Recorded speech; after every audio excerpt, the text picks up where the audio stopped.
This European cricket event is proudly brought to you by our official timing partner, Rado, and our official charity partner, Share the Meal by the United Nations World Food Programme.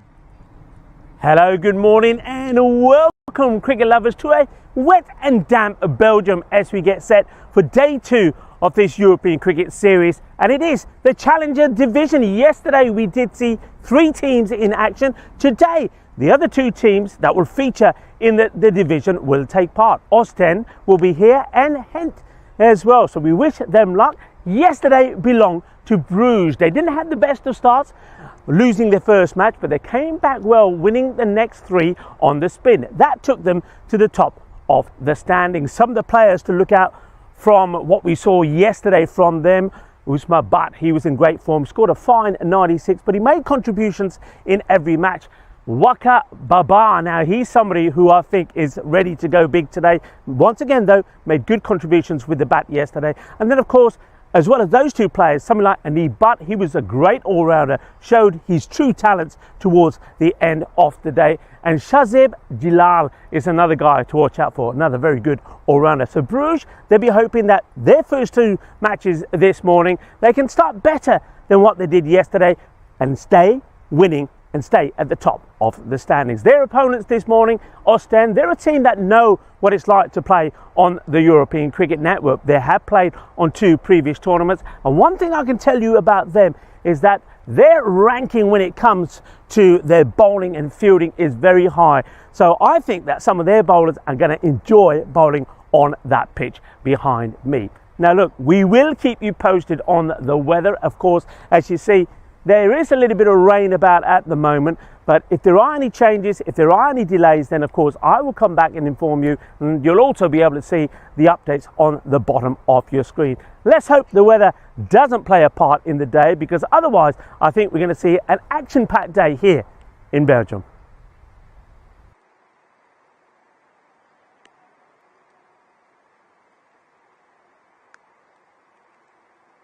Hello cricket lovers, and welcome to day 2 of this European cricket series here in Belgium. And of course, as we're just saying, there's a fair bit of rain around at the moment. And I'm just going to give you an update. The umpires have been out there. They have had a look at the pitch. And having a look, the pitch itself, because it's been so dry for a matter of months now, the pitch itself is fine. They're just waiting for the rain to stop. They don't want to start while it's still raining. Doesn't make any sense. And also, the forecast does tell us that the rain should be stopping around this time anyway. So once that rain stops, the players will be ready to start. I'll keep you updated on whether we are going to have a shortened match. But I do feel that this first match, considering that we're already some 10 minutes past the start time, and I'm just hearing actually that another 10 minutes a delay has been added. So it looks like we'll be starting probably around about, what's that now, about 13 minutes from now. But again, keep an eye on your screens. We'll keep you posted on that. I'll give you a reminder of the day. Of course, Bruges are taking on Ostend in the first match. And Bruges have won the toss and they have put Ostend in. But like I say, we'll keep you posted on whether that will be a 10 overs a side match or will it be reduced. And Bruges, another big day for them. They play 4 matches in the day like they did yesterday. And they then take on Gent in their second match. First time that we'll see them. Gent will then stay on and play match number 3 against Ostend. Ostend then play Bruges again. Second time round, remember, players play each other twice in this Challenger division.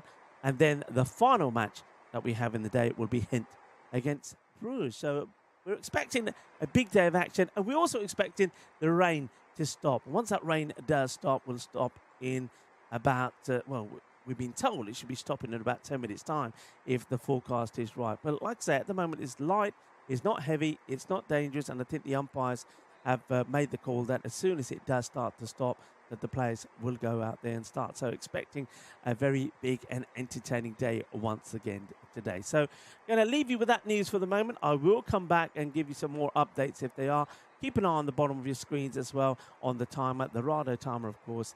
And hopefully in about just over 10 minutes time, we'll be ready to start this first match on day 2, match number 6.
This European cricket event is proudly brought to you by our official timing partner, Rado, and our official charity partner, Share the Meal by the United Nations World Food Programme. Hello, cricket lovers, and welcome back. Well, the good news is that the rain has stopped, as predicted by my weather app, and we are going to get some cricket in. It's good news, and hopefully the rest of the day should stay dry, though it will be a little bit cloudy. First, of course, a very good morning to you all, wherever you are tuning in from. I suppose I should say good morning, good afternoon, or good evening. I hope you're ready for a day of action here. It's a little bit more Belgian ball today with the Maximo rate yesterday, right up there, almost 13 Maximos their innings. Started a little bit slow in the first match, but the big hitters, the Master Blasters, certainly came out towards the rest of the day, and that's what we're expecting here today. This morning is going to be an interesting one because of that rain. It's going to be a little bit damp and slippery out there, so I think the bowling side, Bruges, just need to be careful about that. And just to repeat, I did put it in the chat, that it will be 8 overs aside. Bruges did win the toss. They have elected to bowl first. So Ostend will be having a bat. They'll have 8 overs. And in terms of power play, 2 overs is the power play, and you still have to use those 5 bowlers. So let's go out to the middle. See that the umpires are there. Let's join the umpires. Umpire Ricky is there with Majid. And good morning to the umpires. And you can see that the bowlers are getting their mark, their run-ups marked up. So we are ready to go. A little bit damp in here this morning. The jacket's come off. It got a little bit wet. I've got a rain jacket somewhere, but that just makes you all sweaty inside as well. So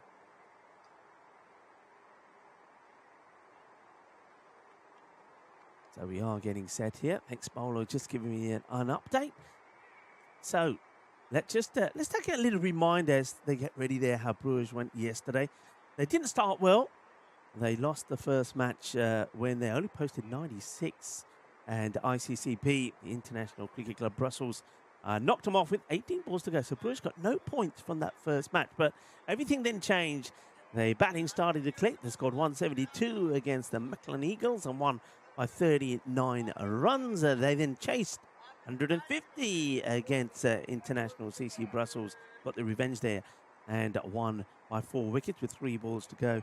And in the final match yesterday, once again, posted a good score, a healthy score, 163, and the Mechelen Eagles were restricted to 144. So they're on a winning spree. They're looking to continue that, and let's see how they go.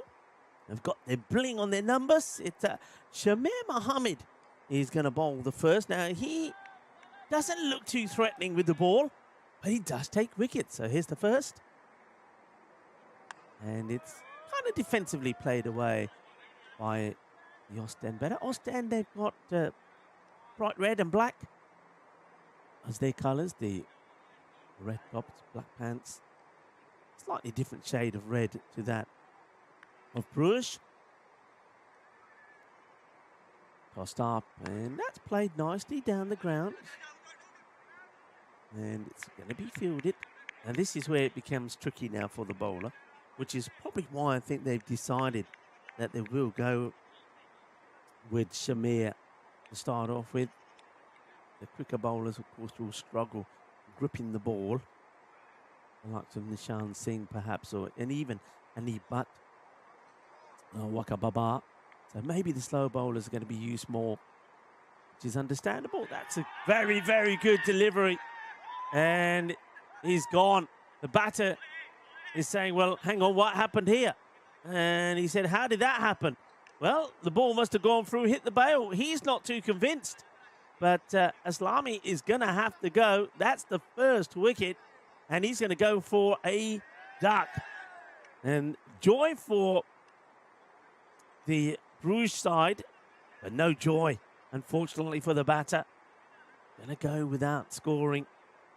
Golden duck it will be for Aslami. Not a good start to his tournament. And we have a little bit of with the Robo Duck. They're coming out early this morning. Good day for a duck, isn't it? It certainly is.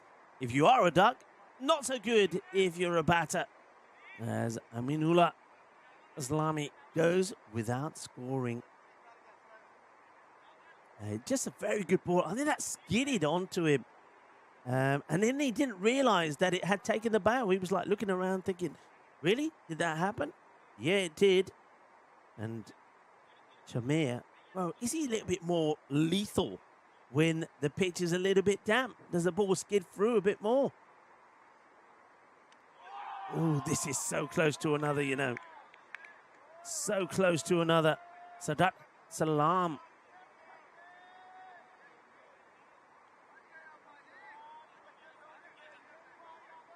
Very lucky.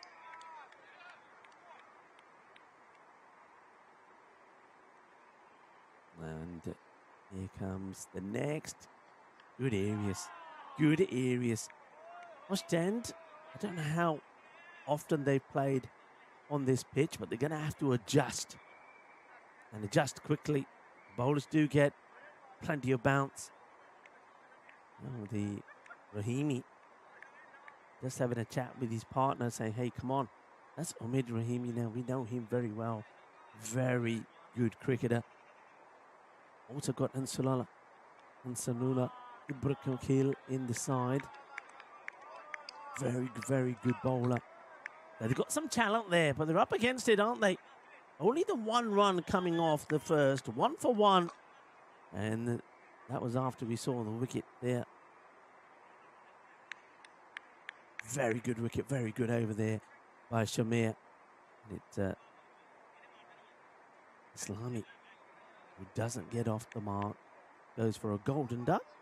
Very good morning to everybody in the chat. I know I've said it a few times in the chat itself. And Terry Richmond, hello to you. Got, of course, some of the regulars in there. Dave, I think, was the very first person in the chat today. Dave was up bright and early today. Hello to Shivran. Who else we got in there? Chris Addison was there, so hello, Chris.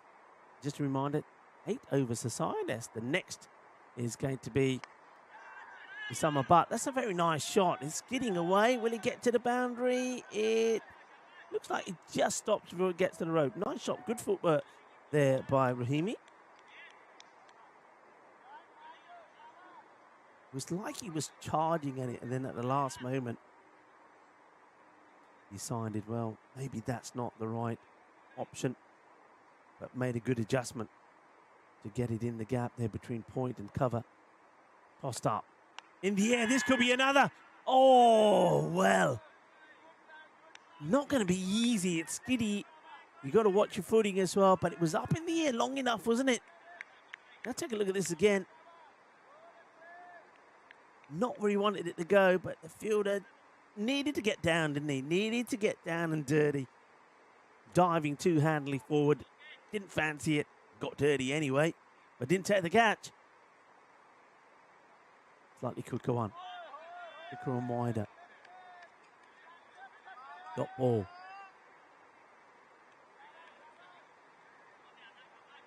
Hello, Ankit. Hello to you. Who else did we have in there? We had Adita there. James. Oh, that's out, I think. It's pretty close. But the umpire says no, he just got his foot down. There was a slight delay in the time that it took Gujar. He's pretty quick, but I think that foot, my initial impression was that it was up, but I stand corrected. He just got the toe part of the foot down. Ram Singh, Sasir Kaltono.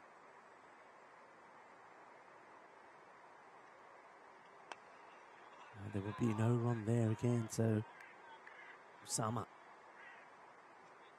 gave him a shout out this morning. I think he had a good day yesterday with the bat, and well, he's pretty productive with his slow, delayed bowling.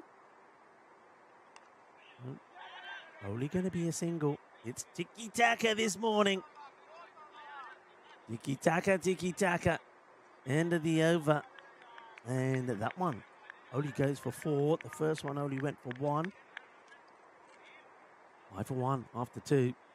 Something needs to start happening here for West End pretty quickly.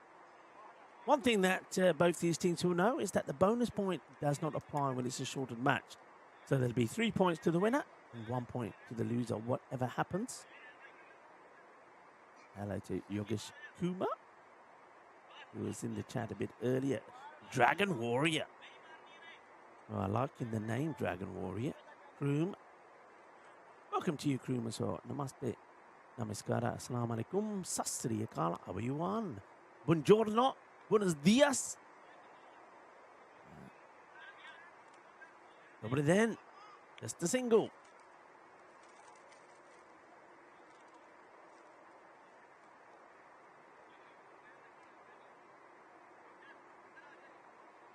Hello to Kunal, who's in the chat as well. Kunal, lovely to have you with us. Lovely to have all of you with us. Very busy. I think everybody was waiting for the action to start. A few people saying that Umid Rahimi, he's the danger man. Well, he's on strike at the moment, and he's got to make things happen. And he's up against the left arm round of Shamir. Doesn't get that one out the middle. It just bobbles way to the fielder. Remember, we're outside of the power play now. It's just a 2-over power play. So the field is split. 2 men. 3 on the leg side with a very straight long on. Mid-wicket. Square leg in place. No sweeper on the off. They've gone for 2 kind of straight down the ground there on the offside. They've got a very straight long off and an extra cover. That's where they're expecting a lot of these to be hit. Shamir. Well, not just Shamir. Shamir and the Butt, they just haven't been able to put them away, have they, the slower bowlers. And that's hit well again, but you'd expect the fielder to come across. And it's Anib Butt. You don't want to take him on. What a good day he had yesterday. He took some great catches. When he came on the bowl, he bowled a fantastic spell of bowling against ICCB. Took 2 for 9, and then he finished it off with a bat with 35 not out. So, standout performer from yesterday. That could be a wide. And considering the conditions, it's the first extra. So, well done to Bruges so far.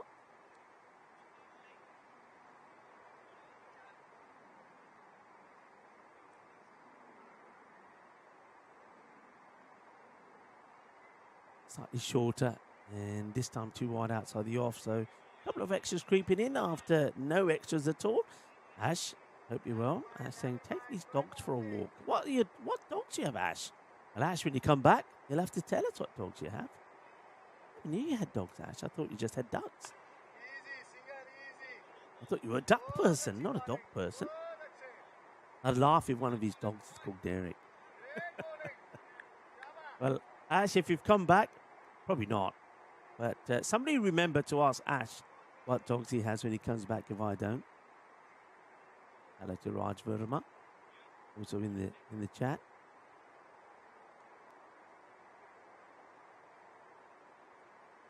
And it's hit well, and is he going to get the boundary? No, he's not. Those 2 fielders straight make the stop. So Umid Rahimi, no boundaries so far. Yes, you are watching cricket in Belgium. Yes, we have gone 3 overs now. The score is 13 for 1. No boundary.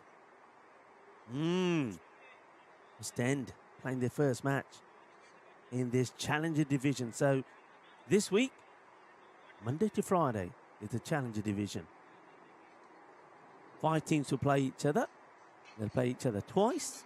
The top 4 will feature in the final or finals day on Friday. It's as simple as that. You've got to finish in the top 4. And I know that Mechelen Eagles, the home side, will be watching with interest because yesterday did not go well for them. But they have got 3 points. And that will be pretty vital. Tossed up.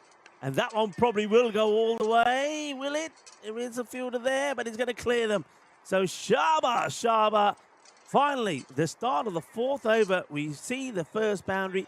It was just a little bit short, directed towards the legs, you see. And it's a good shot from the powerful Umid Rahimi. We have a boundary. We have 6 carreras. Eso es el primero el día 2 aquí in Belgium, or Belgica. This time tossed up by Usama. trying to force a mistake there from Rahimi. Doesn't happen. Saad Chaudhary, hello to you, hello to Raheed. And Tavlin Singh also is joining us. Tavlin, hello. Tavlin, एक गल तानू ना सुनावा white ball एक गल सुनावा ना अज दा दिन जदों इधर ना दिन हुंदा ना मींह हुंदा थोड़ी जी ठंड हुंदी है यार वाह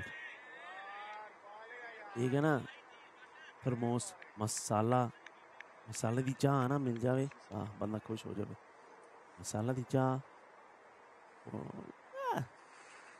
दो समोसे बस गल बन गई. Oh, this one. Is that gone right the way through? I reckon it could be buys here. Oh, it could be in trouble here. He's going to be cooked.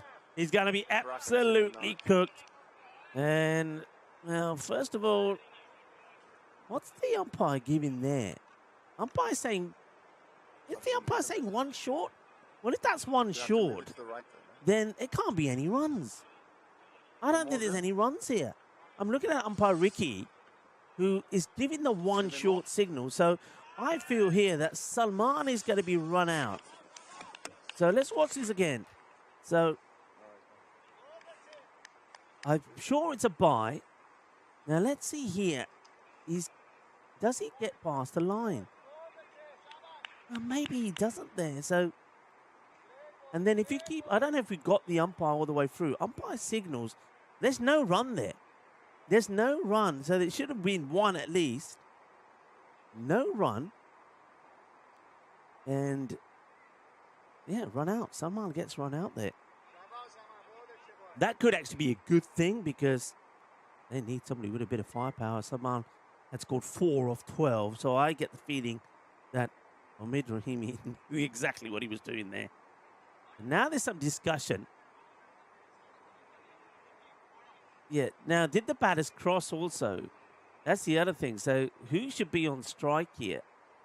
So we'll have a look at this again here. So, well, we may not have time to watch it all the way through. So there was no run, and then when these bails came off, let's have a look here. Yeah, new batter should be on strike. And he's going to get a wide ball to start off with. Samabat won't be happy with that. Who's come in? Noor Rahmani.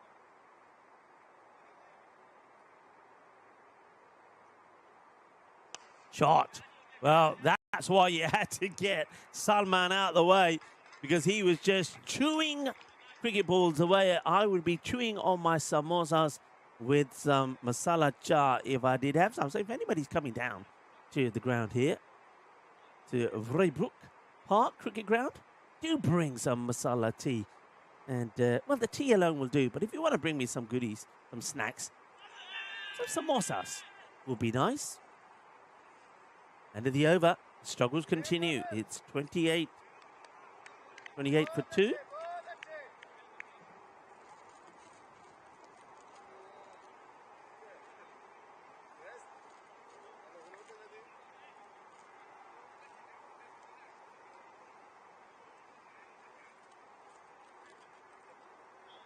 For 2. Omid Rahimi. He himself also, going by what we know of him, is going on go slow as well. Maybe they all need to be fueled by some samosas and masala tea. The thanda na better chalde nahi. Main ki kama? Thanda lagdi hai na? Anyway, hey, Ash, I think he's back. Ash, what dogs do you have? And somebody's saying, where's Waki Baba? Oh, Waki Baba. He is here. You'll see when he. I suppose they did. I think it's a good shout. They're not using the cricket bowlers at the moment. Now it's a Gurjit Singh, the captain. I think it's very clever. It's worked a treat. Place that firmly into the ground. It's gonna. Oh, it's good bit of fielding. Really good fielding. And well, if you want to know where Waki Baba is, have a look at this fielding, because it's a little bit of Waki time. Waki. Yep, Waki Baba comes in, gets a foot on the ball, makes the stop, and Majid had to dodged the Grizzly there for a moment as well. Good bit of fielding. And it's just going to be a single again there. Gudget seemed to have done himself a bit of an injury. Either he's trying to loosen up, or just when he was stretching here, didn't look too comfortable, did he? Good morning to John Hisham. How are you, my good friend? I hope you're keeping well. Hope life is treating you well. Well, John, no ice creams required today. And yeah, well said. I think it's very clever. Outfield is a little bit wet. The mat will be a little damp as well, so they're not risking the faster bowlers. It's actually clever on two fronts. One, first of all, the slower bowlers work. It looks like the hard hitters from Ostend like the pace on the ball. Secondly, that's Peter's head in the way. Peter, get out of the way of the camera, Peter. Peter, part of the federation. Good to have him here. Also, I think Ostend is his home club as well. So Peter's wearing the Ostend Exiles T-shirt. I don't know. There he is. There's Peter. Yeah, he's got GB, golden ball. Well, Peter, it's another sign. We keep seeing these signs. Peter's wearing the golden ball. He's taking some pictures at the same time of his team. Yeah, Ostend Exiles T-shirt he's wearing there. Oh, playing completely down the wrong line to this one. Nur Romani did start with a powerful shot. And they're keeping him outside the off. That time he's a little bit too wide. The wicketkeeper doesn't like that. Gudjit doesn't like it. Majid says it's a wide, like it or not.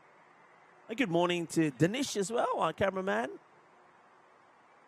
A wrapped up warm. That probably is another wide, is it? No, he sneaks this one in.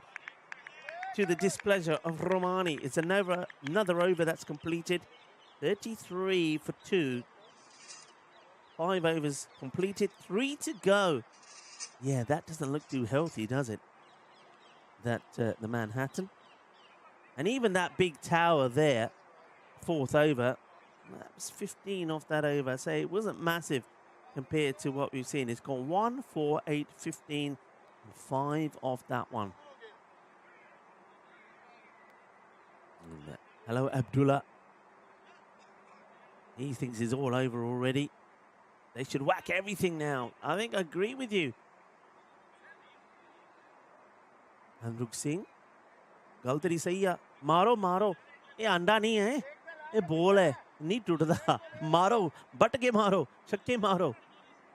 Victor Marupu. See Victor, I don't think, with the ball yesterday, but he's going to hit down the ground. Should be one bounce and saved. It will be. No problems there. Haven't been able to elevate, have they? Just been 2 boundaries, both of those sixes. One from Umid and the other from Noor. A bit too wide. They've got the right idea, haven't they? Just let's look at this field at the moment. They've got a sweeper out at point on the boundary. Then they've got those, remember, the extra cover and very straight mid-on, covering both there. And then on the leg side on the boundary, they have mid-wicket. And it's kind of a mid-wicket and wide long on. It's a field set that they used yesterday very well. Basically, the best way to describe it is, as this one's going to clear the fielder, though. It's going to go all the way. Balle, balle, balle, kinna, sona, shaka, lagya, mid-Rahimi. This time dances down the track to get to the pitch of it. They've got to take this approach now. I think, as Anruk Singh said, you just got to go out there and try to wallop it. And that's been put away. But yeah, the best way to describe this field is they've got basically 4 in a line down the ground. And then the only other player who's on the boundary is the sweeper at point. Goes again. Has he got back in time? Has he got back in time? The umpire has now given the decision. A wide has been called. It's a wide, but he's out. Rahimi had to go for it. He knows he had to go for it. But clever bowling. That's what they're trying to do. They're keeping it wide. They want him to come out the crease. It hasn't worked all the time. There's been a few wides in there. That also is a wide, but mission achieved. They remove Rahimi. Here it is again. Comes down the track and doesn't get the bat down. And even look where he is. Even though the bat might have come down, he's way out of his crease. Rahimi, 23. A frustrating start for him. Well done again to Gujar. Gujar's having a good day. He's having a good morning. And Marupu picks up a wicket. Right, can somebody come in and get things going now? Good morning, James. Ash, what dogs do you have? Everybody wants to know now. Everybody wants to know what dogs you have. And how come you have dogs and not ducks? And is one of them called Derek? Well, that's tossed right up. And this is Ansula Baba.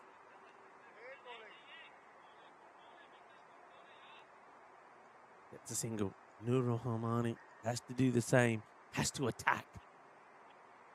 And he's capped to a no, not even a single. They don't run. Flight it up. They've done their homework. Bruges. And they're... Oh, this time keeps his foot in, but you can see the plan. Trying to draw his man out. Marupu. Ball to go then in the sixth. 12 balls to go after this. Expected score around that 62. You feel it wouldn't be enough against this strong Bruges side. All the players that performed yesterday are there.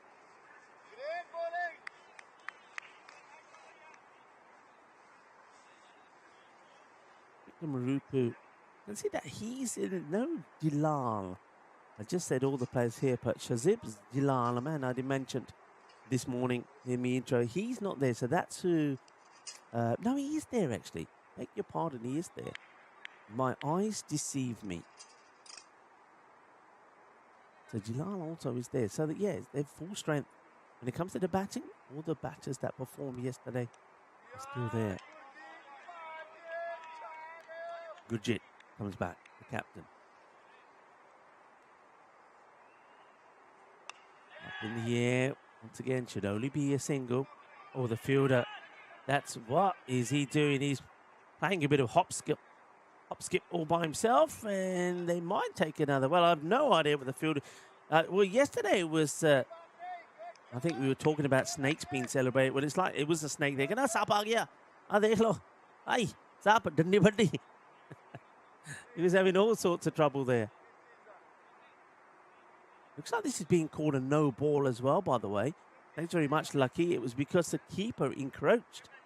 His gloves went in front of the stumps. A call there by Ricky, the umpire. So no ball. It's hit firmly. They have got fielders out there. And it's well fielded, well captured there by Danish as well. Those two are so good. A knee butt out there, and then there he is. That's Shazib Jalil, now that we've seen him. They patrol that straight boundary well. And going for the big shot. Swinging, missing. Gurjit, even though there was that no ball, not down to his fault. Just keeping it nice and tidy. Up in the air, same fielder who was fighting with the snake. Now comes across and, well, he's still out there. It's all going wrong for him. First of all, he was fighting with the snake and was trying to trample on the ball. This time, that ball is like a bar of soap. It's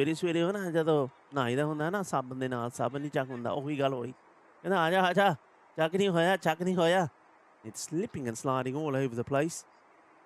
But they don't take the extra. Just take the single. 50 comes up.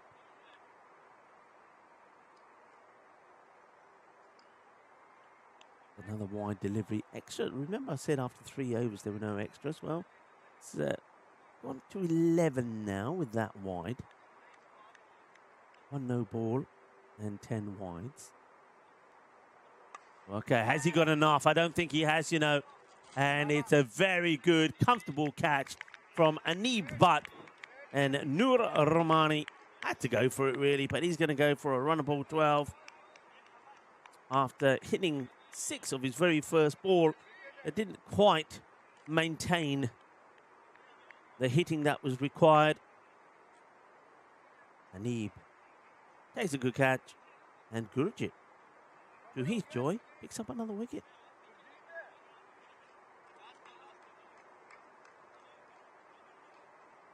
The batter has a little chat there with Babar, who probably can't tell him too much. Ahmad Ahmadzai.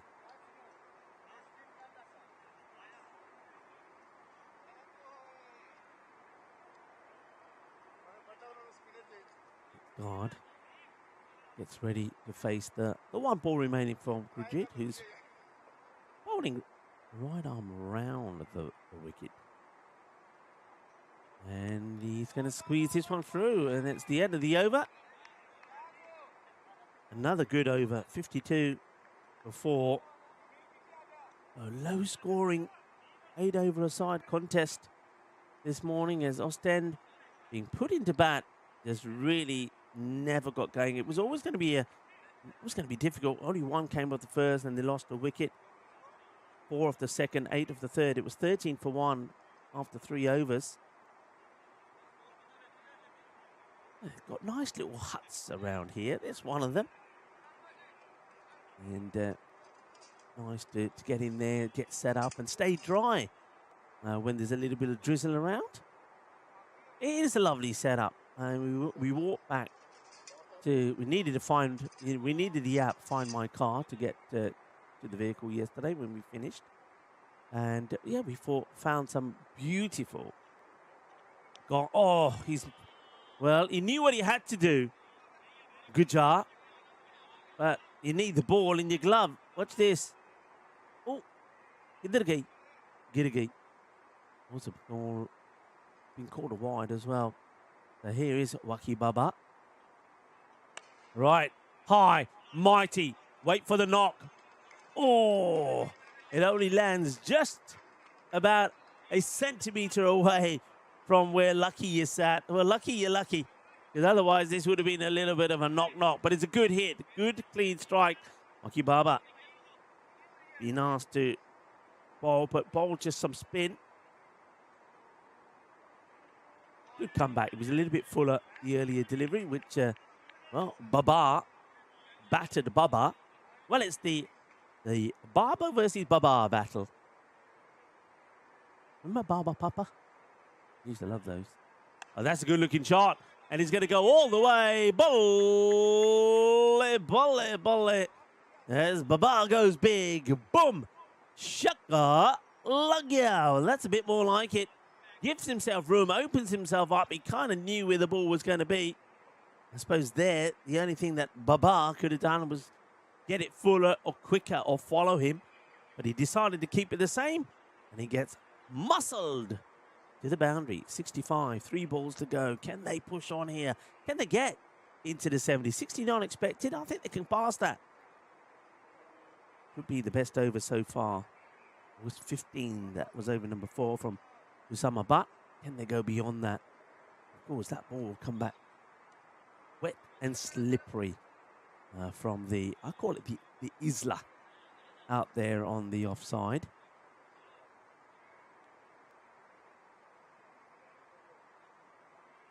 Up in the air. It's work to be done there for the fielders, but they will get there. Fielders work to a T, hasn't it? The 4-man straight. It's the one sweeper on the offside, and that offside sweeper now has gone much wider. Gone. Big, mighty, 6. It's happening, but it's happening a little bit late. They're warming up, but they're warming up too late. That's crunched away. It was in the slot, though, wasn't it, from Baba? And both these batters are liking what Baba's dishing up. Ostend might even be thinking about reversing the batting order for the other matches that they've got coming up. They will have a break after this match. And then they play 2 on the spin against Int. And then they play their rematch against Bruges. Last ball then of the innings. It's a quicker one. Oh, well, it could also be a wide. There's no decision from the umpire as yet. It's gone to the boundary.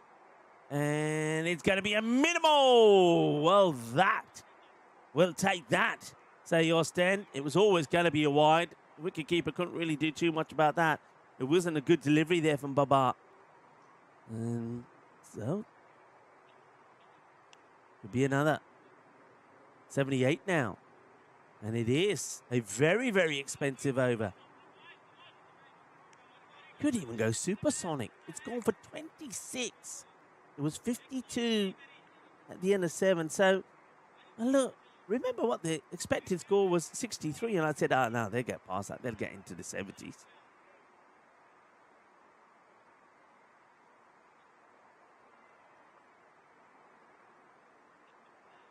And that's a great shot. It's hit like a laser beam. It's gone like a bullet. What a hit. Ahmadzai will finish by doubling his score. He finishes 12 off just 3 deliveries. It's the end of the innings. And you know what? With that supersonic over 32, I just think that it just makes it a little bit more interesting. It's a great finish. I mean, that 32 is going to make a huge difference. And I just think here now, in 8 overs, all right, you know, if it was a 10-over affair, maybe they would have got to about 110, 120. It makes it interesting. It all depends how Ostend bowl. I think they could take a leaf out of what Bruges did. But Bruges, they'll be a bit disappointed, really. They did everything right. It was just that last over. They needed to find somebody who was going to bowl the last one. And they went for Waka Baba, which is not a bad choice. Baba bowled very well yesterday. I think it was either Baba or you could have gone perhaps to Anib Butt.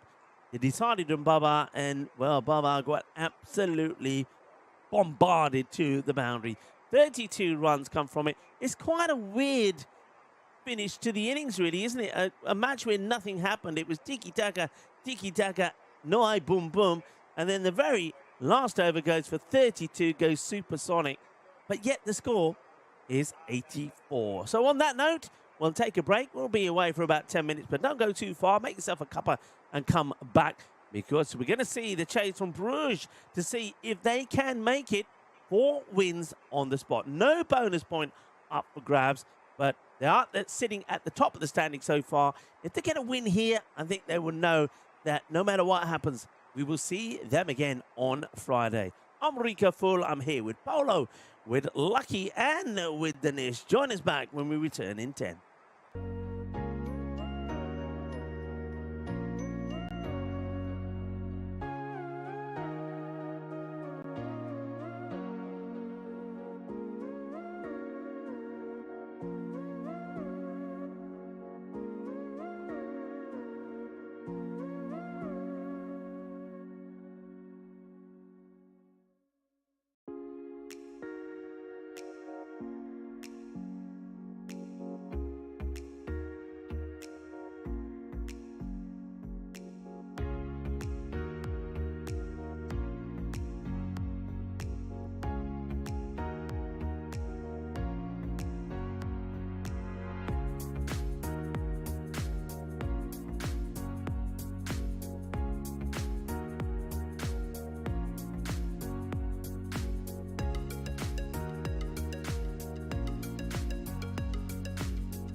This European cricket event is proudly brought to you by our official timing partner, Rado, and our official charity partner, Share the Meal by the United Nations World Food Programme. Hello, cricket lovers, and welcome back. Just waiting for the umpires and the teams to make their way out into the middle for the reply now of Brewers, who are looking to make it 4 wins on the spin. Interesting innings, that one. Remember, just a reminder, it is 8 overs a side. And in that one, let's just go for the scorecard there. Omid Rahimi, 23 of 14. It's his first match, but that's not normally the way he likes to go. So hopefully he'll find his touch. Ostend and their supporters will be hoping that. It was really all happened there towards the end. And Sula Babar, 15 off 7, 2 big sixes from him. And Ahmed Ahmadzai was only out there for 3 deliveries. He made 12. He also hit 2 big sixes. But one thing to focus on there, I mean, I made a point of saying that it was the start of the 4th over. I think it was Usman Butt bowling, and that's when we saw the very first wide. So in the 5 overs, they gave 18 extras away. So that's the only thing I think to think about there, certainly for Brewers, because not only is it those extra runs, but the extra balls. And in the end, those extra balls helped Ostend, especially with that over of 32 of Wakababa, helped them to get to a score of 84. Great to have you all with us and see that the players are now making their way out. And Ostend, they're going to have to put a very good, solid performance in on the field. They know what they've got to do. They're looking for 4 quick wickets. If they can pick up 4 quick wickets, then they know that they can then really put the squeeze on Brewers. But Brewers, they have shown us that they have depth in their batting. And one thing we learned from them yesterday, if you exclude the first match when the batting didn't click at all, but in the other 3 matches they played, somebody always came along and got the runs for them. And it wasn't always the same person. And I think as a captain, Gurjit Singh, he'll be happy that he has that multi-skilling in his side. You can see that some of the players are playing with their hoodies on, or a hoodie on underneath their jacket. I don't think it's that cold, to be honest. And certainly coming from Spain, where temperatures were in the 40s, I'm actually quite enjoying this little bit of chilled weather. Just as long as the rain stays away, I don't mind it as well. And you know what else has to stay away? The damn mosquitoes. Oh, boy. I didn't expect there to be so many mosquitoes, but there's tons of them. And I think myself, Lucky and Bolo, I think we're killing on average about, I don't know, 10 to 15 every day. And am I guilty about it? No. Because mosquitoes, they serve no purpose at all. They only spread disease. So I don't want anybody saying I'm being cruel. And there's nothing cruel about getting mosquitoes. Get rid of them. Anyway, we're ready to go. It's going to be Rahimi to start. First one, it's going to be down the leg side. So a wide ball straight up. Rahimi needs to break through. Bowling to Osama Butt. And Butt leaves this one alone. Thought he might get another wide. He doesn't. Very tight field set here by Ostend. Very close to the batter on the offside. Right, miscue should be gone and will be gone. It's going to be a duck to start. Osama Butt will go for a 2-ball duck. He puts it straight into the hands of the fielder. No mistakes there at all. And that's Ahmed Ahmadzai, who, remember, made a good contribution towards the end himself, but just gets his completely wrong. Slices off the bat, and they get what they needed, a wicket early. See there, not off the middle. Again, no pace. It's almost like a lot of these batters don't really know how to deal with the situation when there's no pace here. So, Omid Rahimi just getting some of these players, having a little bit of a chat with them and saying, come on, boys, let's keep this going. He's the captain as well. The captain gets the early breakthrough. Just looking at this field set, they've got left-hander in now. So it's they go back to somebody who's he did work a couple of innings yesterday, Shamir. Well, that's a terrible delivery, and this one is going to go all the way, I feel. That's going to be a minimal, which is a bit of a disaster. Disastrous. Remember that Wakababa did that in that last over number 8. That went for 32. And they just get a wicket, and then he bowls one down the leg side. But I did say this yesterday about Shamir. One thing he does do, because he's a left-hander and coming at number 3, he does throw off the bowler's lines, and the bowlers haven't really liked bowling to the lefty. Oh, this one's gone all the way through, and he's gone. He's been given here, been given leg before there's an appeal, and the umpire hasn't hesitated, and that's going to be a golden duck. Golden duck. Well, we had Rob Thompson showing the duck, we had Tavlin Singh showing the duck, and now we've got the umpire putting the finger up and he's saying that's a golden. Shamir will go without scoring. Here it is again. He steps right across. Not too much doubt about that, even from this angle. It looks like that's going to hit the top of middle stump. You're on your way, Shamir. Oh, what a start this is. What a start indeed. No runs from the bat so far. It's just wides. And it is now 6 on the board, 2 down. New batter comes in.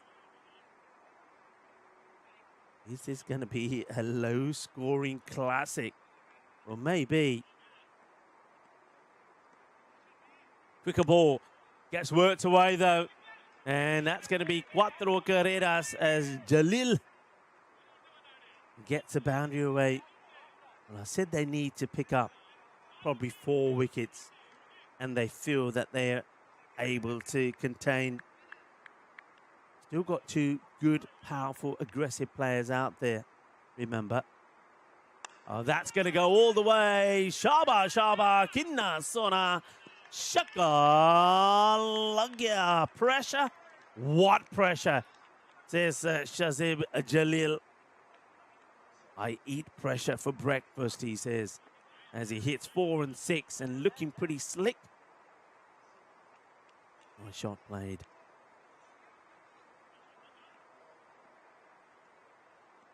The reply going to be, goes back to the slower stuff, and that's going to be whipped away as well. The chase is on. Andale. Iba. The ball does just stop before the rope. And the batters, they will complete. Oh, do they complete 2? I think they just take 1 here. I think they just take the 1. Yeah, just 1 taken, because it will be Jalil who'll go back on strike. So Baba still not faced the delivery. Well, what an interesting over that is. 17 come from it. 2 wickets do fall. Both of them ducks. Usama Butt was the first to go. And it was a simple catch taken by Ahmadzai to get him out. It's been actually put down by Aslami. I don't know if it was Aslami who held on to the catch. I think it was Ahmadzai anyway. Yeah, it's definitely Ahmadzai. I have to inform Polo, or I think Lucky might be able to tell Polo. Just get that corrected in the book. Ahmadzai.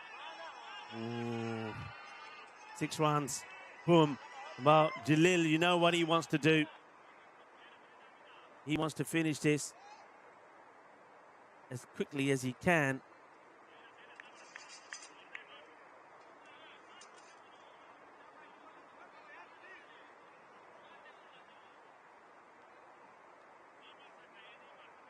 First ball then from Noor Rahmani being smashed for 6. Well, that's the slower one. Slow, but probably wide, I'm guessing.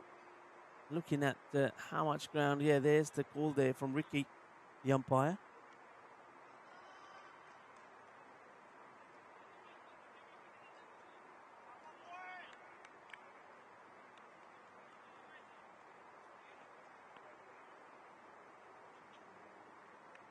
Wicket delivery this time. Just wanted to guide this one away. That's a Waki Baba facing his first ball. Now, he's not one to stick around either.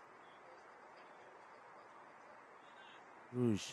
Kind of this is the way, looking at what they did yesterday, it's the kind of way they play. Even if wickets are down, they don't change their mind.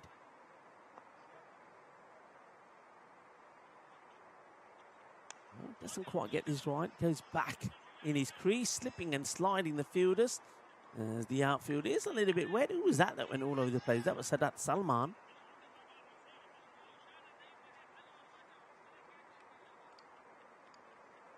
Hello, Rob Thompson. How are you, my friend? Hope you're keeping well. It's lovely to have you with us. Nice to see all the regulars in there having a good old chat with each other. This is played nice and straight, and it's not going to be stopped. Cuatro carreras.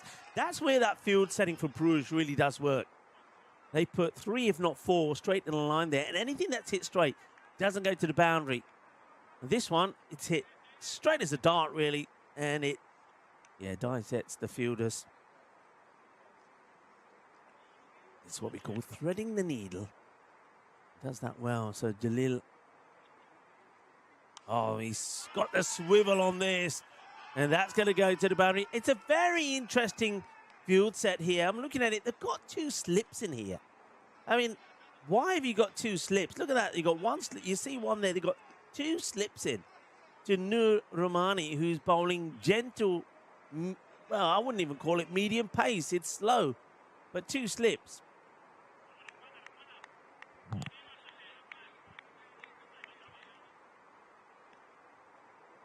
Gilal has raced to 27, by the way. That gets a pretty full one. And it's going to go. Now, does that miss leg stick? Let's see what the decision here is. He's given us wide. Yeah, that's going to be another minimum. I mean, it's a good length.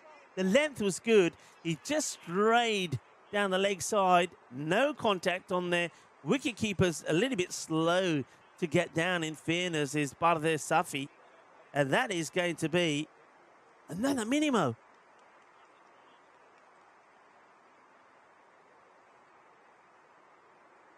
Full toss.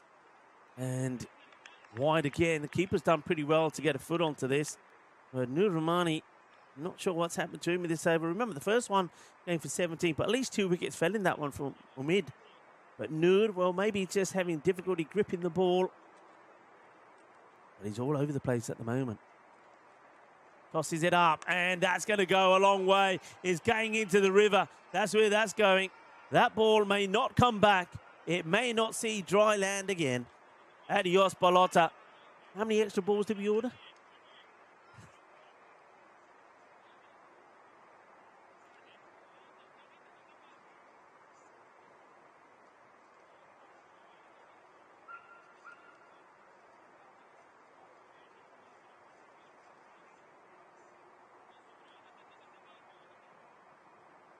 New balls, please, is what Majid is saying. Yeah, Bowler, just so having a chat with Bowler, remember we talked about the catcher, and it is number 17 who took the catch. It should be number 7. The 7 should actually be covered up with some tape which has fallen off.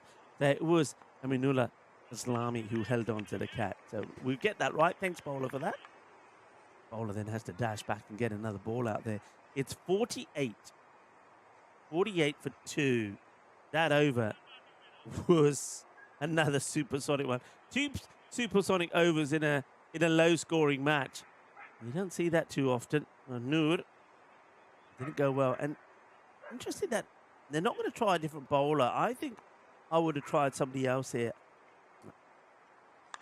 Not because I'm saying that Umid Rahimi isn't a good bowler. I just feel that you may not, I mean, the way this is going, unless there's a massive turnaround, that you may not get a chance to bowl too many other bowlers. So you might as well get some bowlers in there to turn their arm over.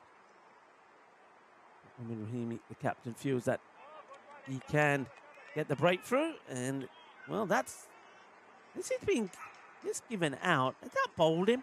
Yeah, it has bowled him. I don't know why the batter was sticking around. It's just tossed up there. Jalil gives his wicket away, and that's the only definition to explain this. Yeah, he gets bowled.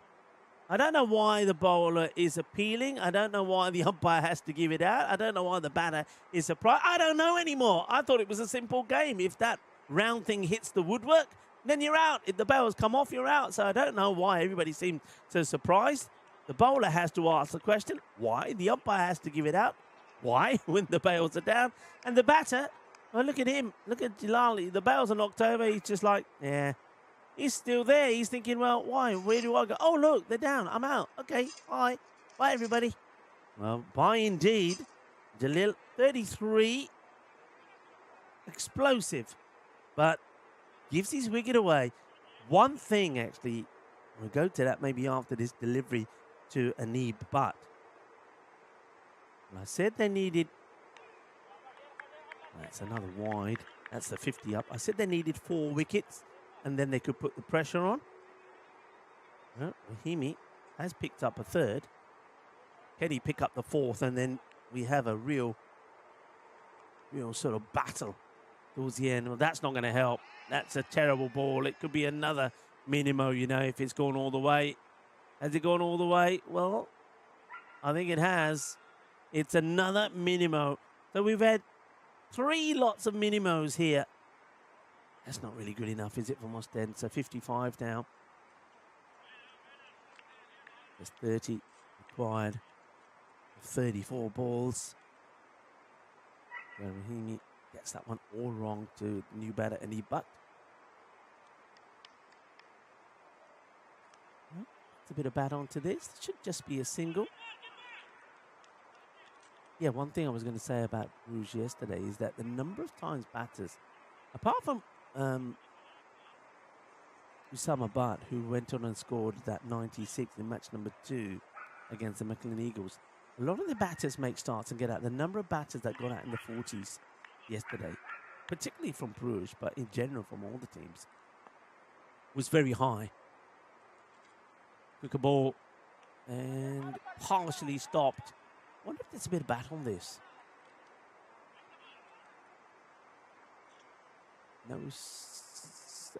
No bat. It was spies. It just looked like there seemed to be some deviation. Amid Rahimi talking to his players, working to keep the ball dry.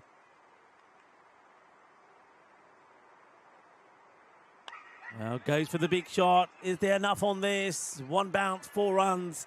Cuatro carreras. Again, it's hit nice and straight.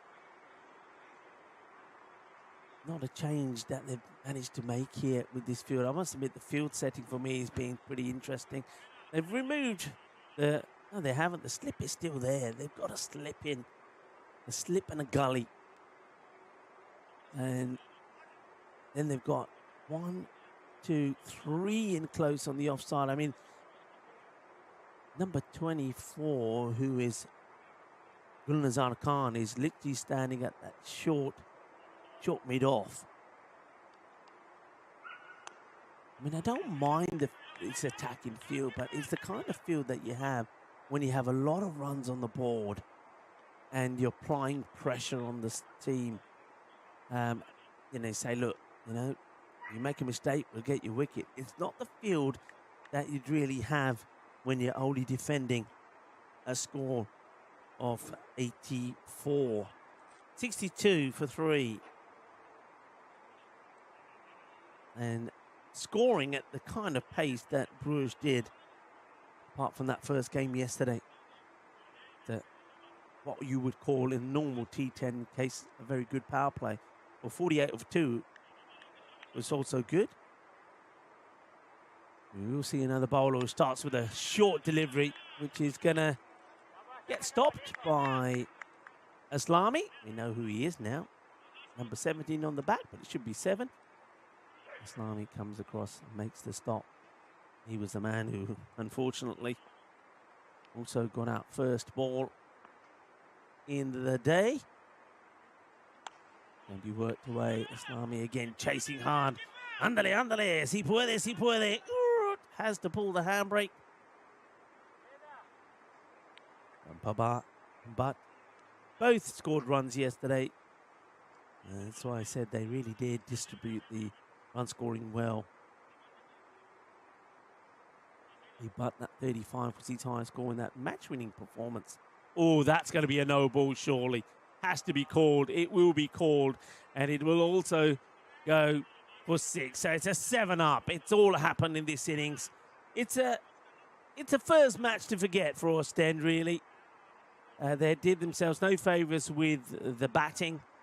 And with the bowling, the number of extras they've given away.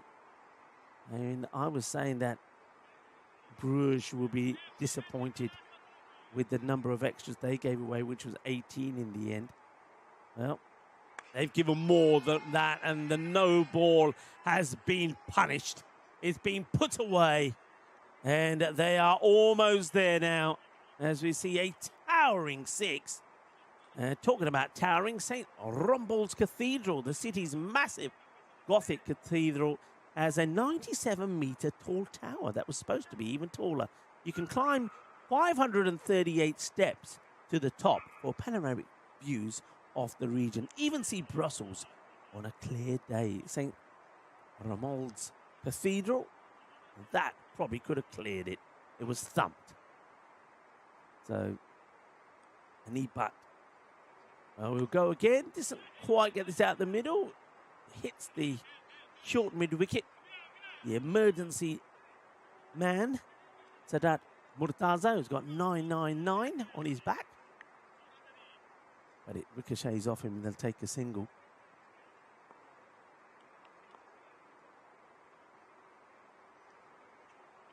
Right, up in the air. This could be an opportunity. Fielders eyeing it up, but can't get there. It's going to fall in between the two. This is Unsala Babar, who's kind of looks like he's been watching Usama. But he also has got that kind of delayed reaction.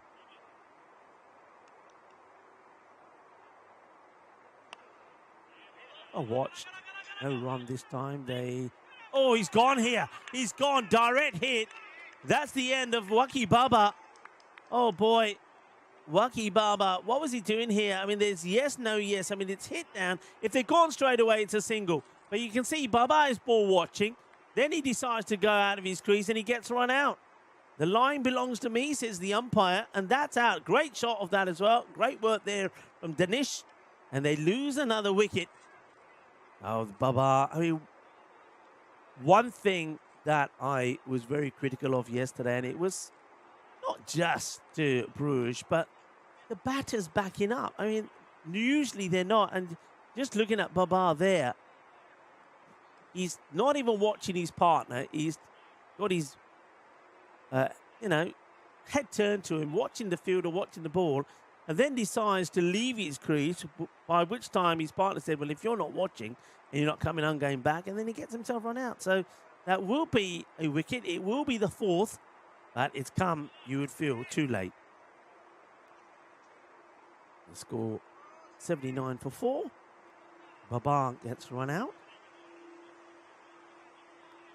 Run out before he could really hit a shot in anger, it has to be said. Oh, big wide. Safi makes the stop behind the stump. So 5 to win. I get the feeling that the new bat would probably like to do it with a Maximo here.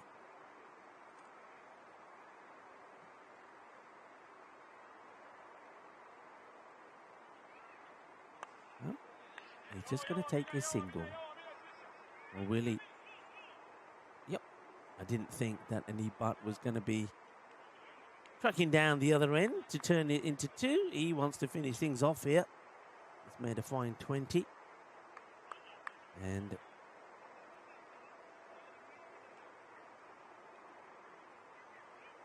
with all the 4s on his back, this is Isanullah Ibrahim, somebody who did perform well here in Belgium in the past. It's a dangerous wicket-taking bowler.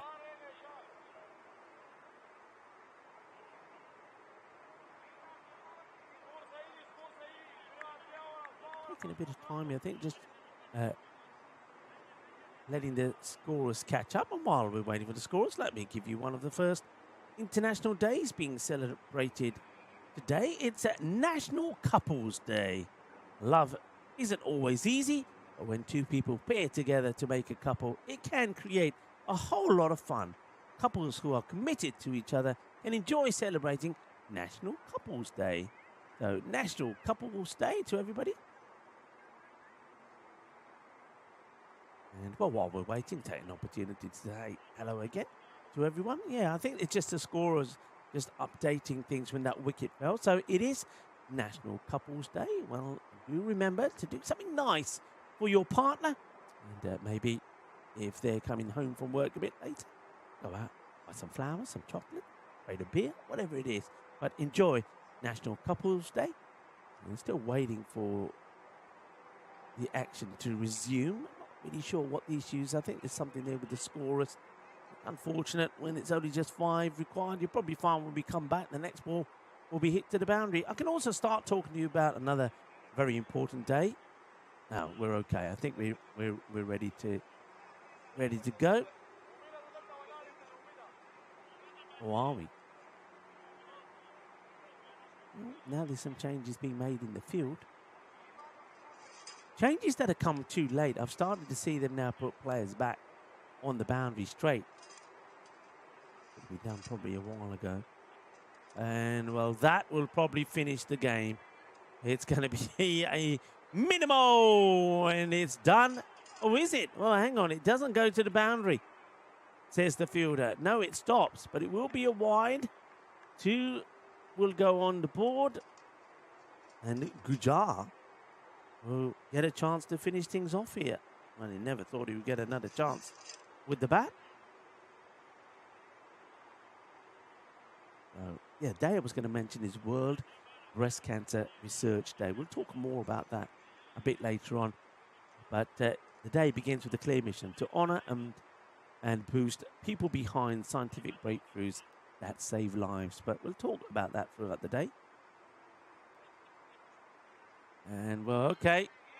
Maybe this one will go all the way. They're just going to try and finish this with wides, are they? Now just walking to the other end. That's going to be 2 more. And that, I believe, is that. There's the wide. They've also completed the run. It's the end of the match, everybody. Job done. It's done. Umpires, it's done. Off you come, boys. Off you come. Hello. Hello. Somebody called the umpires. Come on, boys. It's done. I know that Annie Butt says, go on, give me one more. Please, just one more. But he ain't going to get one more. It's done. It's dusted. The match is done. And the good news is with that early finish, we might actually get back on time. The next match is scheduled to start at 11 o'clock. And, of course, it is Bruges back in action, this time against Gent. So they've seen off one of the new teams entering this Challenger division today. Ostend with a fair amount of ease, even though there was a bit of a hiccup in that last over from Baba that went for 32. But now let's see how they go up against Gent. That is match number 2 on match day 2. Match number 8, if you like. And so that match number 8, I'm way ahead of myself. Match number 7. Match number 8 is Ostend when we see them again. They're up against Gent. Match number 9, Ostend also take on Bruges again, a rematch. I think that one might be slightly different to what we saw this morning. And then we finish with match number 10 with Gent taking on Bruges. Handshakes all around. But I think Ostend, they've been given a bit of a wake-up call here. It's basically, we better get better. Otherwise, we're going to find ourselves in trouble. Bruges, though, massive smiles on their faces because it's 4 wins on the spin for them as the wind picks up and smashes the door shut where we are. And they will now move to 12 points after their 5 matches. And they are 4 points ahead of ICCB. But ICCB do have 2 games in hand over them. They've got the day off today. I don't think we're going to see them today. And we're also not seeing the Mechelen Eagles today. When the Mechelen Eagles come back, they need to go to winning ways. So we'll take a break. We should be returning in about 15 minutes' time for the start of match number 7. I'm Rico Full. Glad to have your company. And we'll talk a little bit more when I return in 15 minutes' time. Ciao for now. Adios.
This European cricket event is proudly brought to you by our official timing partner, Rado, and our official charity partner, Share the Meal by the United Nations World Food Programme. And we're back, cricket lovers. A big thank you to our host federation, Cricket Belgium, for helping us to get the show on the road. You see the umpires have made their way out there, and that's Ricky, and he'll be facing the first over, or conducting the first over probably, and Majid has made his way to square leg, and on the players will be making their way out. And in the middle, let me give you the news from the coin toss, as Bruges take on Hint, and Hint have won the toss and elected that they will bat first. A good, confident move from the team playing their first match in this 2026 European Cricket Series, the Challenger Division.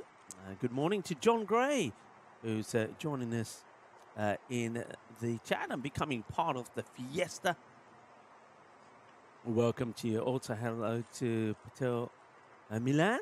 Nice to have you back with us. Nice to have all of you back with us. Just a short reminder, do like when you come on. If you haven't done so already, give us a like. Do share, tell your friends and your family. And speaking of family, we are all about family. It's all about family. It's all about being stronger together. So also keep it clean. Keep it clean. Keep it nice. And everybody will get on just fine. If not, then we're going to get rid of you. Now, the moderators will anyway. Yeah, well done to the moderators for keeping it clean and healthy. But yeah, look, we are a big family. We love having you here with us. We love having you put your comments and suggestions in and chatting with me. I love to give you a shout out. But we do like you to keep it clean as well. Keep it healthy. Keep it positive. Here's the first. It's going to be smashed away over the top of the captain. Gurjit Singh. It's going to be a boundary to start. It's a nice, powerful shot here, played by Oliver Harrington. Now, does anybody know, is Oliver related to Adam? Because we saw Adam Harrington playing yesterday, playing for ICCB, who, of course, had the lovely here. Are they related? Somebody will tell me. Oh. This one's played away. The fielders will come across and make the stop. That's Shazeb Jalil. They've stuck to what's worked well for them in the last match. They go with Shamir Mohammed to bowl the first. Light it up and plays the complete wrong shot here. Faisal Khalik, he's played well over that.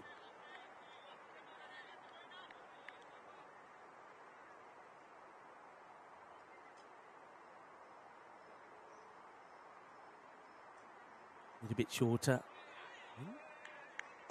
Fade away, no run. Good areas, good line that. John Heasom saying well said, so the moderators can watch a bit more cricket. Yeah, come on. Let the moderators enjoy the cricket as well. Oh, he's gone. He's gone here. I wonder if he's got a little bit of bat on this. So Shamir Mohammed has done it again. He's got the breakthrough, and Faisal Khalik is going to join the duck club. He's going to join the other ducks that are sitting in the pond. There comes Wiki, and he's on his way. Now, I wonder if he gets a touch on this. Remember, he played right over the first one. Yeah, he does. He drags it on from a long way. So it's going to be a duck, another one in the day. 3-ball duck for Faisal. Shamir does it again. I mean, he's got to be now, for me, the leading wicket taker, I feel. Just manages to get the ball in the right place. His batters just don't seem to be able to play him.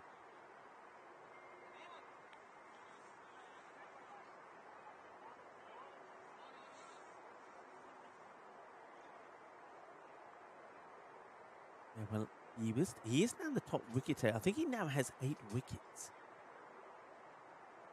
So he's the top wicket taker, and you feel that there'll be some more, a bit of hesitation there. I think Oliver Harrington was ready to go, but his partner, his new partner, man, who's just come out there, is Harshit Tanwar, says, nope, stay there. End of the over. Just that, there was that one boundary right at the beginning. And that was it, basically. 5 for 1. Shamir does it again. Now bowling to Oliver. So I'm just having a look if anybody's come back. So Oliver Harrington, is he related to Adam Harrington? And but if nobody knows in the chat, I'll if I get a chance, I'll get out there and be asking the question myself.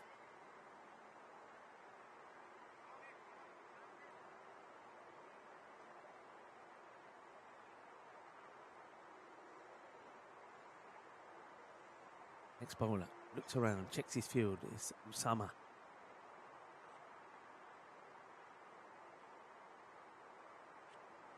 Tosses up. And he's going to get hit away. Well, I like the way that Oliver Harrington has started. He's not in there to mess around, is he? He's there to club it. And Usama gets hit down the ground. I think against these bowlers, you've got to back yourself. You've got to basically say, you know what? I'm going to go after him, make him go large, and take him out of the attack. That's could be a no ball. It's been called a wide. It looked that from where I was sat that it may have missed the pitch, but wide ball has been called. Let's have a look at this again. And just the way the ball, it's just the way there's a ridge there, but it does catch some of the pit. So wide ball. One up in the air now, catching opportunity, and brilliantly taken. Great work there by Dinesh, the roaming cameraman, and there they go again. Shazib Jalil takes a catch, and that is the end. Oh boy, went for the big hit, doesn't get it right, and he's going to be gone here.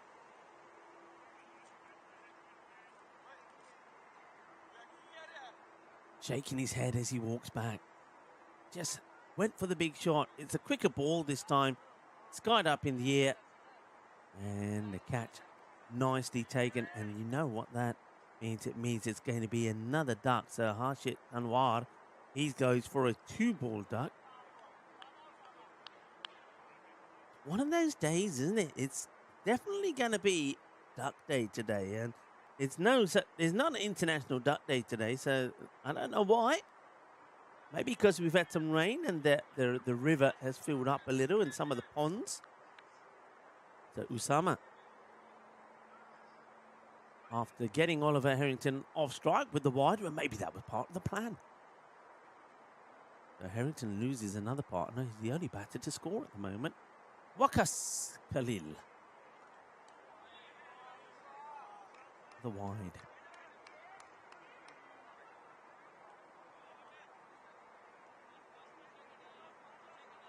Rouge looking to make it 5 on the spin. Tossed up. Oh, extra bounce this time. That's one reason I think you don't really want to play on the back foot on this pitch. I think you've got to come out your crease because look at the bounce on that. I think you've got to go forward. You've got to attack the spin. I think Harrington's got the right idea. Gets that one through. It's another dot ball. So Khalil dotting up at the moment.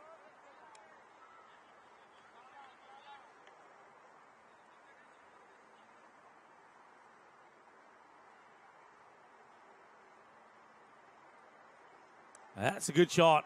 Tossed up this time. Goes for the stumps and hits the top of the branches of that tree. 6 runs. Put them up in the air like you don't care, Majid. The umpire. That's a nice looking shot. And now, well, someone about getting a severe talking to from Sujit Gujar about something. He's really giving him a stern talking to and waving his arms around and all sorts. Khalil gets off the mark with 6. That quicker one again, and oh, he's put it down. He's put it down. The quicker ball outside the off. The fielder has the chance. Well, where's he thrown this now? Oh, I thought he was going to throw it away. Well, that's Victor Murupu. Had a chance. It was really played nicely to him. But the ball hit, I don't think it hit the palms of the hands. Look at the reactions there from everybody, from the bowler, from Butt, from the wicketkeeper. Gujar. Khalil gives a chance, gets dropped on 6 by Murupu. The over also comes to an end. It's 21 for 2. 16 coming off that over. 5 off the first. That's played away beautifully. That's a lovely looking shot. Well, Khalil, after being given a life, is going to put away Shamir Mohammed.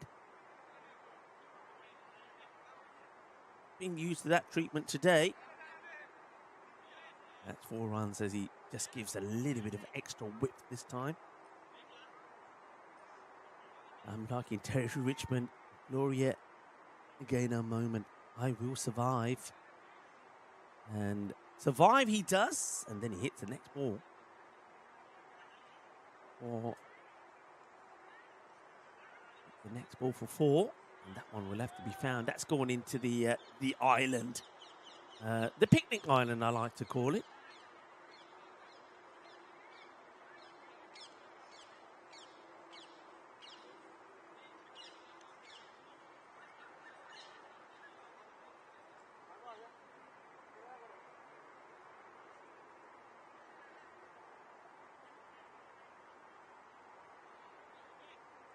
The reply going to be here from Shamir.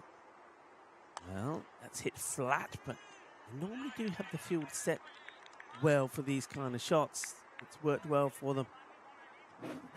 Terry Richmond liking that last shot. Yeah, it's what's worked well for Bruges. Having those men straight. Now, a bit of a change here now to Harrington. They've gone with mid-wicket back. Oh, but he's gone big. He's gone large. That is a monster strike. Lovely jubbly, sweet out of the middle, sweeter than a bowl of rasmalai. Kitna sona shot Maria, uh shot दे के तो स्वाद आ गया. Now Oliver Harrington, I'm liking the way he's going about his business. So you have a look at some of the top batters last month. I had the pleasure of seeing some of them in action. This time defensively played, and remember what I said yesterday about batters who opt to bat this way. Hit a big shot. The ball's not there for another 6. He doesn't want to swing and just get his wicket away. He just pushes it down the ground and takes a single. I like.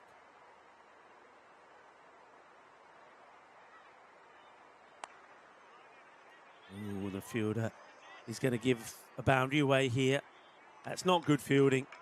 And it's making the apology, but look at the bowler. Shamir not interested, saying, Yaar, pare kyun ho gaya? Dar kat gaya? Yeah, got scared of it, got out the way. He's there for a reason. He's the man who's in between the two boundary riders there. And now the next one is going to be blasted away for a big 6. So Khalil, remember it was dropped on 6. After hitting a 6, he gets dropped, and it was pretty routine catch, really, from Victor Murupu. And now he's making them pay a little bit for that. He's raced on to 22 not out of 8 deliveries, 2 6s, 2 4s. Oliver Harrington also looking good, 18 off just 5. 2 6s, 1 4, 43. Then 2 out of the power play now, and I suspect here that they're going to go to that field that's worked for them. At the moment, I'm seeing square leg going back, a mid wicket. Yeah, they've got this field. I wonder if Lucky, I wonder if you can get Danisha, if you can, just to show us these fielders here in front here. I know it's pretty difficult to do, but it'd be good to, if we can at some point, because I'd like the viewers to just see the field that they see. There's a bit of fielding there as well. So the base at the moment, I've got one fielder who's more or less right behind the bowler. And then you've got two either side of him. He's just trying to pick that up for you.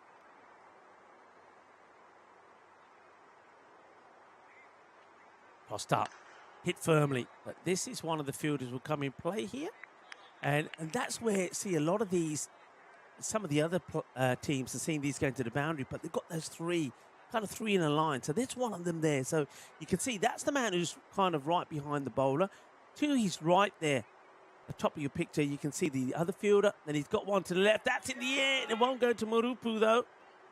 Almost gets another chance this time to get the wicket of Headington. So, and it's a field that works for them. And sometimes they've got four of them. On this occasion, they're leaving a mid-wicket out. But sometimes they have kind of four in a line and just a sweeper out in the offside. Quicker ball, but too wide. Usama trying something different.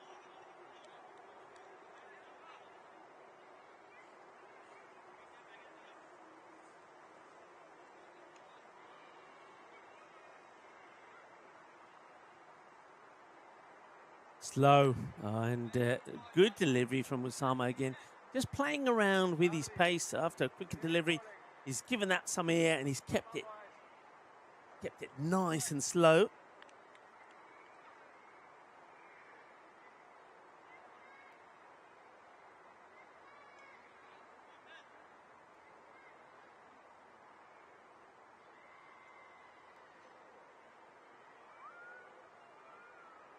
Up again, it's firmly hit, and a bit of work to be done here by the fielders.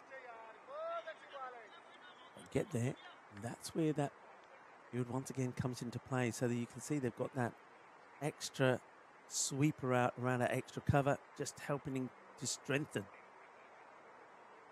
the field straight down the ground. And one thing he's gone. Well, he tries to get funky, and he's going to be gone here, plumb. Now, this is what this field, now I've talked about this field, this is what it creates. So if you imagine, Harrington is batting and he can see that all the five fielders that are allowed out are in front of him. So basically, they're like forming that V. They're in the V he's hitting. So he's got to try something different. And what he tries to do here is to scoop. But Usama goes full and he's missed this completely. I think as he starts walking here, he shows a bit of the bat to the umpire. But look, there's no bat involved there at all.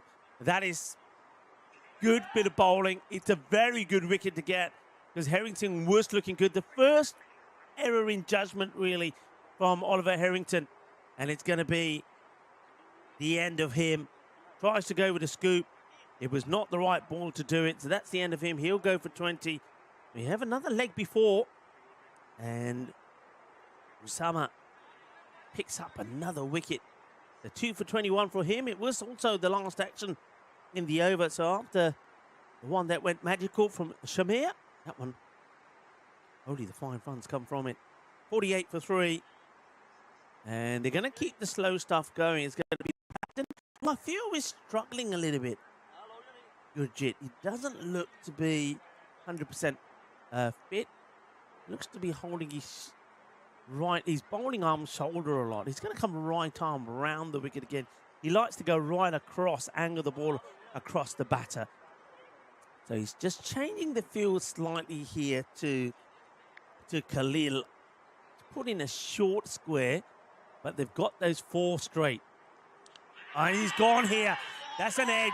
I heard it from here. There's no doubt about it. The batter, I don't know what he's waiting for. I don't know what his complaint is. There was definitely a snick. It's a very good catch taken by Sujit Gujar. That's a huge wicket because Waqas Khalil was looking dangerous. There's the edge. There's the catch. There's the wicket. And Gurjit Singh, the captain, has done it again. Shaba Shaba Mundio. Bahut badhiya. Good bit of cricket, really. Great catch. Well bowled first up. And it's just a different angle. Look, massive snick. It's a very good reaction catch. Really is. And Khalil goes thanks to Gujar, who's having a bit of a field day today, isn't he? Catching behind the stumps, been involved in some stumpings. So 2 wickets, basically, in 2 balls. It's a team hat-trick. This time, Gurjit is messing with the umpire. This is where umpire Ricky says, hey, come on. Play the game. Saeed Karimi up in the air. Guess who it is? This time, he's held it. Can you believe it? Victor Marupu, I'm sure it is. And it's going to be another duck. Saeed Karimi will go for a 2-ball duck. So it's more. The Ducks are happy today on a wet and rainy day in Belgium. I tell you who else is happy. Gurjit Singh has taken another. What a catch this is. He had a lot of ground to cover. That is a superb catch. It really is. Fantastically well done. And Marupu returns with a beaut. And Gurjit gets another. They're in trouble here now, aren't they? They're in trouble here. Batters are coming and going. Marupu diving, taking a fantastic catch. And Gurjit, in 3 balls, has taken 2 wickets for no runs.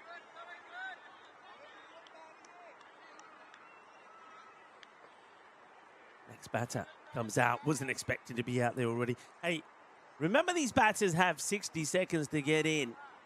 And there's no point going to the non-striker having a chat. You've got to be ready to face the ball in 60 seconds. If you're not, then 5 penalty runs. And if 60 seconds becomes 90 and there's an appeal, it can be given out.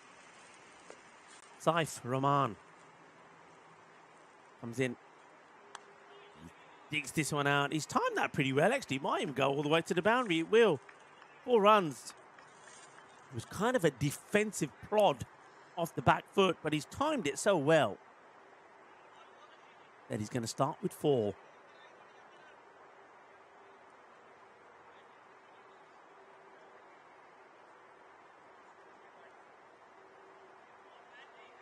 Gurjit gets ready for the next. Goes, oh, I thought it goes too wide. The umpire might still give the wide signal. There it is. Does go too wide. It's one thing that De Bruges, all the bowlers have done quite consistently, actually. And that's just go a little bit too wide of the line. Well, he's actually been given a dead ball this time. Not sure why. Well, there's nothing dead about that. That's live and kicking. It's going to go all the way. Smashed away. Yeah, I'm not sure why that was given a dead ball, but that was what the signal was. And then the next one goes down on one knee and crunches it out in the middle of the bat. And then that's a good shot. Well, Saif Rahman, good start from him. He's out there with Durrani, who's yet to face a delivery. Number 6 and 7 out there together. Oh, now then. I think there might have been a bit of bat on this. I feel there was a bit of bat here. So, Gujar, the over's still a good over. Chasing a wide one. And, yeah, there is. Look, great shot, actually. Great replay. It's one of those which, I mean, the keeper's got his gloves ready to take the ball and maybe be thinking of a stumping, perhaps. But the bottom of the bat, and he's just taken that out of... it's almost like he's taken out the gloves of the keeper. 2 for 11. 59 for 5 at the halfway stage.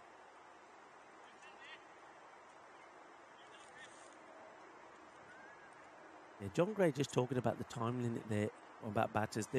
One thing I will do, John, is I certainly will have a little chat with the umpires maybe after this innings, just to remind them of that. But you're absolutely right. Yesterday there was one which really, you know, it was crazy. I think the batter took so long. I think it was one of the, was it Aneeb? I think it might have been Aneeb. I think it was in the match where he scored that 35 not out against the ICCB. He took an age to get in, and then, well, they're asking the question here. I wonder if he's played it into the ground. they think is edged this. Let's have a look. Let's see if we can see anything here. Yeah, I think he's played bat. Let's see. Or does it take the top of the bat? Now, the umpires are having a discussion here. I wonder if we can see that one more time. But does it come... I thought at first maybe he hit it down into the ground. But let's have a look at this. Ball is bouncing. And then does it take the bat on the way up? I think it might do. I think it take... If we just keep this playing, does it get the bat... Keep it going to as it goes to the keeper. Let's keep it going here. Does it catch the bat there and then go to the gloves? The umpires have had a chat and they've stuck to the decision of not out. I suppose if there's doubt, you can't give it out. So I like that. Good work from the match officials. And well, I suppose they're just making a habit of appealing for everything. And when you get like that, I can tell you myself from my umpiring days, and when I wear my umpire's hat, if you get a team like that that are forever appealing, the chances are sometimes there may be a genuine case for a wicket, but you're not going to give it because you're going to say, well, they appeal for anything anyway, so I'm not 100% sure, and I'm not going to take their word for it. So, yeah, only appeal if you're absolutely sure.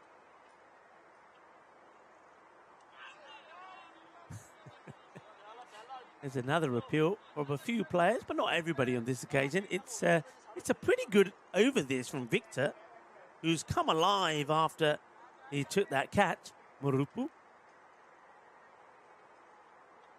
If you look at the batting, though, I mean, it's not very good, this from Durrani, is it? There's 5 balls now. He swung and missed that. He's still on 0.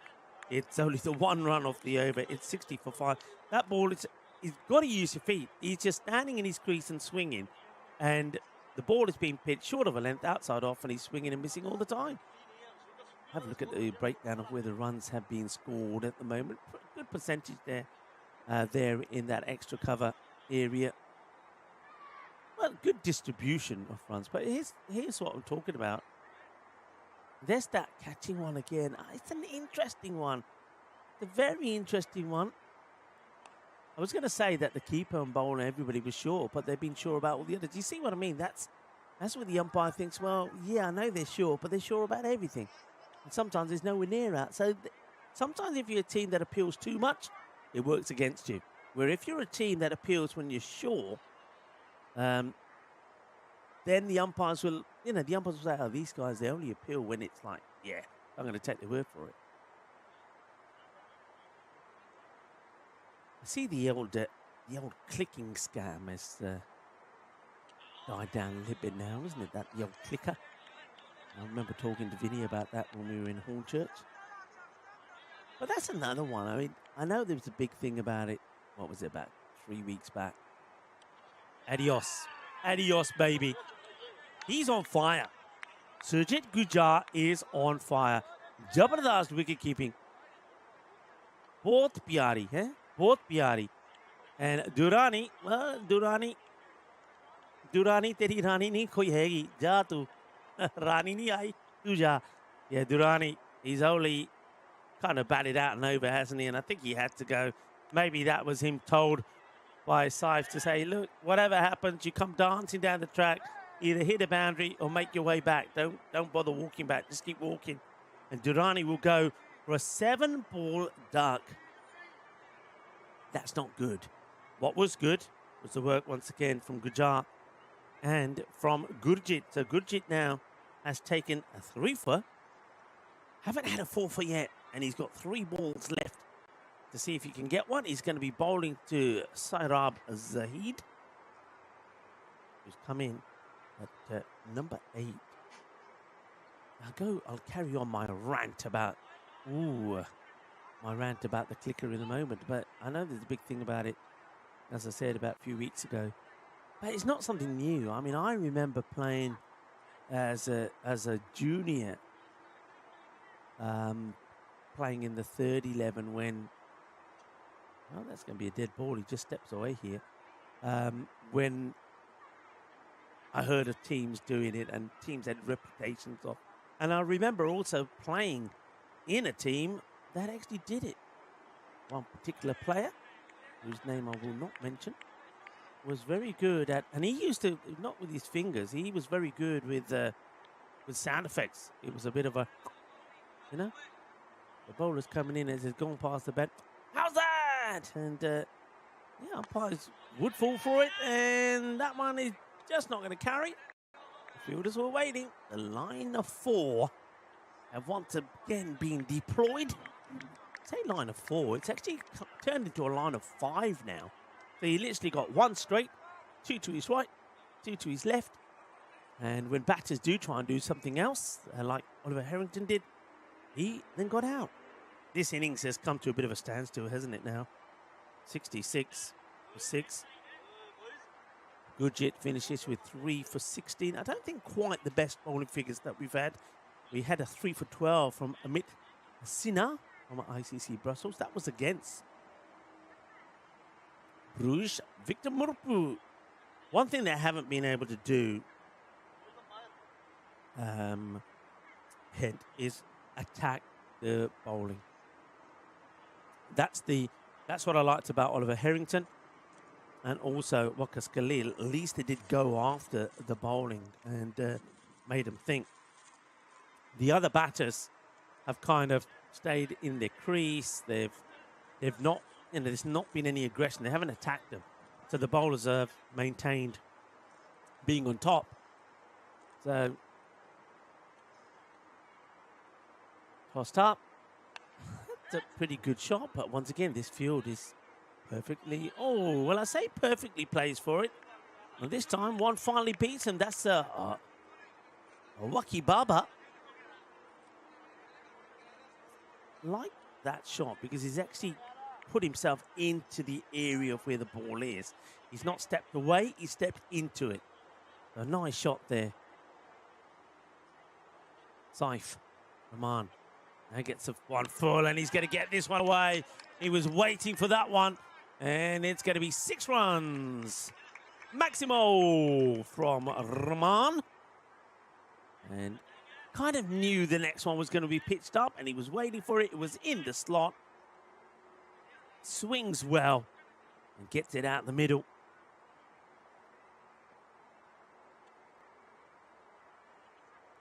Ooh, that's the wide ball.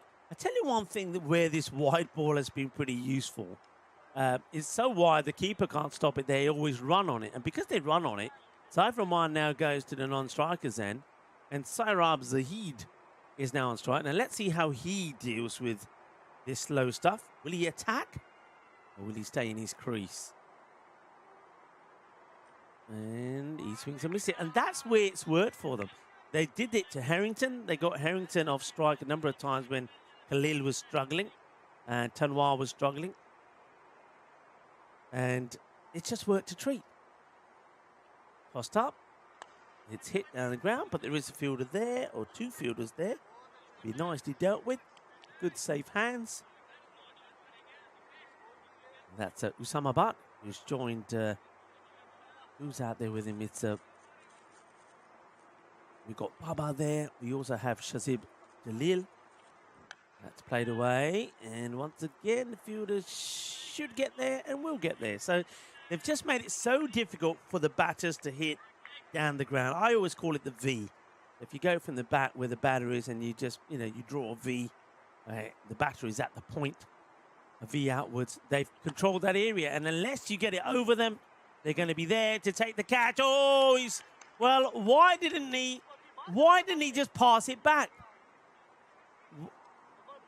Why did he not pass it back? So the catch has been taken here, but the fielder is kind of being pushed. Kabaddi style, they look kabaddi. So here, he's inside the field of play. He should have just, or the other fielder should have just grabbed it from him before he went out of play. I think if you have reactions there, you're able to pass that back. But it will be 6. And well done to, I think that was Zahid, was it, who finally got one away?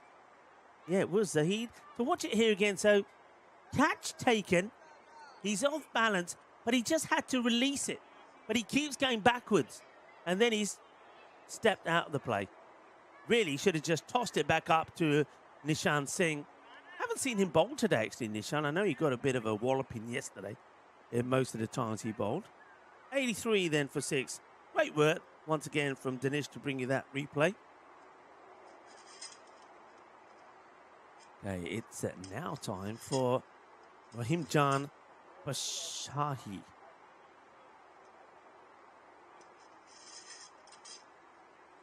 Oh, good start. Top ball to start. So first time we're seeing a bit of medium pace.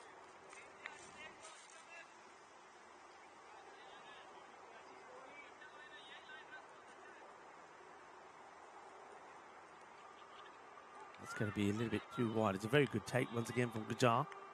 He takes it in the right mitt. Rahimjan.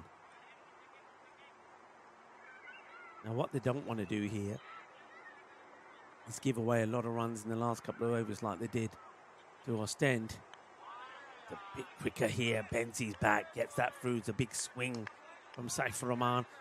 I suppose for the batters, what's the awkward, especially if you've been out there for a little while, and I suppose Saifur Rahman has, that after facing those slow, loopy deliveries, now all of a sudden things change and you've got to get your eye adjusted. Well, now he gets a slow one, and when he's adjusted, they're that okay because he's used to it. Slower delivery from Bashai, and it gets blasted away. Another really good shot. He's actually played very nicely outside the off. Remember, that's how he started. His first ball was a beautiful boundary he played all along the ground through the covers. This time he's blasted it flat and hard for 6. Hello, Helix. Welcome. Good to have you with us.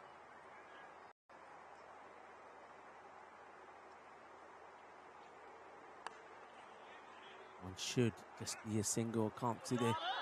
Well, where's that fielder gone? I'm very surprised. They've obviously made a fuel change here. And normally they have, in fact, no, it's just gone in between the two. And I can see that Anib Butt, he chose to leave this or not attack it, thinking that the fielder who's straight would get there. And in the end, he can't get there. So that's a bit of an error, I think, there from the fielding side. It's not one that should have gone to the boundary. That's hit beautifully. Well timed, but well picked up. Share the meal, everybody. It's our charity partner, part of the UN food program. Share a meal and save a life. Slower again, and this time Siram Zahid doesn't pick it. He ends up on his knee like he's about to be knighted. It's a 95 for 6. Yeah, look, I have to give him a shout out. I mean, Share the Meal, our charity partner, a few times throughout the day. And of course, look, we have to accept that there's a lot of people, millions of people around the globe that are struggling to get enough food to eat. And it shouldn't be the case in the world that we live in. And if you can do a little bit to help, click the QR code and help Share the Meal. Big shout out to them and all the work that they do. Our charity partner, if you join the action in the middle, looks like there is going to be a change in the bowling. And it is going to be Nishan Singh. Well, he will get an over. Let's see if things change for Nishan. He wasn't able to really... In the first match they played, he wasn't bad. But then after that, every time he came in, he just took a bit of a lashing. And today could be no different. It's just going to get over the fielder. It's going to be 6 runs. Boom. Shakalagya. Eso es 100 carreras. The 100 comes up as well. A nice shot of Bolo there. Can we get Bolo in the shot again there? Danish, nice to see Bolo wearing. He's modeling the ECN rain jacket, is Bolo. There's Peter in the background. He's, well, Peter, it's yours, Peter. Peter, do the fielding, Peter. There is Peter. He will do the fielding. There you go, Peter. I said it was yours. Peter, part of the federation. He's got these Ostend Exiles playing shirt on, which has got a great GB on the front of it. And GB is golden ball. He's got the golden ball feeling. I've got the golden ball vibes now today. Will we get a golden ball? I have to wait and see. That was not a good ball. 5 wide. So Nishan Singh, it ain't happening for him, is it? It's not happening for him. Make a change in the field here because they push back the third. Well, that's better. Hit the deck hard. And he does. Yeah, so the first time we see a change, so the extra cover has come into the circle so that third can go back. Interesting field change. I personally wouldn't have made that change because I would be saying to the bowler, he shouldn't be bowling there. Oh, there. That's Gandhi. It's Gandhi. It's a beautiful shot from Rahman. That might be flat 6. It is.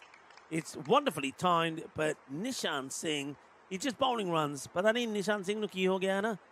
Pata ਜਿਹੜਾ ਆਪਣੇ ਪੰਜਾਬੀ ਹੈ ਨਾ ਮੁੰਡੇ ਜਦੋਂ ਉਹਨਾਂ ਨੂੰ 2-3 ਦਿਨ ਹੋ ਜਾਂਦੇ ਆ ਨਾ ਆਪਣਾ ਸਾਗ ਆਪਣੀ ਮਾਹਾਂ ਦੀ ਦਾਲ ਪਰੌਂਠੇ ਜਦੋਂ ਨਹੀਂ ਮਿਲਦੇ ਆ ਨਾ ਇਦਾਂ ਹੁੰਦਾ ਉਹੀ ਗੱਲ ਹੋ ਗਈ ਨਿਸ਼ਾਨ ਨੇ ਆਪਣਾ ਖਾਣਾ ਨਹੀਂ ਮਿਲਿਆ ਪਤਾ ਨਹੀਂ ਸੈਲਡ ਖਾਂਦਾ ਪਤਾ ਨਹੀਂ ਕੀ ਖਾਂਦਾ ਉਹ ਪਾਸਤਾ ਪੂਸਤਾ ਖਾਂਦਾ ਹੋਣਾ ਉਹਦੇ ਵਿੱਚ ਕੋਈ ਜਾਨ ਤਾਂ ਹੈਗੀ ਆ ਇਹਦਾ ਮਤਲਬ ਆ ਦੇਖ ਲਓ ਵਿਚਾਰਾ ਬੋਲਿੰਗ ਤਾਂ ਕਰਦਾ ਟਰਾਈ ਤਾਂ ਕਰਦਾ ਖਾਣਾ ਅੱਛਾ ਨਹੀਂ ਮਿਲਦਾ ਕੁੱਟ ਖਾਂਦਾ ਆ ਦੇਖ ਲਓ ਨਾ ਅੱਛਾ ਖਾਣਾ ਨਹੀਂ ਮਿਲਦਾ ਇਹਦਾ ਮਤਲਬ ਕੁੱਟ ਖਾਣੀ ਹੈ ਕੁੱਟ ਚੰਗੀ ਕੁੱਟ ਖਾਂਦਾ short one again.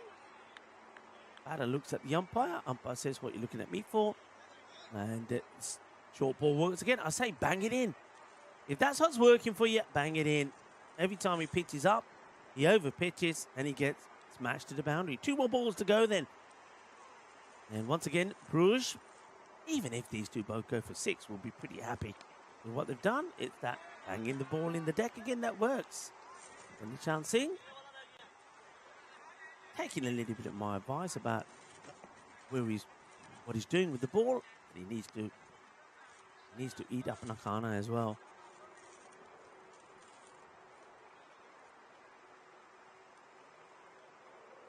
Last one then. Can they get another boundary here?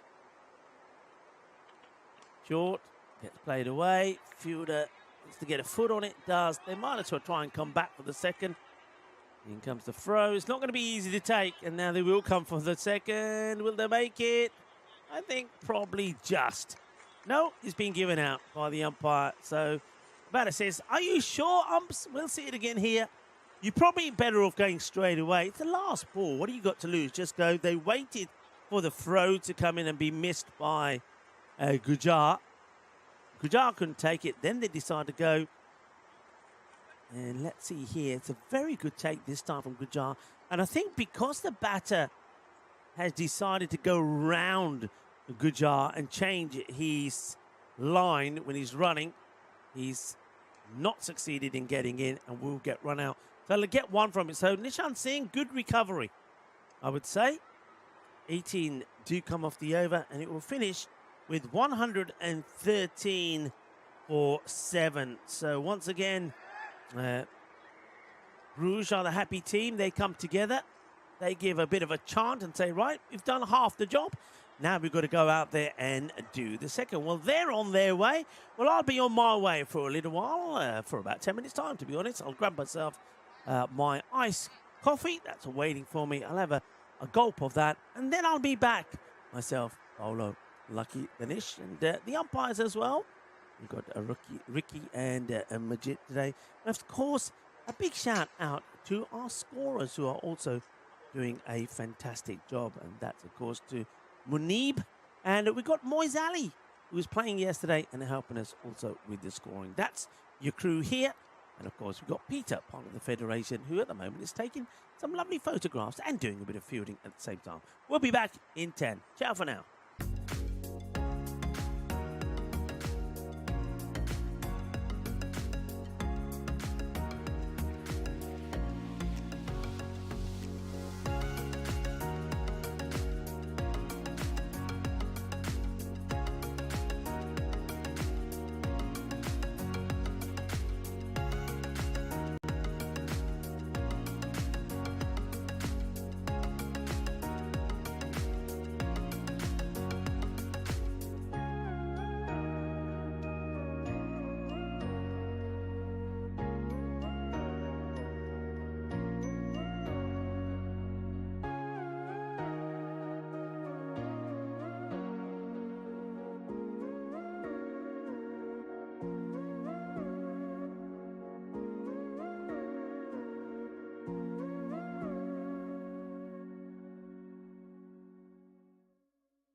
This European cricket event is proudly brought to you by our official timing partner, Rado, and our official charity partner, Share the Meal by the United Nations World Food Programme. Hello and welcome back as the umpires make their way out, and the batters from Bruges will be hoping that they're going to make their way out and get themselves another victory. They're sitting well in the standings at the moment. Bruges are top of the pack, having played 5, so this is their 6th match. By the end of today, all of their matches will be done because they play 4 again today, but they've got 12 points off their 5. Second at the moment is International CC Brussels with 8 points.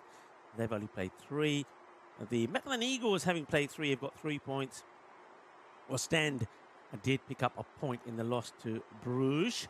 They will have a chance to get their revenge a bit later because they will play Bruges again. But this is now them against Gent. Gent also will play Bruges again today. That will be the last match. So Bruges could finish very well and in a very healthy position when the day is over, especially if they can get a win here. Then it's going to be very difficult to see them not making it into the final on Friday. And they've had to do it the hard way as well. I can see that Oliver Harrington is warming up in front of me, and I did ask him. I interrupted the team huddle and said, look, I've got to find out, are you and Adam brothers? He said, yes, we are.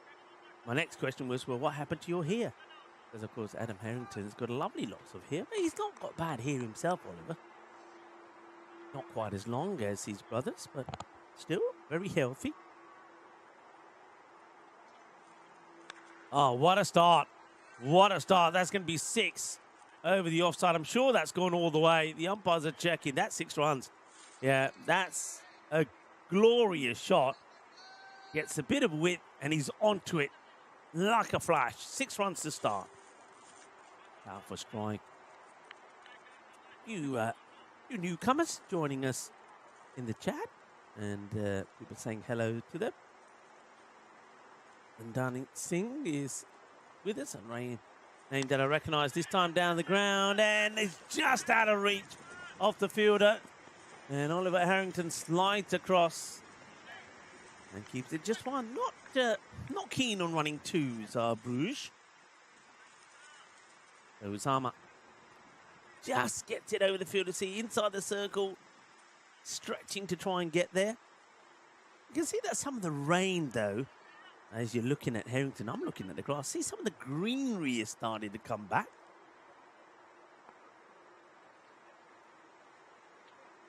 Oh, beauty. Absolute beauty.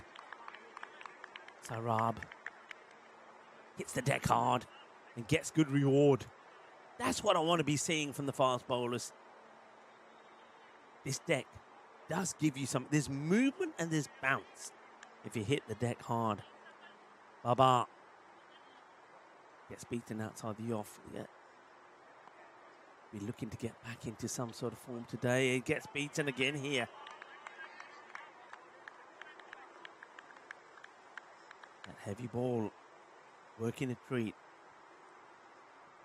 And maybe here Sarab Zahid is feeling that Baba maybe doesn't like the short stuff. And, if I was him, I'd be putting it in his rib cage one more time. Right, up and away, but he goes full, and that's not the place to be. And if Zahid needed to be reminded of that, here it is. Sometimes don't get greedy, don't go for stumps. Better to try and get the dot balls in, and there's Oliver Harrington. Watching that disappear, that one does come back. It goes into the kids' centre behind us. I say kids because it's kids at the moment. It's kind of a riding school, not motorbikes. I said kids. All right, this is on. Watch out. Oh, boy. That is just gone over us. I thought it was coming through the window. I was hugging Lucky there for dear life. And, this one, I was sure this one was going to smash into the... In fact, I don't even know how it's missed. I mean, Do you see it going over there? How much did that miss by? Not much. But did you have me hugging you there? Let's have a look. Here it is again. Bang.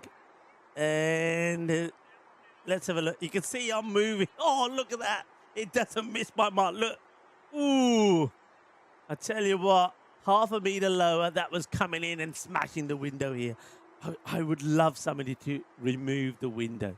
We've got shutters that we can close at the end of the day. Take the window out. It's dangerous. It will get hit. You heard it from me now. It will get hit. By the way, I did clean the window this morning. No. 19 without loss. You thought I was going to say no, I didn't. I did. I gave it a nice polish, and then the rain, well, it was always raining, but then rain changed angle and soiled it again. But I'm giving it another wipe, so I've got a nice clean window. How long the window will stay here, I don't know. They're ordering, get the rounders in, ordering at the bar. I'll have a couple. What can I have? Hot chocolate, please. Oh, hot chocolate here in Belgium. I bet you it's nice. Oliver Harrington. Well, he bowls like his brother, doesn't he?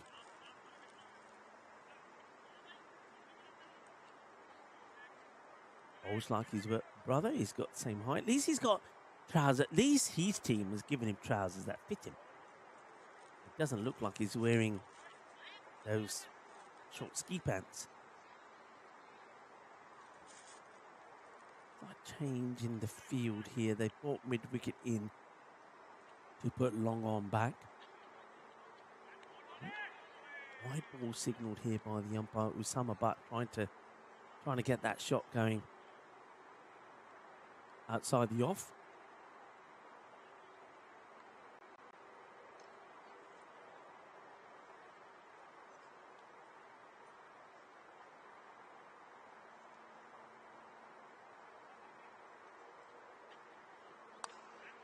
Nicely played and good bit of attacking fielding there. Like to see that. That's a Zahid Durrani attacks it. And by him charging in, he just stops the batters thinking about the single there.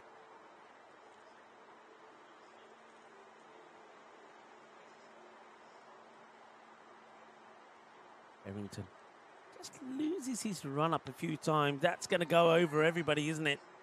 And that's gonna, I think that's probably close to being a 6. The umpire waits for the fielder to give him the nod, and the fielder says, yeah, it is 6, and he's now got to get into the tree there to find the ball. And few people, and Helix made a good comment. A lot of people always like to tell us about how they're losing their Shamuli. And Helix says, well, maybe stop doing what you're doing and put it to better use. So, yeah, Helix, I would as well. Stop complaining about it. We don't care. It's yours to do what you want with. And if you like losing it, well, lose it. Me, if I had money to throw around, I'd be giving it to share a meal and other good causes. So if you want to do what you're doing, fine. Nobody's stopping you. But don't moan about it to us. It's another one that gets straight through. There's a good comeback there from Harrington. Yeah, don't moan about it.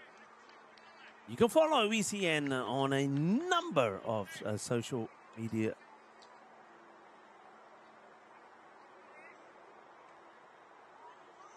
Instagram, Facebook. And do follow us. Thank you for following us as well.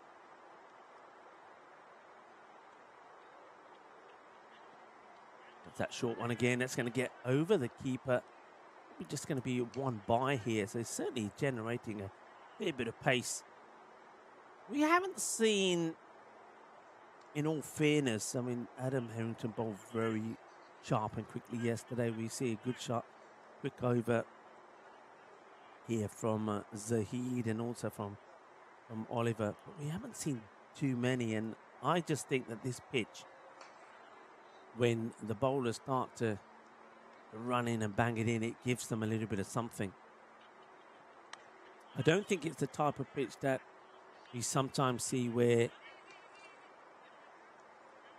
the pitch doesn't reward quick bowlers. And what I mean by that is on some surfaces, as we see a good over here by Harrington, it'll just be the 7 runs from it, 28 without loss. say on some artificial tracks, especially those that are concrete based, somebody like Oliver Harrington and also Zahid, the pace they're bowling at, the ball's unfortunately always bouncing over the shoulder. And it's not that they're necessarily bowling short, it's just there's that extra bounce. Whereas on this track, I don't think that is the case. They'll certainly get the ball around about chest high, and it's only going to go over the shoulder if they really do put a bit of extra into it. So I like this pitch for that. It's got some pace in it, it's got some bounce. But you've got to put it in the right spot. If you don't put it in the right spot, you're going to be in trouble. Saif Rahman.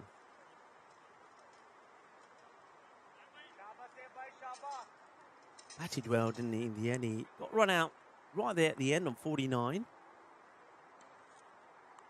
Oh, he's going to get an inside edge. Well, Chinese guard or French guard, whichever you prefer, that's what it was. They're only going to take a single. Wicketkeeper was running to get behind the stunts, but he should know that Bruges do not take too many twos. When they do try, there's normally a run out. It looks like a bit of an issue with one of the batters. No, it's just a lazy assist to the umpire. Can you please do my lazy? Minno na. ਜਦੋਂ ਮੈਂ ਛੋਟਾ ਸੀ ਨਾ ਮੈਨੂੰ ਸਿਖਾਇਆ ਨਹੀਂ 10 में दबा नहीं दे ਮੈਨੂੰ नहीं पता ਤੁਸੀਂ ਮੇਰੀ हेल्प कर दो please. So a little bit of help required.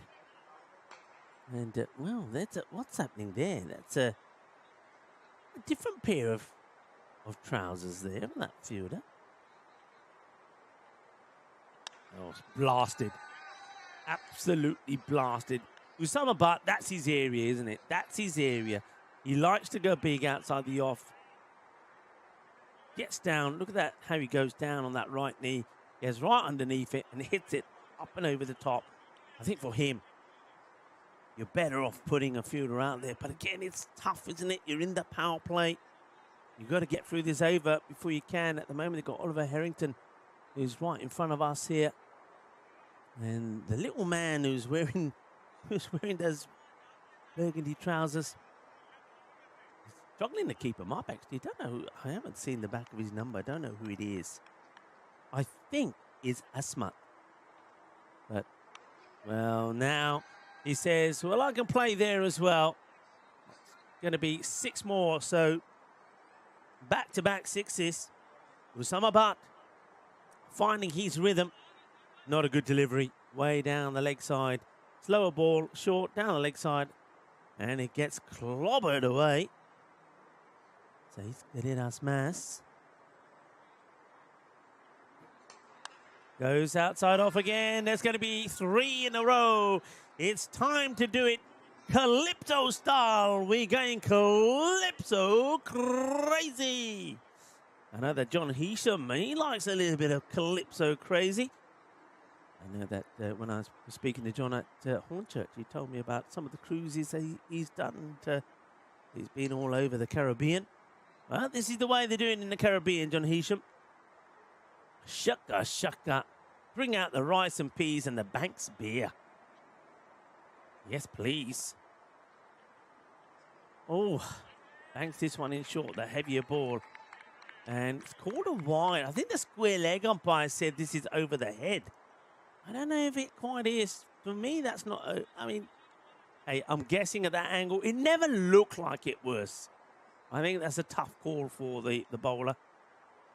And one for the over also signalled there to Saif. And now he pitches up and he's going to get put away. And it's going to be another one that goes all the way. Make that 4 in a row. 6, 6, 6, wide 6.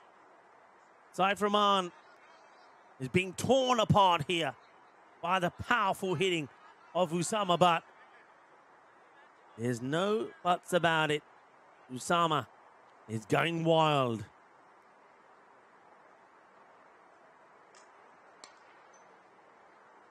Slightly slower.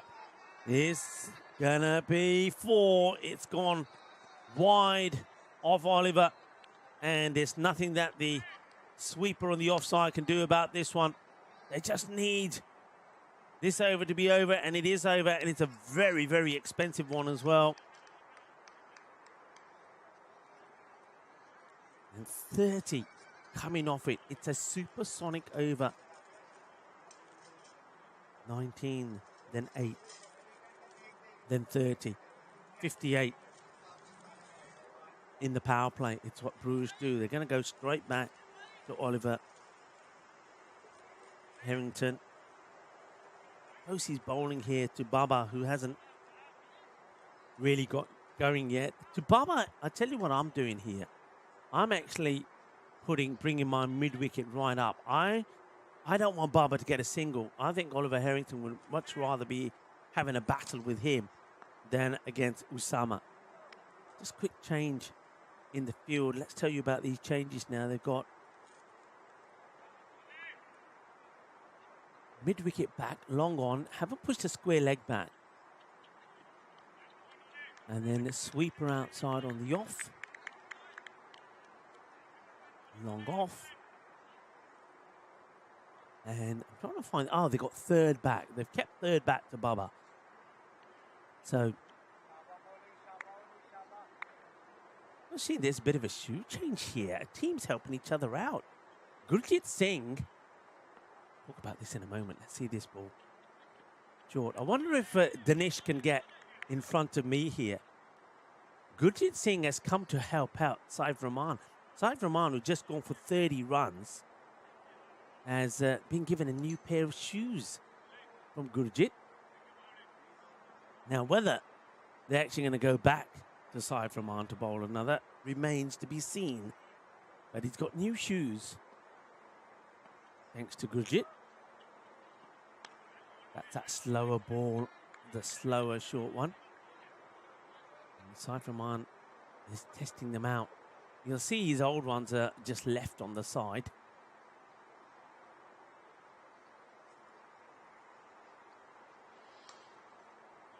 Oliver Harrington.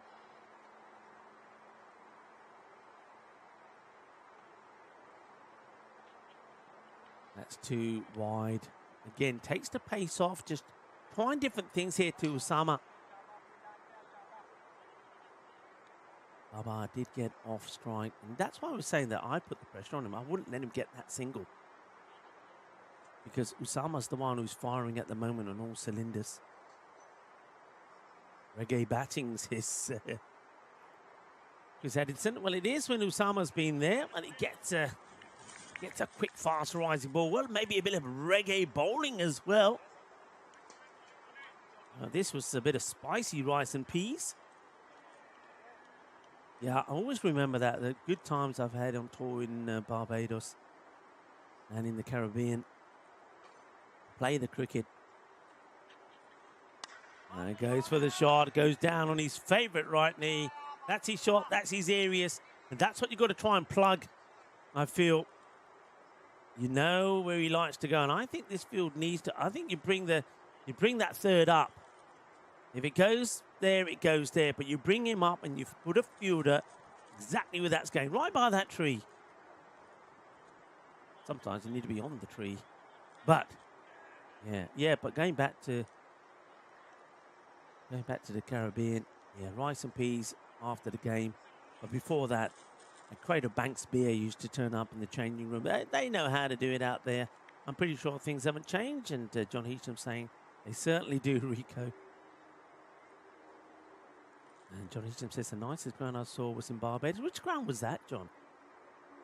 One thing I remember about some of the grounds there in Barbados, and then I quickly appreciated just why they were such good fielders. On those grounds, I mean, first of all, they're a bit like, if you look at the ground, a bit like this. But the grass is cut much, much shorter. In fact, there's very little grass there. But as Harrington comes in again to bat, who goes for a lofted shot, and it's going to get past the fielder. It's going to be another 4, and it's going to be 50 to Usama Butt. He changed his bat, and this one probably doesn't ping as well as the one he just broke, but it's enough to get a boundary. It's enough to get him to 50. That 50 coming up in just, what's that, 15 balls? Yeah, 15 balls, 51, 7 sixes, 2 4s, Samabat, the man who scored 96 yesterday, is doing the job, is doing the business for his team so far. 70 without loss, as Wakibaba still struggling. Hello to Monica Ramos. It's very good to see you in the chat. Monica Ramos saying hello, all my friends, and hello to you. But yeah, going back to what I was talking about, so basically, so rock hard grounds, bubbly. But what made it even worse is that a lot of the grounds have fruit trees and that around them. So a lot of, figs and things like that are on the ground. So the ball's, the ball never takes a direct route. It bobbles around everywhere. Hits this, hits that. Let's just say it's Tortuga heaven. But these guys still are running in, picking up the ball one-handedly and getting those throws in. It's quite amazing. Oh, this... I think there's a couple of things here for me. I mean, first of all, that's definitely a wide. It might be the second one, but he's got this... I'm not sure about this action. I mean, it's a slingy action. You just got to keep an eye on that arm. I think, for me, I don't think it stays straight all the time. It's bent here. Well, what do you think? That one is going to be caught. It's going to be a wicket. But I'm not convinced about this action. But I'm not the umpire. That's for the umpires and the match officials to pick out. We're talking about pick out. It's Babar who's picked out the fielder. He thinks he's got enough of it, but he hasn't. And it's a very good catch. And he has to pull the handbrake before he goes over. Well done there to Zahid. Zahid, well, the catch is taken. Babar will go for 15. He really didn't quite find his rhythm. And I think that Hent may find that a more dangerous and aggressive batter may be coming out now. Are they going to go back to Shamir? Yeah, they're sticking with... I actually don't think it's not hurt them as such. Because I think sometimes by Shamir coming in, they get a lot of extras because the bowlers have struggled to bowl to left-handers. Let's see how Mashallah Mazar does here. Coming round the wicket. And as I say, it's a no ball. This is what every time Shamir Mohammed has come out, whoever the team is, whoever the bowler is, has just not been able to bowl to left-handers. So this is why I think maybe one of the reasons him coming out is I think he's only had one good knock out of the 5 innings that they've had.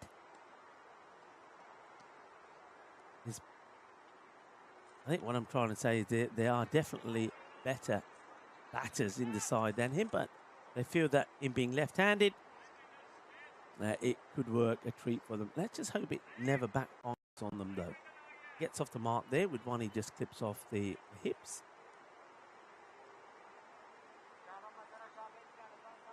Azan says hello, hello.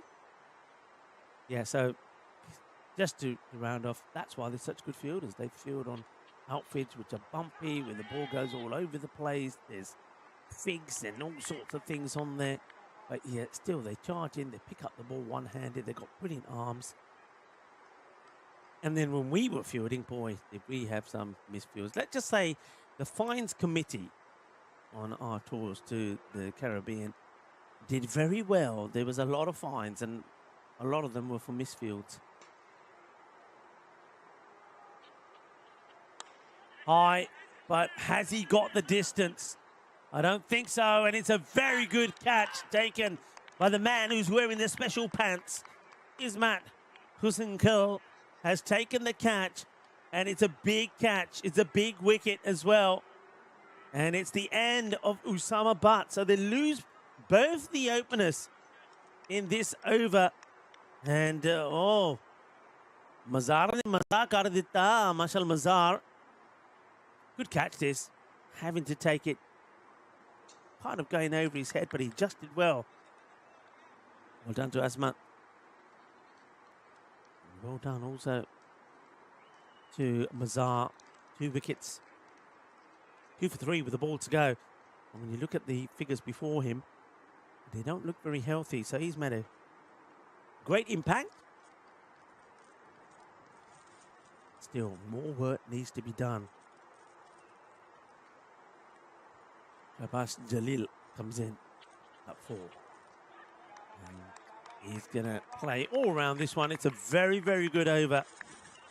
Now, whether it's enough to have got them back in the match at this halfway point, we'll wait and see. 73 for 2. 41 of 30. If they can get those 41 of 12 deliveries, they take all 4 points. And that's why I was a little bit surprised. I mean, Usama Bat, he was doing what he had to. And the way he was going, he was batting like he wanted to get those 4 points. Baba struggled. 11 balls for 15. Didn't quite really play with the same mindset. I personally feel, I'm going to really put the mockers on him now. I really feel that the man who's come out here now, in fact, I'm going to say that 2 names I'm going to give you. There'll be a wide. The first one is of Shabis Jalil. The other one is Anib Butt. I actually feel both of those should be coming ahead of Babu and Shamir. Oh, another wide. So the left-hander Shamir, he's there just to get wides for his team. He plays it nicely away. It'll just be a single as Dalil now gets set. He's set. The fielders on the boundary need to be set as well. Square leg goes back, mid-wicket back, long on, long off. And a sweeper out on the cover boundary. That's what they've gone for here to Jalil. Faisal Khalik. On the pad, going down the leg side. And, well, a surprise. Quick single being run here by Bruges. Hello, Chris Smith. I don't think I've quite said my hello to you. And, hey, Monica Ramos. Seeing you in the chat. And, of course, horrific scenes the other day of the natural disaster there in your home country. And, of course, on behalf of everybody on the European Cricket Network, that's been hit pretty well. It's going to beat everybody to the boundary. So, Shamir gets his first boundary, and it's a good-looking shot. He's hit that really straight, but look where he's gone. He goes right across to the offside and doesn't need to run for those, he says. But he is somebody who likes to shuffle. Oh. Well, the wicketkeeper is asking the question. Nobody else seems to be interested, including the bowler. Yes, on behalf of myself and everyone on European Cricket Network, all of those have been affected by that natural tragedy really there in Colombia. Our thoughts and prayers are with you. Shamir bludgeons another one just out of the reach. I think this one just bounces before the rope perhaps here. The umpire, I think, it's given a 6. We'll have a look at this again. So steps across, hits this one pretty well. Where does this bounce? Let's go back again there. No, just over, actually. Just over the rope. I think it was the fielder in the end there, Asmat, that tells the umpire, yeah, it was 6. Oh, well, he's done the dummy here. And the fielder, brilliantly done. They should come back for 2. And... nah, says Shamir, stay there, don't worry about it. What a good bit of fielding this is. It's a great dummy by Shamir in the first place. He goes to play the shot and then leaves it. Wicketkeeper gets nutmegged. And how about this for a save? Now, where's that foot? See that again? Probably not got time, actually. Let's go back to live action. And now this one could be out. Fielder's running in. Oliver has taken the catch. The cap comes off, but the catch stays taken. That's a crucial wicket. Jalil is the 3rd to go. I always say that Bruges, when they lose 4, then you can start to feel you're getting into them. Yeah, that last fielding one, I don't know if we can go back to. I just wonder if his foot had gone over the line when he pulled it back, but it's hard to tell from where we were. There's the catch. Off comes the cap. See, if you had long hair like your brother, that wouldn't happen. Yeah, this is the one we were looking at here. So, I mean, not that it matters now, but where's his foot here when this gets flicked back? So have a look at that right foot.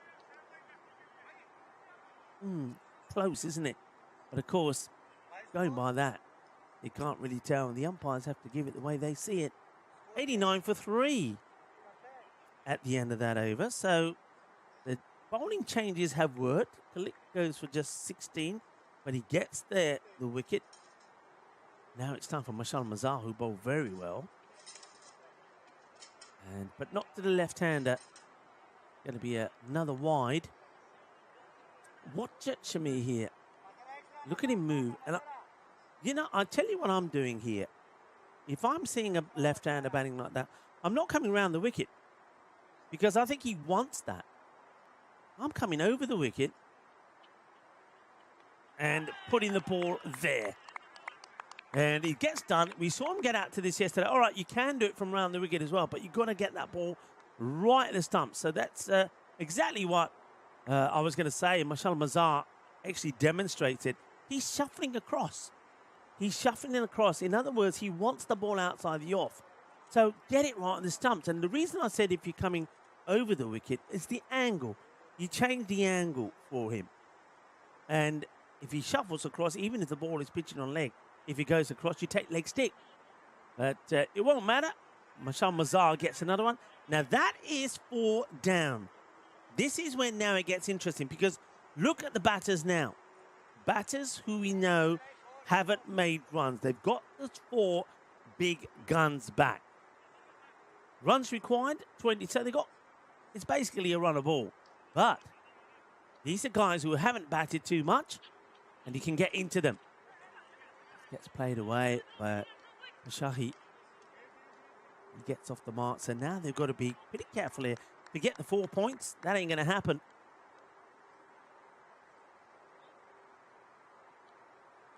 Mazar, great bit of bowling from him.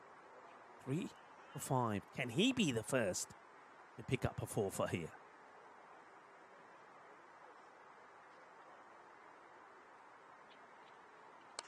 It's up in the air. Fielder's running across, and that's a great... Oh, brilliant! Absolutely brilliant. Absolutely brilliant. Does he take this before it bounces? If he does, that's out.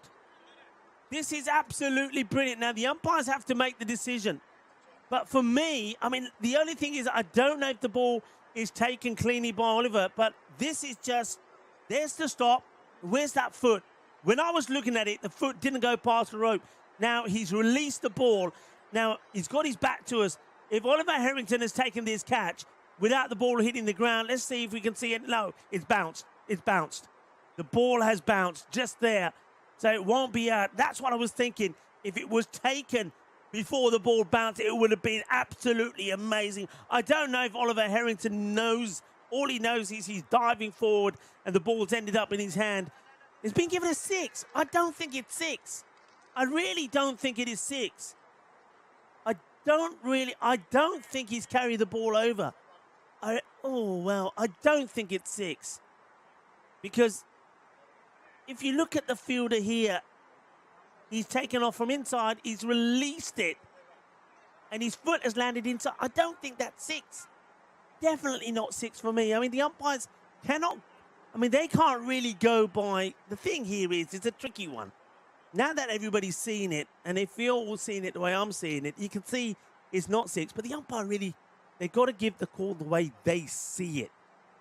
They can't use our technology. They've got to, and they obviously got to go by the fielder. And then the fielder here must be able to, they actually went over and talked to the fielder. Now, whether the fielder says, I don't know. But I think Oliver definitely knows that it wasn't going over the rope. I think that's not a boundary. It's not out, but it's definitely not a boundary. That's what I'm thinking. So let's see what the decision. Now the 2 umpires are coming back together again. So this is going to be pretty interesting. Let's just stay on the umpires. Let's stay on the umpires here and see what conversation the umpires are having. I wonder if we can get... Well, now the umpires had a quick word. The walkie-talkies. Ricky is on the walkie-talkie. I suppose it's an important one. 23 or 22. This is pretty important. If it goes for 6, then basically you could say that more or less is the match. So they're still disputing this, disputing. They want to get it right. It's important to get it right. The way I saw it, and I think the way, if you all look at this again, see it, it's an amazing bit of fielding. I don't think it's 6, and it's not out. There's the save. He lands back inside the rope and then releases the ball before he goes out. Now watch here, he's released it, then he goes out. So I don't see 6 there at all. And then what you see here, the ball just bouncing. Watch the ball just bounce. Just there. The ball bounces as it's picked up and plucked by Oliver Harrington. So for me, whatever runs were completed, whether it was 1 or 2, there's 2 runs and that's it. So they just took the 1 run. It should be just 1 run. And let's see. I mean, the umpire, I think what they're doing here is saying, first of all, can I just once again say excellent work there from Danish. Danish is on par today. He's got a big smile. You can hear I'm talking about him. Just his second day on the camera, by the way. Absolutely brilliant. And now there's applause. I think you'll see that a single has been given. It's the right call. It also keeps this game very much alive and interesting. The top batters all departed.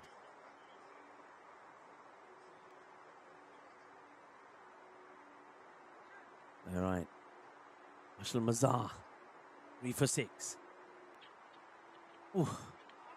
It's that delivery there. I think, I look at it sometimes. The wide has been called, probably the one for the over as well, but I just look at the arm here. I don't know. What are you thinking, folks? Kind of is bent, and as it comes over, it straightens, and then it kind of stays straight. So I think it's okay. I mean, if there was a nick in it as it's coming over, that would be the issue. It just, that's been worn by the batter. Dot balls, that's all they can do here. Dot balls. Dot balls, keep pressurising, take the rate up, get another wicket or 2. Terry Richmond saying correct call. Uzi, hello and welcome back to you, Uzi. Saying welcome all. Welcome to you.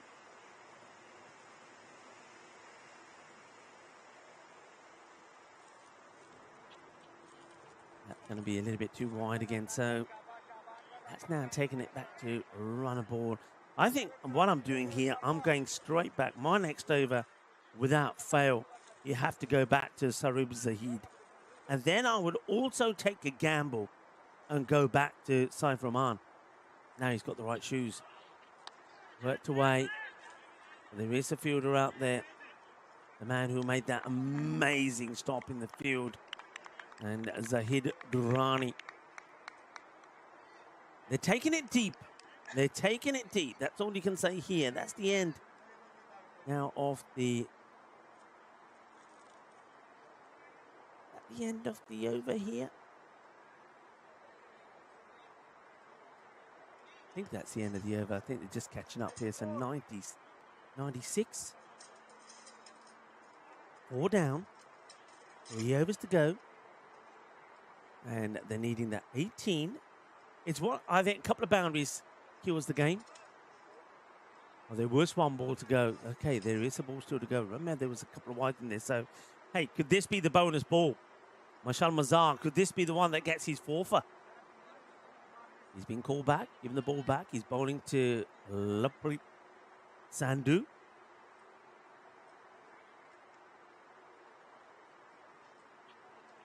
And it's going to be another wide. Laprit just lets this go by. This is a good opportunity for these 2 batters to get a bit of practice in. Not too many below 4 have. A bit of bat onto that. They'll take the single. So the extra ball means 2 runs. And it takes now that requirement to 16 of 18.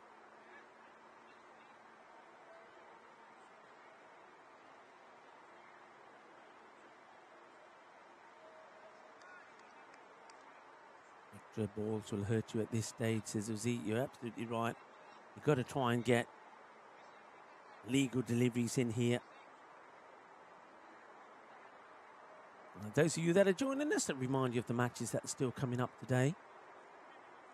after this, match number 8, the third in the day. Ostender back against Hent. He's hit that pretty well, but he's got the fielder there, and that man does not drop him.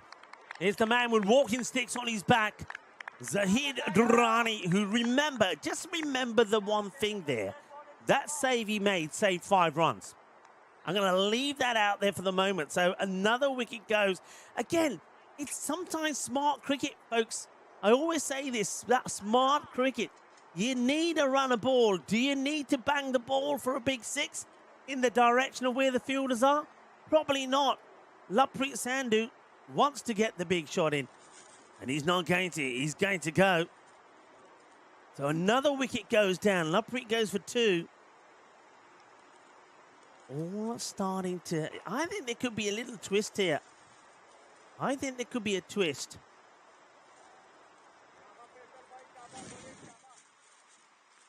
And Khalik comes back. Remember, they've got a good bowler to come back as well. Sarab Zahid. Bowled with real pace. And but he's going to just get this over the point fielder. Yeah, we forgot about Anib Butt. He's coming a bit lower down the order. They're not running here. There's 2 runs there. It's really lazy running. One thing that Bruges are very bad at, I'm going to tell you, one of them is the running. The other one is coming up now. Watch the non-striker, Anib. Let's see if we see him backing up at all. I'm putting money on he's not moving. Let's see. Here we go. How right am I? Any takers? That's out. Gone. Plum. Nope. Keep walking, buddy. Keep walking. Another one goes. Pashai now gone. That's 6 down. 98 for 6. I was right about the LB, and I was right about the backing up. Shocking backing up. I was talking about this yesterday about Anib Butt. He does not back up. He's not the only one. And, boys, you got to go back and watch. You got to go back and watch how you're backing up and learn from it. And, well, Pashai, you've got to go back and watch the decision. You were right in front, and the ball, in my opinion, and in the umpire's opinion, was not going over the stump. So he's going to go for 2, the same way as Lovepreet, going for the big shot, which you don't have to go for. Khalil gets another. This is turning out to be pretty interesting. Next batter in is Gujar, who's going to get one down the leg side. It's another wide. Well, they're going to give it away in wides, are they? That takes it back to a run of ball. Gujar, he's had a good day so far. Kenny also produced the bat. Still got Anib Butt. Yeah, how did we forget about Anib Butt?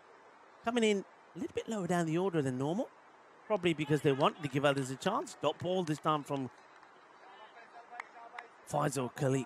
Oh, it's getting exciting, isn't it? Getting exciting. Defensively played away. No run. Thing is, the deeper it goes, the more pressure starts to apply onto the batting side. Well, Jerome is saying he thinks that Bruges will be bowled out here. Well, goes for the big shot. There's a fielder right underneath it, and Oliver takes the catch. They're just not learning, are they? Gujar will go for a 3-ball duck. You don't have to hit boundaries, but we're in Belgium. They like to play Belgian ball. They like to hit the ball for 6, even when you don't have to. And that's 3 batters that have departed trying to hit boundaries when you can win it with singles. They lose another. 7 down with the score on 99. And it's the first forfeit in the series as well. Faisal Khalik will get it. 4 for 18 for him. 3 for 11 for Mashallah Mazar. Those 2 have changed the game around big time. 99 for 7. 15 off 12. Anib Butt, now he could finish it. He could finish it in this over. There's no doubt about that. But he's got Zahid's pace to deal with. Zahid, for me, was a little bit unlucky in his first over. He's going to be firing in. Pressure on Butt.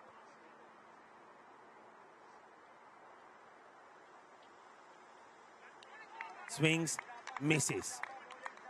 Dot ball. Pressure. Pressure, pressure, pressure. Well, Belgian ball equals Baz ball, says Helix. Sometimes if you don't play the game smart, then you end up losing. Bruges.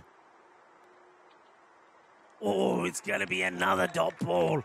2 dots. 15 now off 10. 15 off 10. And now you can forget about the runner ball scenario. They've come back from the dead here. Have hint.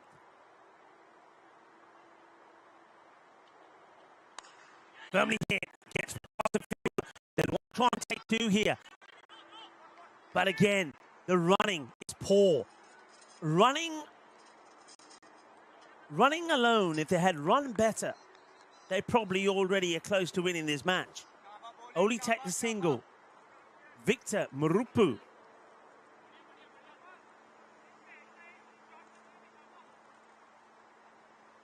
His turn now. See if he can do something. Zahid. Played out. Has to run hard. Good pickup. Good throw. Oh, so close. Direct hit, and that would, I think, have been out. Victor gets bat on ball. Watch the throw. And all about the running, because you know what I'm going to say, no backing up. Uzi saying poor running. You're absolutely right, Uzi. 13 of 8. A boundary takes some pressure off, and he's got the ability.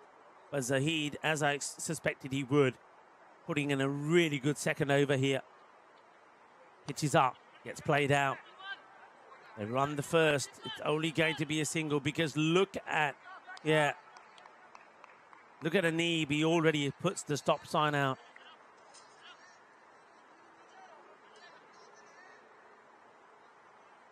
Twelve off 7. Quite extraordinary. Really is extraordinary.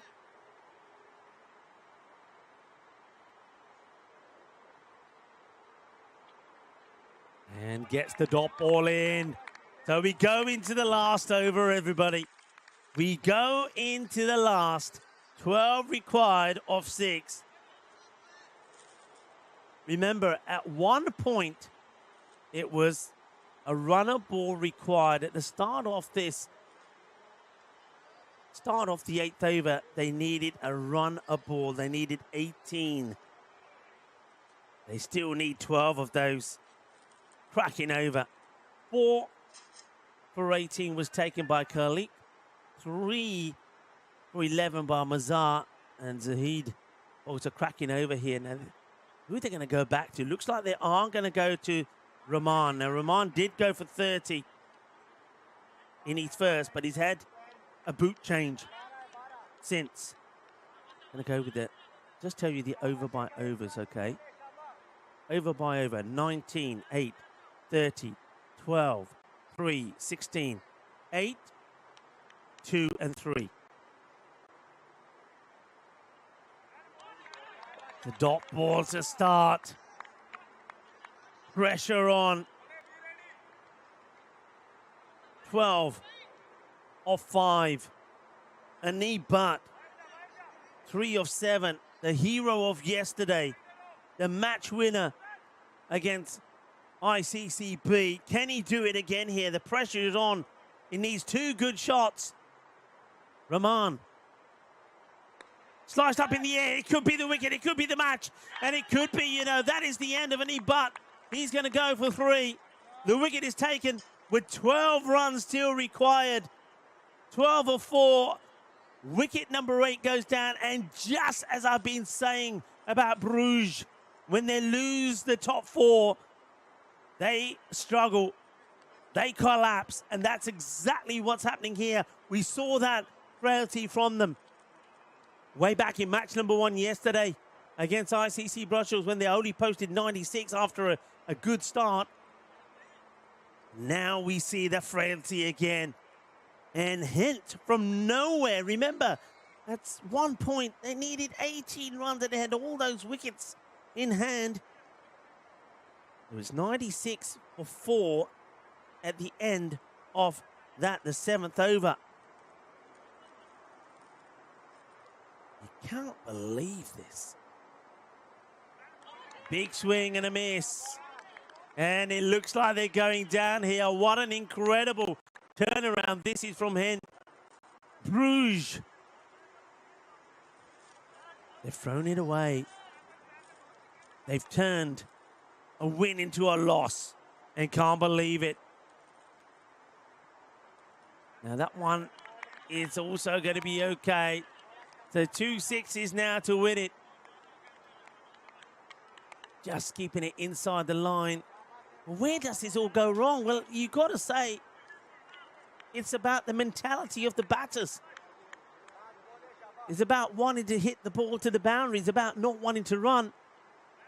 And they've just more or less conceded this. Hent are going to win. It's going to be an incredible turnaround. And Bruges, they'll pick up a point here.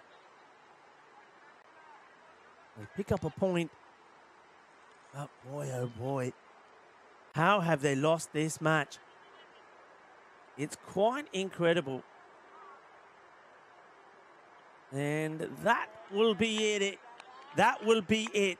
It's going to finish with, is that a maiden? It will finish with a wicket maiden. Wicket maiden to finish 102 for 8. Bruges, well, they can't believe it. They can't believe it. Look at them there. I mean, they can't believe it. Shamir, he went for 12. Let's go through that scorecard. Usman Butt scored 51 when he got out. And Waki Baba, when he got out at 15 off 11, I thought, well, look, him getting out there probably ruins their chances of getting 4 points. Shamir Mohammed made 12. Then after that, the scorecard. Are you ready for this? 1, 2, 2, 3, 0, 1, and 0. It's an absolute collapse. It really is. Well done to Hent, though. Hent showing all of you that even when you think it's done, even when you think that you're going to lose a match, never give up, because you pick up that 1 wicket and everything changes. And the wicket, I think the key one was there with Jalil. When he got caught up Khalil by Oliver going for a big 6, then the other batters just, I mean, there's wickets there, especially that of Roshan Jan and Lovepreet. Going for big shots and being caught on the boundary when you need to run a ball. It's criminal. It's criminal. It should not happen. And they got out, and then after that, well, Nee Butt comes in. He was their last hope. He faced 7 balls and only made 3. And, well, it just goes to show, especially to all the youngsters out there that are watching, never give up. And they didn't give up. So well done to Hent. They get a win.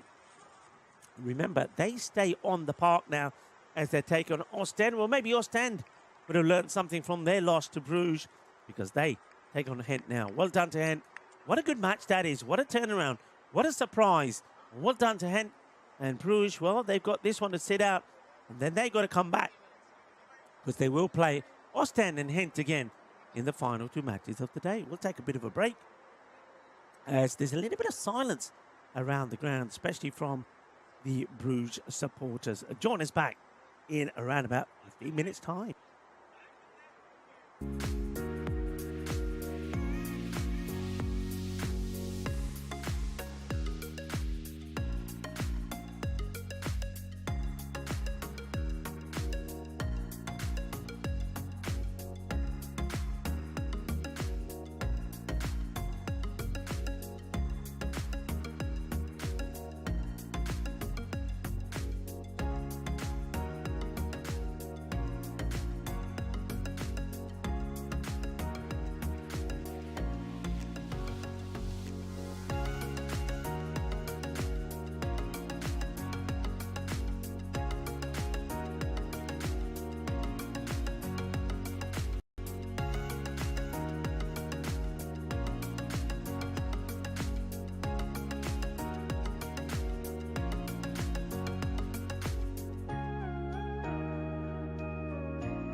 This European cricket event is proudly brought to you by our official timing partner, Rado, and our official charity partner, Share the Meal by the United Nations World Food Programme. Hello, viewers, and welcome back. What a crazy match that was. Hent pulled one out of the bag there. Bruges, it was theirs to lose, and they lost it. And when I was looking at that, I mean, they were 89 for 3, and they scored only 13 runs and lost 5 wickets. It's quite a turnaround. And Hent, who were looking to make it another win on the trot, that would have been 5 wins on the trot for them. They lose that match. They do pick up a point, and that on its own, along with the fact that they've got 2 other matches to play today, should be enough to see them through on Friday. But a loss like that certainly hurts you. So we're certainly going to see what their character is like when they come back. Now, a couple of days being celebrated today. It is a National Couples Day, so it's a one for all the couples to enjoy and show your love to each other. Also, World Breast Cancer Research Day begins with a clear mission to honour and boost the people behind scientific breakthroughs that save lives. This annual day brings attention to the researchers, the doctors and the advocates working to understand and defeat breast cancer. It emphasises raising funds for life-changing projects.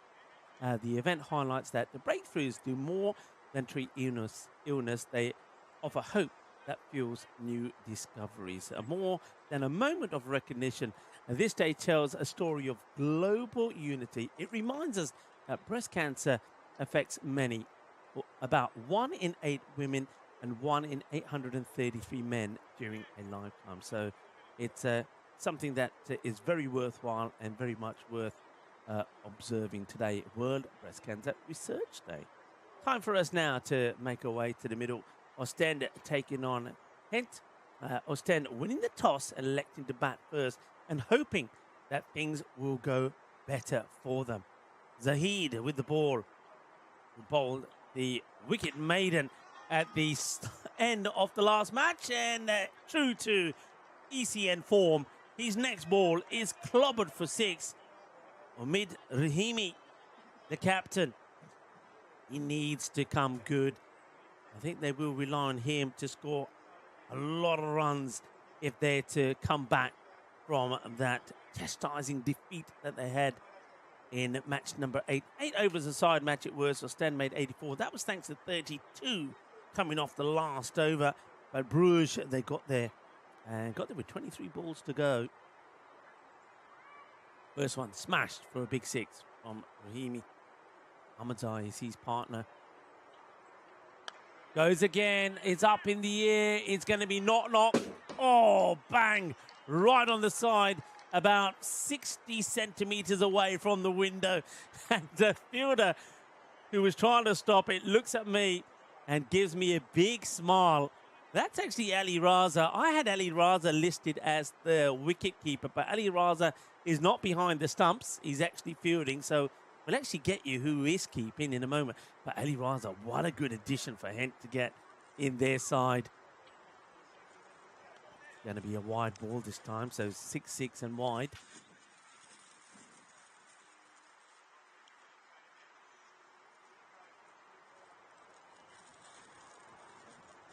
Ali Raza, he's a run machine.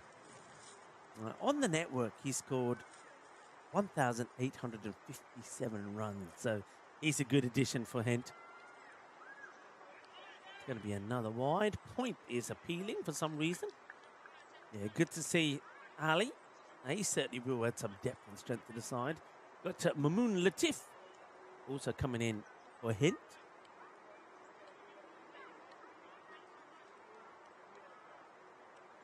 Captain Isaac Khalid will be very happy with that win. He took forfeit. The only man who's got a forfeit to his name, as this one is going to be swung and missed. 4 for 18 for Isaac Khalid with Mashal Mazar 3 for 11. And there was no answer to them from Bruges, who tried to hit the ball out the park and kept on getting out. Bruges will be licking their wounds. Let's see how they come back in the next match. It's a nice looking shot. Oh, that's a finger buster. A bit of a sizzler. It's going to go for 4. Fielder is still shaking his hands, so that's a Mamoon Latif. Well, Latif, welcome to the party. Hits it into the ground. It's a good-looking shot, isn't it? The effort to keep it down, and even though it caught the fingers of Latif, Fielder not able to stop it going to the boundary. 18 off the over so far. It's a funny old game, isn't it? Was the star of the show, defended the 12 in the last. Didn't give a single run off it, and now in this one, he's going to go magical. That will go all the way for 6 with the ball still to go. That's 24 off this first over. Little bit of luck there. A montón de suerte for Rahimi. Goes all the way for a Baximo. That's what we call that. Hey, it's a National Ice Cream Pie Day today. I tell you what, the way the weather's been the last 2 months in most of Europe, call it about 3 or 4 months in Spain, we could have an ice cream pie every day. I still won't say no to an ice cream pie today. They're asking the question here. I wonder if he's got a bit of bat on this. Let's see what the umpire's decision here is. Going to give a leg by. I'm just thinking maybe he catches him outside the line. So, Rahimi will go for 25 off the first.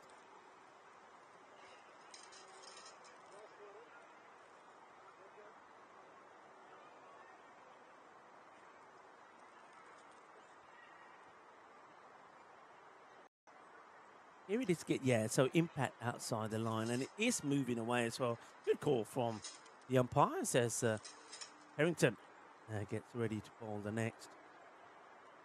I'm hoping to do better. Well, that's sometimes is the way it goes to Zahid.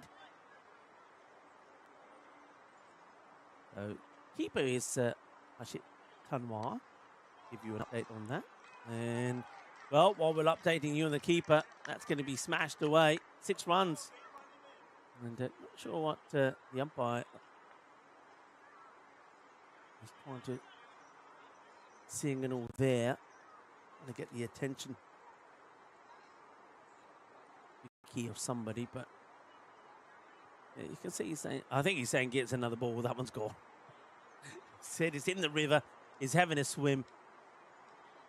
It is another. I know that Bucci was on the phone yesterday saying, "Hey, SOS, we need some more balls here. We're losing a fair number. That's probably going to be a wide. It is."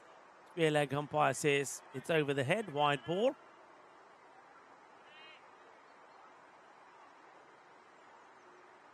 Yeah, bangs it into the deck. Ali Raza just going over to have a chat here to Harrington. And those of you who weren't around and who recognize the name, yes, Oliver Harrington is the brother of Adam Harrington, one for the over as well. Ahmadzai yet to face a ball. Oh, now then. It's kind of an appeal. I just get the feel. I mean, it hit him pretty high. Let's have a look. Yeah, it's on the way up. Good call once again from the umpire, Ricky. Ricky and Ajit doing a great job. Also, a big shout out to the scorers, Munib and Moizali. Come back from Harrington. Oh, that's great. Oh, yes. It's a Superman catch. Now, hang on a minute.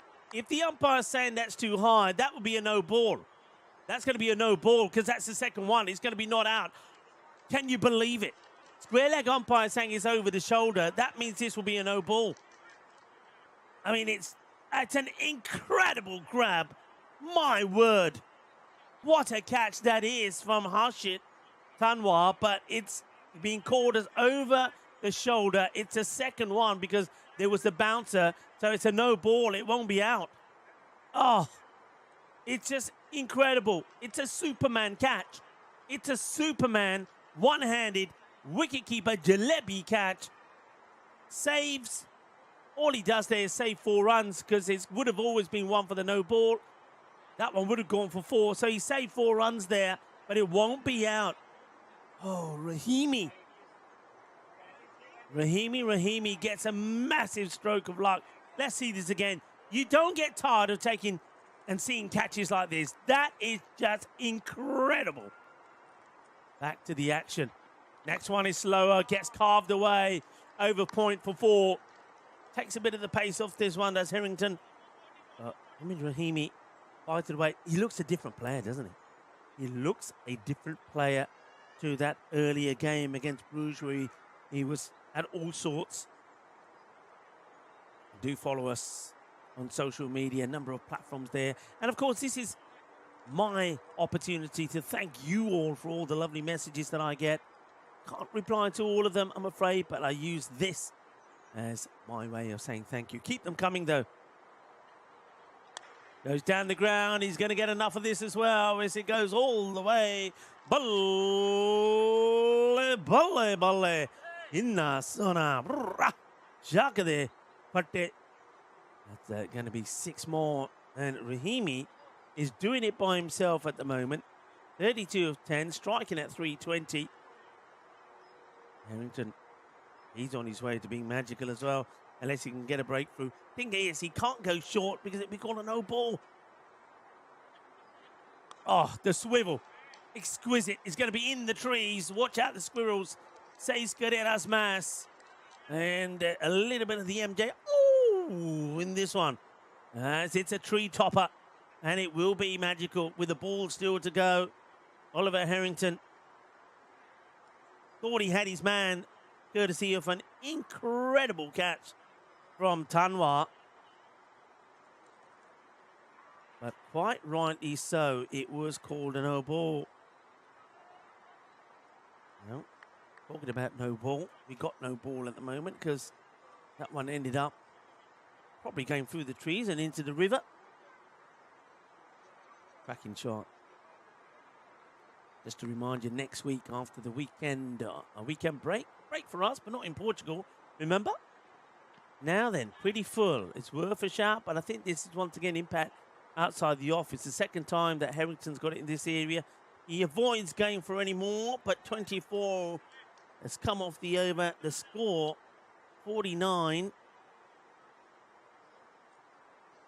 Without loss, 5 extras, 44 to Omid Rahimi.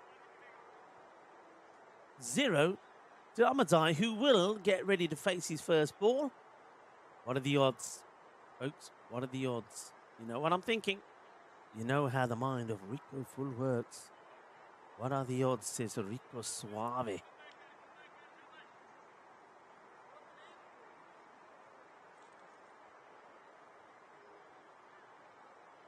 And well done, John Gray and all the moderators. Remember, look, if you're watching, wherever you're watching for, be respectful. If you can't be respectful to each other or to the cricketers or the match officials, then you will be eliminated. Okay? दोस्तों सारे ਨੂੰ respect करो ना ਅਸੀਂ game देखते हैं ਤੁਸੀਂ भी देखते हैं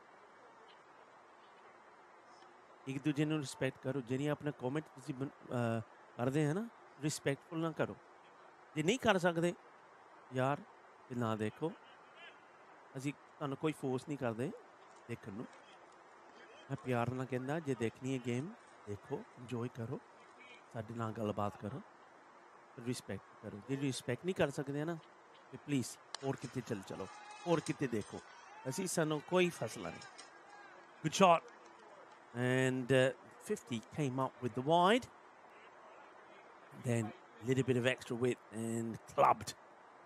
Ahmadzai we know can club it. He was there at the end who scored 12 or 3 balls in the earlier match. That's why he's been promoted. I think the captain, Amida, said, look, you scored runs earlier. So, yep, you're coming up the order. Came in at number 6 in the last match. Did Ahmadzai. Just using his run up here. Just, I think, catches himself on a But a bit of turf or a bit of the carpet that pops up, and now he says, you know what, I think I'll come from the other side. I don't like that side. Yeah, do respect each other. Come on, let's all make it an enjoyable experience for everyone. That's hit flat, and it's not going to be stopped. It's going to be 4 more from Ahmadzai, who's now catching up with Rahimi. Look, we're all here because we love the game. We're all here because we love the cricket community, and we want to be part of it, and we want to see it grow. And let's just keep being respectful to each other. Otherwise, you know, look, if you're going to be critical all the time, if you're going to moan all the time, then really, you shouldn't be here. So that's going to be hit firmly and can't be stopped. Ali Raza is getting into a position to make the stop, and I just saw him almost like turn his ankle over a little bit. He didn't look too comfortable. Let's hope he's all right. He's gone out of my window at the moment. This is like play school, isn't it? And now, through the square window, you'll see a bit of Belgian ball. All right, that's the last I'm going to say on it. Just be nice. Be nice. If you can't be nice, then really you don't need to be here. And if you're going to be critical, nobody's forcing to watch. You can go watch somewhere else. And you've got to be nice, like people like Scotty from the ECS Supporters Club. He was saying launch to that one that gets put away.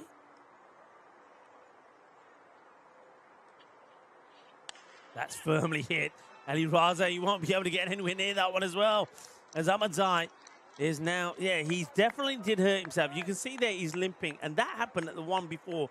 And I saw it right in front of me. He was running to try and stop the ball. We were just getting down to make the stop, but it looked like the bit of turf underneath him wasn't even, and he just twisted his ankle.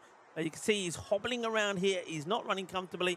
Have a look at that. Yeah, he certainly did do himself a mischief. Now, they don't want him injured. Ali Raza is a class act when he's fit. They do say, though, beware of the wounded. Oh, this one gets through. Pace-off delivery from Mashal Mazana. He's another one who bowled brilliantly well in the last match. Took 3 for 11. He's also getting a bit of a pasting in this one. Can't take anything for granted in this format. In one match, you're the hero. In the other, you're the villain. Sometimes it works, sometimes it doesn't. Something that works all the time is Rado. High up in the air. Should be taken Ali Raza. Oh, he's dropped it. And now he's got a thapper on the face. Oh, yaar. Catch the short ditta. Oh, ball ne mere thapper bhi maar ditta. Oh, boy. Well, not the first time we've seen this. Ali Raza, that's not the welcome he wants. First, he hurts his ankle. Now he gets a slap on the face from the Grizzly. But ke thappar maria putte harda. I hope Raza's all right. He's been in the wars, and he's thinking, what am I doing? Why did I put my name down today? It's obviously not meant to be. Well, we'll find out when he goes into bat. But that's a chance that gets dropped. Ahmadzai dropped on 18. Power play score, 69. Remember, that Ostend only made 84 in 8 overs against Bruges. This time, Omid, Rahimi and Ahmadzai, they're going well. But I think one thing that Hent will know, that similarly to Bruges, if they can get 3 wickets, they can do the same thing. They can stop the flow of runs. Faisal, Malik. Good start from the captain. And let's see if he can maintain his form. Man, it took 4, the only 4 for we've had, 4 for 18 against Bruges. Oh, that is huge. That is massive. Masivo. Eso es una grande, eh? De más grande que hay. Míralo. Boom. Shaka la gaya. Que guay, que genial. Well, that is sweet out of the middle. Sweeter than a bowl of rasmalai. It really is. Que grande eso es. Más dulce. De tarta de chocolate. I think everybody just can't believe it. It's gone massive from Ahmadzai. The man who gets dropped and comes back with one of the biggest hits we've seen straight down the ground so far. Oh, tries to do it again, but a fuller delivery. Just like that they have a little shuffle across, doesn't he?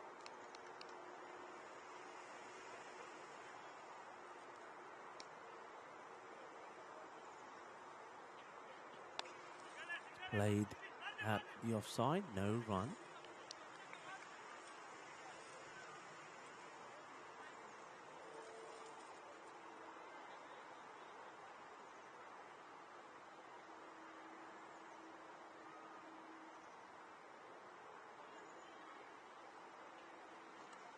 Whip that away, racing away towards the boundary. All picked up, and a pretty good sharp throw there from Durrani.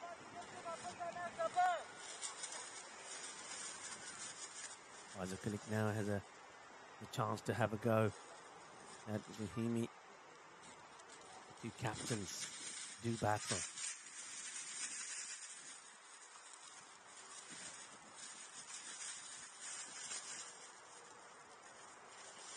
It's up in the air, and he's going to go the distance.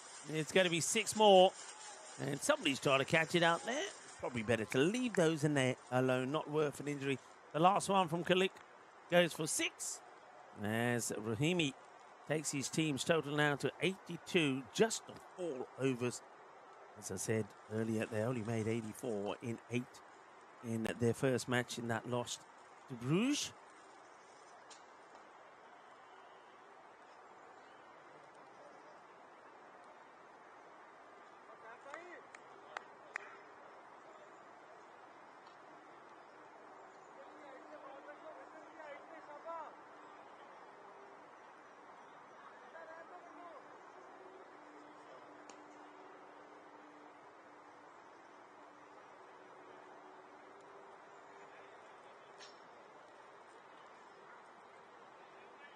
Good afternoon to Harvey. Not quite out the middle. Raza, who been in the walls already today. Twisted his ankle, hit on the side of the face by the Grizzly. Makes the stop.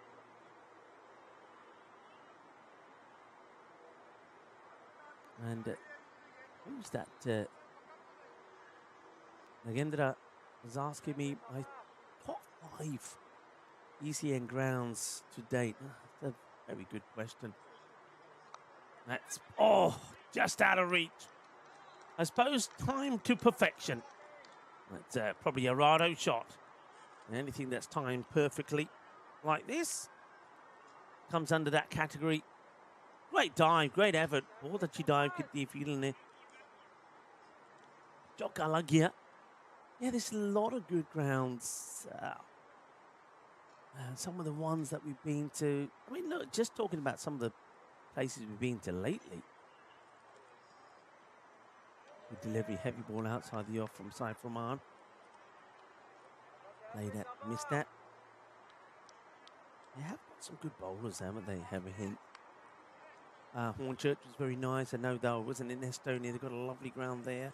Romania has a beautiful ground. It's hard to pick your top 5. And don't forget, of course, full toss. And he's absolutely launched into that. He's hit it hard and flat for 6. Can't bowl there. Rahimi, the 50 for the captain. But he's hungry for more. There's no doubt about it. He moves now to 60.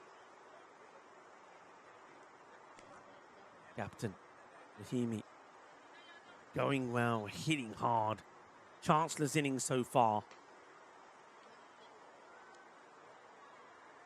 Wicket they need to try and get. Got to feel that if you get the breakthrough, if you get a wicket, then everything can change. And that could be that wicket. And there you go. So everything could change. The captain will go. Gets a little edge on this. It's that short of a length delivery. Bit of movement away, I think, here from Rahman. Let's have a look at this. Yeah, definitely moving. It's swinging away. Gets the edge. Straightforward catch taken by the keeper. No mistakes from Tanwar. And they finally get the breakthrough. Rahimi goes for 60. Keep an eye on the expected score here. I'm going to make a little note. 192 at the fall of that wicket. And they're scoring at 19. Let's see how that changes with the captain now out of the equation. 60 of 18. Anwar takes a very, very good catch to remove him. Another ground which I was going to say is the the Centrum cricket ground there in Portugal. The SCG, I love going there. And the thing is with a lot of grounds, what makes ground, there's a lot of good grounds. What makes a good ground for me is not just the fact that you've got a lovely ground there, but the facilities. And unfortunately, not through anybody's fault, as this is charged at by Mohammed. Aziz Mohammed coming in at number 3. Yeah, not through any fault, but it's just the way that things are in a lot of places that we go. But just haven't got the facilities or the funds to have things like clubhouses, as it's 94 for 1. So it's always good to go to somewhere where you've got the clubhouse, you've got washroom facilities there, as well as could be somebody just grab a coffee and things. But that's why grounds like going to somewhere like Hornchurch is very good. Not just all about the cricketing facilities, but thank you very much for your question. And that's why something like SCG is so nice. They've got, bowlers done a lot of work, or the Butchie family, a lot of work. They're getting that side of things changed. Just should be just a single. They're thinking 2, but they won't go for it. But just having, being there for the cricket. It's always nice I always say it's always nice when you can say, right, we're going to go to cricket, but I can take the partner as well, because they may not be that much into cricket, but there's something for them to do there. They can take a little chair with them, a book, sit down, have a read, watch some of the cricket, go into the clubhouse, get a drink, get something to eat, and I think that makes a huge difference. But thank you very much, Agenda, for your question. So we're going to see another boundary. This time it's the first from Aziz Mohammed. Nicely played away. Good shot. Of course, when we were going to Cardama, there at the Cardama Oval, beautiful setup there. That had all of the things, of course, that I was talking about. And just recently going to Poland for the first time. Again, lovely setup there in the sports centre. A really nice ground, and of course doing a lot to grow the game there in Poland. I love the location of grounds like in Granada. Went there at the beginning of the year for the very first time. What a wonderful ground, surrounded by those mountains. And when we were there, those mountains full of snow. And it's just a beautiful place to be playing cricket.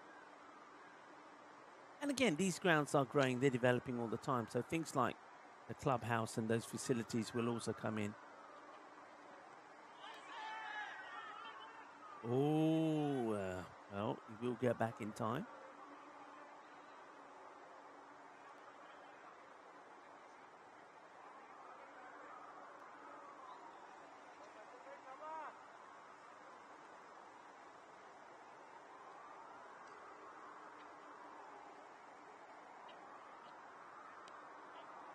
Gets a dot ball here. I can hear a lot of emergency services in the background. It looks like there might have been an incident on one of the motorways near here. 100 on the board at the end of the 6th over. Good over there from the captain.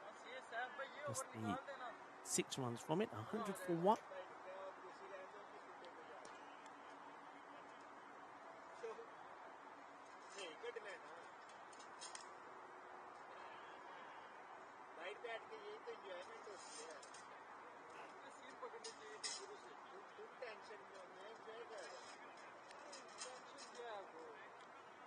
Now going back to Saif Rahman.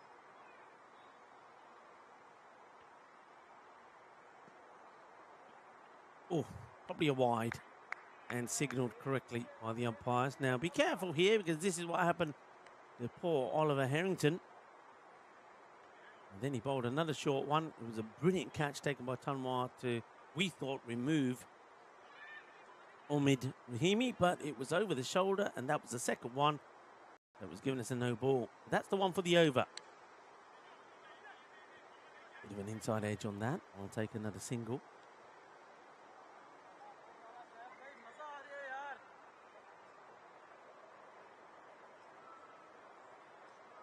Julian Dawson joining us in the chat. Hello, Julian. How's your day been so far? Hope everything is going well there. And do tell us what lovely cakes have you been eating lately? Well, they're asking the question here. The umpire says no, comes off the pad. Batter's not interested at all. Yeah, what cake are you having today? Your lovely wife Sarah makes some beautiful cakes. And thank you for the ginger cake that we had at Hornchurch.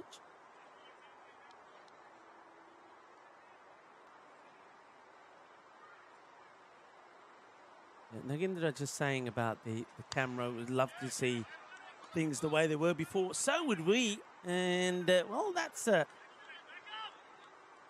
good bit of fielding. So would we. But, of course, look, it's all a matter of time. Nagindra, you know what happened. Of course, the Dream 11 story, everybody knows now how things changed there with the Fantasy League there in India. And it just meant, it meant that we had to revisit things. It meant we had to start again. And it's good that we have been able to start again. A lot of companies just wouldn't have been able to, but thanks to the hard work from people like Daniel Weston, Roger Finer, and people like James, Matt, and Chris, who do so much work behind the scenes, we found a way. And shot, 6, big, boom. Shakalagya. That's an absolute cracker from Ahmedzai. Well, Ahmedzai, even though they've lost that wicket, he's still keeping this game. The rate may not be at pace, at being at the 19 and over, but it's still on course for a good score. That's a really good shot. But yeah, we've kept going. It meant that we, with the budget constraints, we can't offer the same type of camera profiles and visuals that we could before. And I think many would agree it's improving, getting better all the time. We're going to get 6 and 4, and Ahmedzai, he's hungry for more, isn't he? Trying to get them back on track to what the kind of strike rate was before. He said, my captain might be gone, but I'm still here, and I'm clubbing it. End of the over. And the man who's got the 999 on his back. And he's also providing some help out there for Ahmedzai. 113 and 1 off 7. So that rate now, see, it's gone to, how quickly it's gone to now 160. About 160 score when at the end of the 5th over, 12 balls ago, it's 190. But then, of course, that was when Rahimi got out.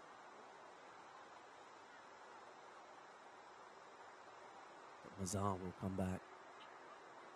And he's going to sneak one. He just saw that early movement from Aziz Mohammed, who kind of faked coming down the track. And Mazar said, okay, well, you've made it easier for me. I know where I need to be. And bowls it outside the off. That's whipped away. Will go to the fielder, just a single. So, yeah, we've, the main thing is we brought cricket back, which is, amazing, because it means that we keep bringing you crickettainment. We keep European cricketers want to play cricket. You talk to all the players. There's some of the places we've been, Bulgaria, Poland, who have been desperate for us to go there. We finally went to Poland, of course, done the events in Spain, here in Belgium. Now this is a catching opportunity, and he's dropped it. Oh no! And that's Siram Zahid. And that's hit his hands hard. And he's trying to take this catch in front of his face, which I think is always risky. Let's take a look where he is here. Doesn't get himself in a good position, and that's not where you want to be trying to take those catches. Could have done himself an injury there.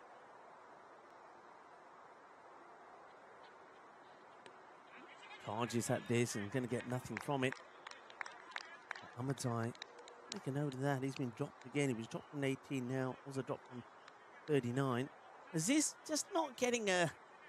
He's not really making the impact here. He's hurting them a bit. I'm surprised they haven't made a change. What change would you make?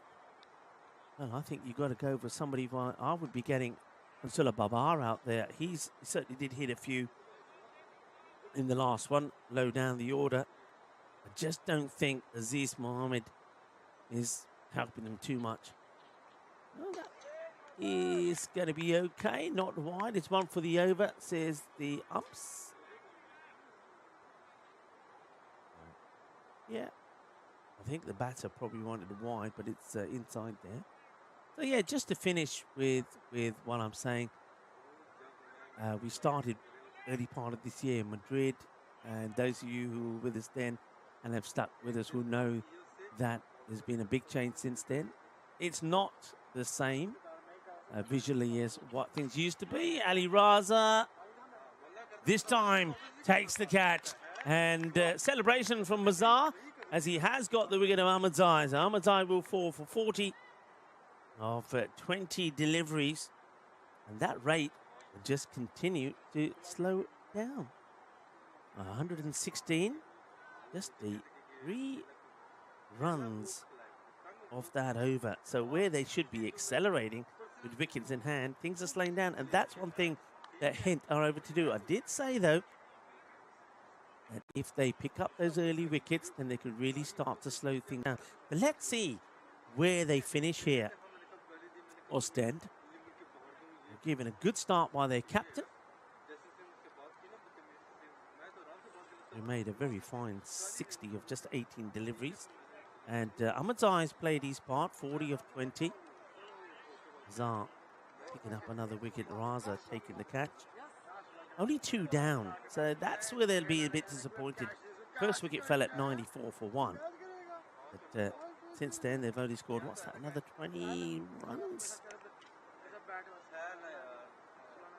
22 runs being scored since then. Played into the ground, bobbling away, and well done. Raza gets there, makes the stop.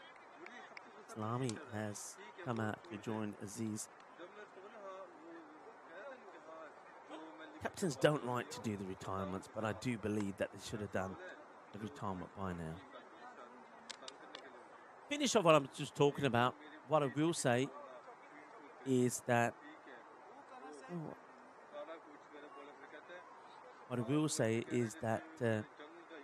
there's a lot of good things in the horizon. There's a lot happening behind the scenes. I know announcements will soon be made about those, and what you want to see again, what you want to see us return to, and that ain't going to happen. We're not going to go back to that. You know why? Because we'll be better than that. Yep, believe you me, we'll be better, bigger and better. So good things are to come, everybody. Good things are to come, and that's where I'll finish on that subject. But thank you very much for your question.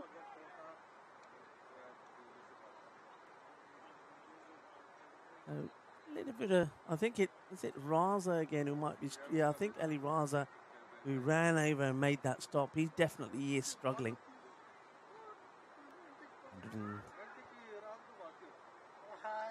170 now. I think there might be an issue with the scores for a moment. So I can go on to the camera and say hello again to people and talk to you about some other days. 1969. Should we go back to 1969? I was only a baby then. Yeah, I was. Promise you. 1969, the Woodstock Music and Art Fair, a legendary rock festival near Bethel, New York, that attracted some 400,000 fans, ended. If you're a movie buff, in 1936, American actor and director Robert Redford, who was known for the diversity of his screen and characters that he played and characterizations, as well as his commitment to the environment and political causes, was born. Very good actor as well. And back on this day in 1936, the last day at the Oval, England captain and pace bowler Gubby Allen completed figures of 7 for 80, the best of his Test career, to help England beat India by 9 wickets and take the 3-match series to nil. Gubby Allen, of course, Gubby Allen stand there being built in Lords. I think that's due to be completed next year. What else can I tell you? Well, we've seen some good wicket keeping, and talking about Gujar being good, and we saw a fantastic catch from Tanwar, which unfortunately didn't count. But 1920, one of the great wicket keepers and captains was born. Extrovert and genuinely brilliant standing back or close up was Godfrey Evans. Played in 91 tests for England, making 219 dismissals, both world records at the time, and hitting 2 dashing hundreds.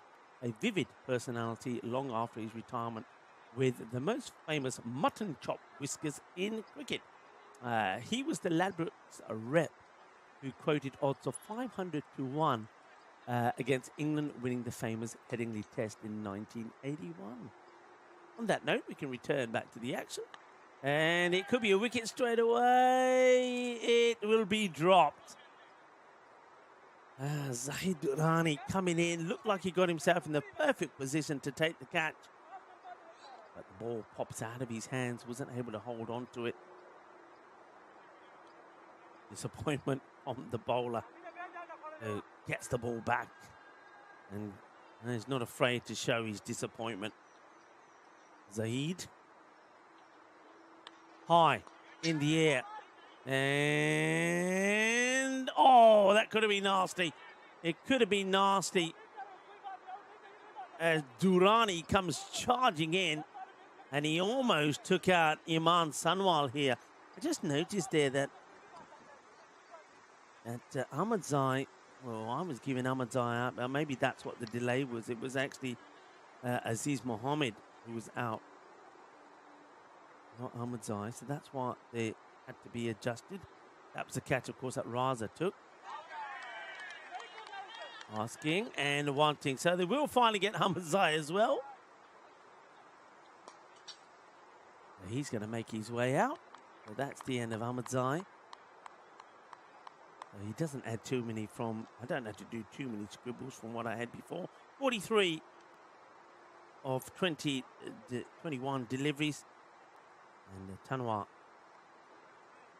takes a good catch. And Zahid, well, he'll be happy. He finally does get a wicket to his name. He's been a little bit unlucky, but just look at the way things have slowed down. There were 94 for 1. 94 for 1 at the end of 5 overs. At that point, the expected score was 192.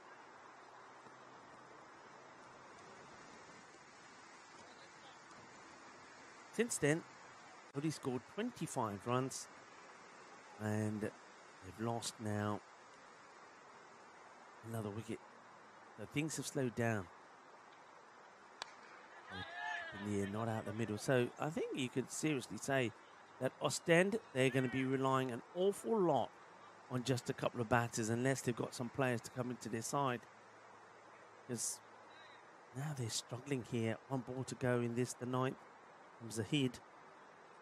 And I was saying that yesterday, that by the end of the day, we'll kind of know what a par score was. Well, that is huge. As Aslami gets hold of this, that's going to go all the way. Aslami is the man who did not score in their first match. He was out very first ball, I believe. And he's launched this. That's gone all the way. 6 runs, so he's added to the single, and that's his first boundary of the tournament. And it's a good way to finish the over. 126 for 3, and over to go. So, yeah, going back to my thoughts, I think 140 from what I saw yesterday. I think about 140 or 135 to 140 is about a par score here, and I'm basing that on the fact that basing it on the outfield, the way the pitch is played, the way the batters have gone, the scores that were scored yesterday. Harrington coming back, and he's going to get put away by a delightful shot from Syed Hakeem. What a good shot this is. I did say jokingly in the first match when Ostend went down that maybe they needed to reverse their batting order in the next match. They haven't quite done that, though. They did bring Ahmadzai up the order, and he did all right. That's a great shot from Syed Hakeem, isn't it? Beautifully played. Harrington. high in the air. Somebody's got to catch this. Ali Raza is under it, and Ali Raza takes the catch. That's his second after putting one down earlier. He's now smiling, and so is Oliver Harrington. Saad Hakim gets the heavy ball. I think he knew this one was coming, but never really got himself in a good position. And it was the one of those you're looking should be playing, looking to play the up, guard it over third or over point, but he put it straight up in the air, and safe catch taken by Ali Raza, who's got reason to smile. Hakim played a lovely shot for 6 and then gets out.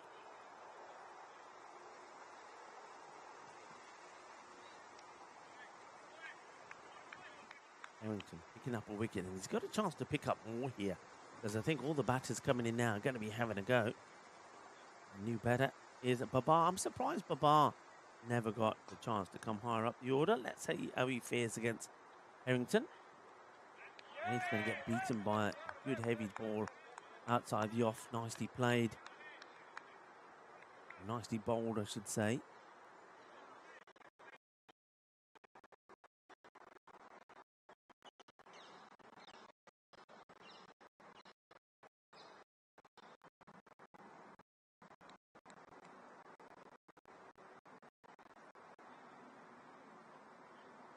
That's up in the air, and he's going to go the distance.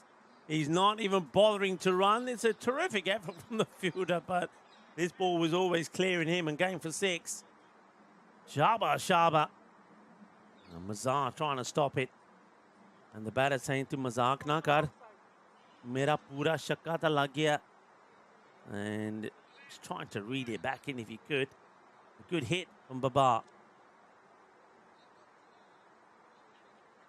Slow but wide. Good thought process, just wasn't able to execute it.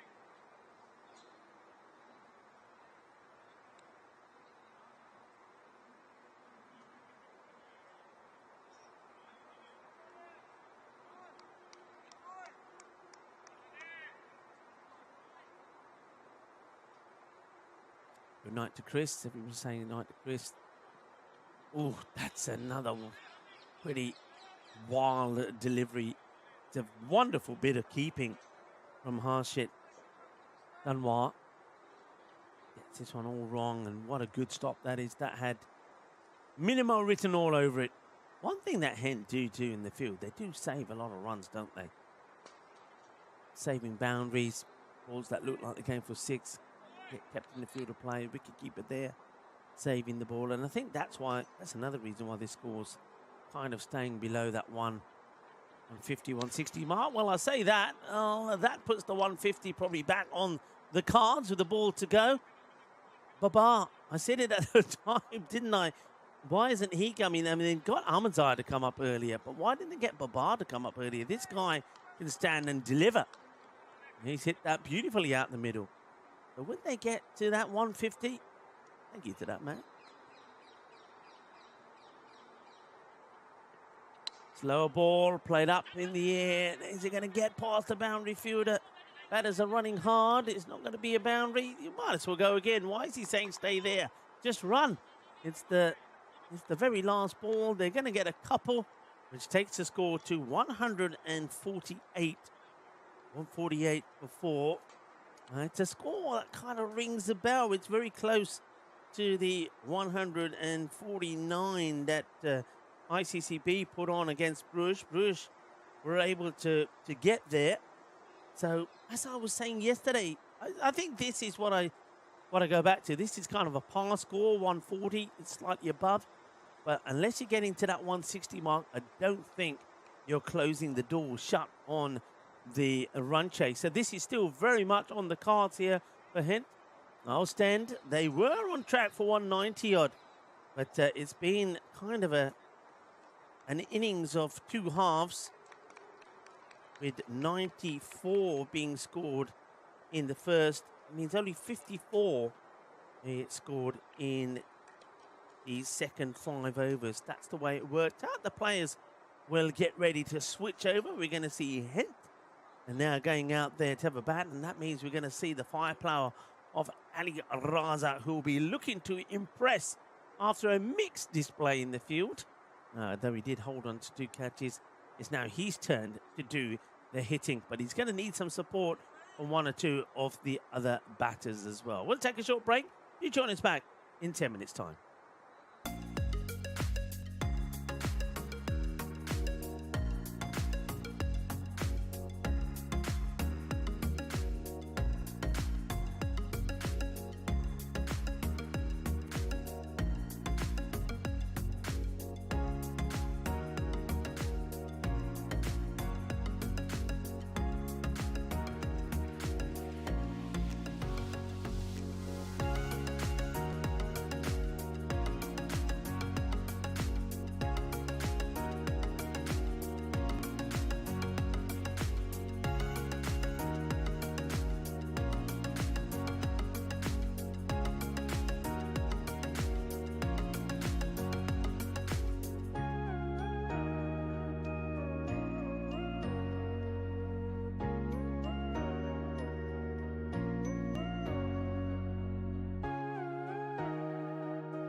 This European cricket event is proudly brought to you by our official timing partner, Rado, and our official charity partner, Share the Meal by the United Nations World Food Programme.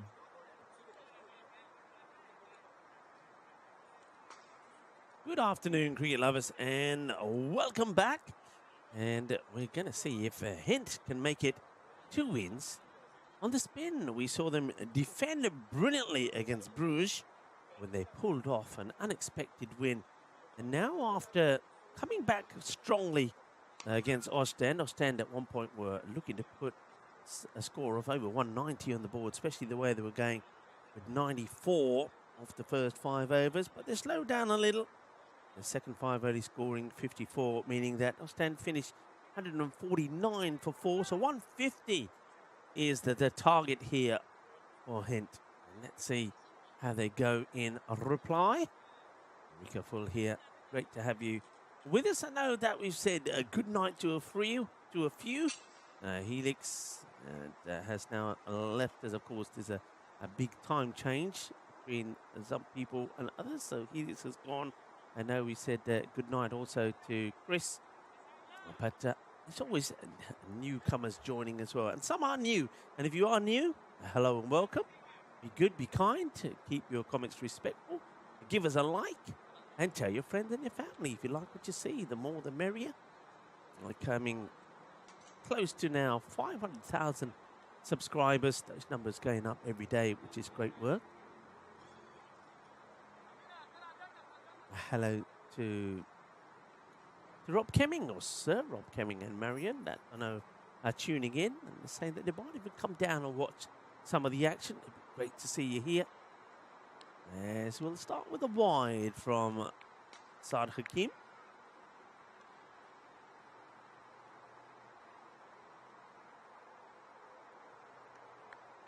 And he wants to keep it outside the off. That's the plan. Ali Raza, the dangerous run machine, Ali Raza. Facing the first, he's got Mamoon Latif with him. So the 2 new players, well, saying wait. I think that is a single. But Raza probably thinking maybe not, because I have got a bit of a dodgy ankle. And he has, because we did see him kind of almost roll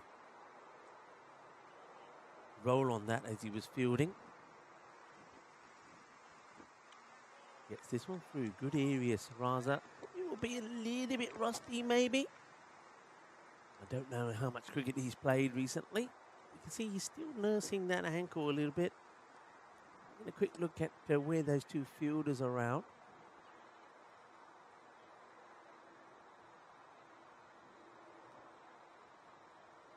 And that's going to go all the way. He's got that right out the middle. So the 2 fielders told that long off was back, and they got third back at the moment, which is pretty interesting. I don't think there's that extreme pace that's being bowled here. And there's the man, Aziz Mohammed, the man to call if you have an emergency. Aziz kind of struggled a little bit with the bat, didn't he? With the run rate, they left him out there, but I just think here you don't do that, because then Babar came out. Remember, he hit the ball well. There he is, Aziz. If you've got an emergency, who are you going to call? Aziz Mohammed, that's who. He's got 999 on his back. Got quite a few there. 999 from Aziz Mohammed. Got 444 from Ansula Ibrahim Khil. You've also got Hamid Rahimi, the captain, with all the 3s on his back.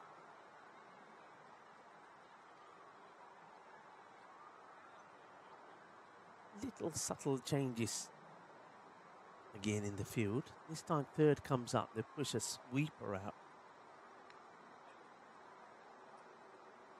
And one man strays straight down the ground.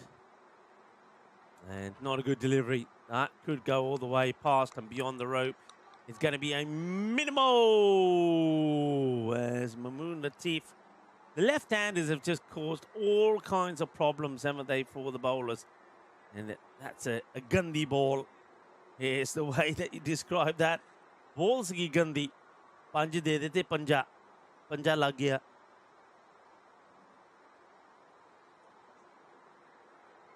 And that's another one that's gone down the leg side here from Hakim. Hakim, a good cricketer, played a lot of cricket, a lot of knowledge. Coming around the wicket to the left-hander, but he's dragging it down the leg side. And now he gets it full and straight. Well, surprising what can happen when you put the ball in the right area. And Mamoon is, he's going to go for 0. And I think that's his first legal delivery. Yeah, because there's been 5 wides and a wide. So it's a golden duck for Mamoon Latif. The Ducks have been busy today.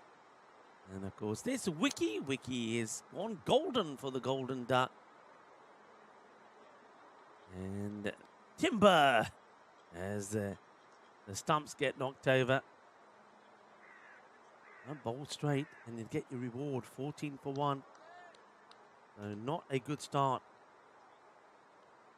for Mamoon Latif as he comes into the side. And Hakim, after having his troubles and adjusting his radar, a couple of balls, he gets it right, gets it tuned in and knocks the stumps over. Now he will come back over the wicket to Harrington, who played some beautiful shots in the earlier match. He looked the business when he was crunching it. And he also was given some good support by 1 or 2 other batters, but not too many. That was the issue. See if he can go well here. Yeah, it was Saif Rahman was the main contributor, wasn't he? He scored that fine 49. Oliver Harrington made 20, but the rest didn't really help.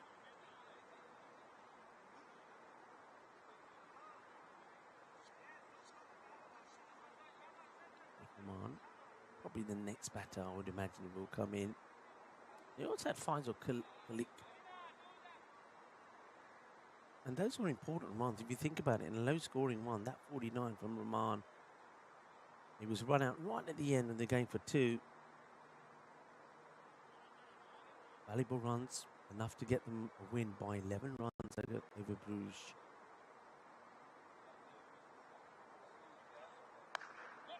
Played nicely. He might get 4 runs for this. You know, it's a lovely time shot from Harrington. Gets it in the gap. Cuatro carreras. And Ali Raza saying, boy, that's a good shot.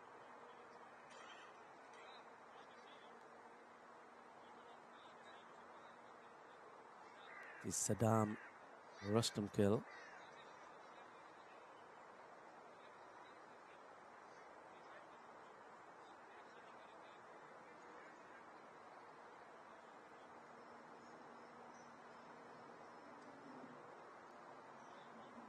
Harrington. Is it kind of in the same area, but this time they plugged the gap. They put 1 more in there. Nicely played. Has a little shuffle back in his crease, doesn't he, Harrington? As joined by Kroom. So I said, some go, some come. Kroom, hello, welcome. And if you are watching, why don't you send us a little message and say hi? If you've never done so before, don't be afraid. He gets a heavy ball there, Harrington. Luckily for him, it doesn't go to hand.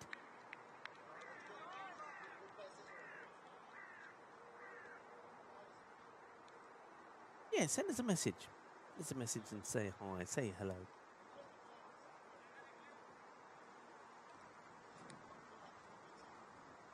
Good to hear from you. Tell us where you're from. John Gray was saying it's time for him to go as well. Oh, that's been absolutely smashed. That is Raza Reddy's best. What a shot. I mean, it was uppish, but it was hit so hard. This went like a rocket.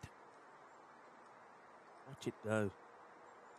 Yeah, double deep. A teapot there from Rustam Kill.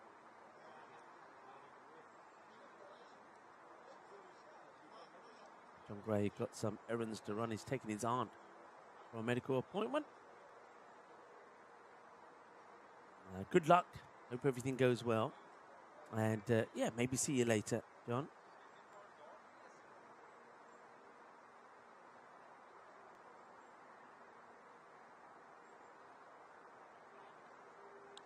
going to be a wide ball. Strays down the leg side. He rises, just trying to give this a little nurdle towards the boundary. 2014, Mahela Jayawardana's final day of Test cricket. It was a perfect farewell as Sri Lanka wrapped up the SSC Test early on the 5th day to sweep the series 2-0 against Pakistan.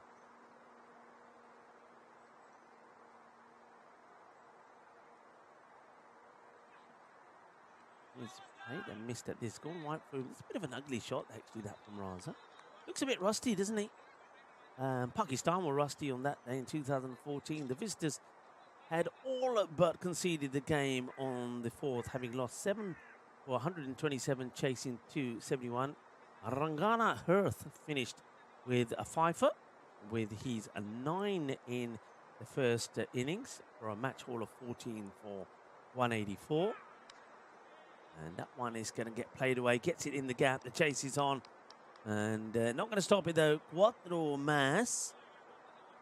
Yeah, so Rangana Hirth with match figures of 14 for 184. Jayawardena, who scored 54 in his final innings, ended his Test career with 11,814 runs in 149 games, with 34 centuries and 50 half centuries, and an average of nearly 50. What a great player he is as well, Mahela Jayawardena.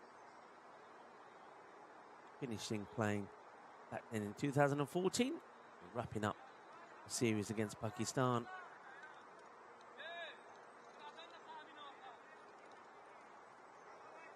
That's the one that got the toe end of the bat, but made its way through the gap and went to the boundary.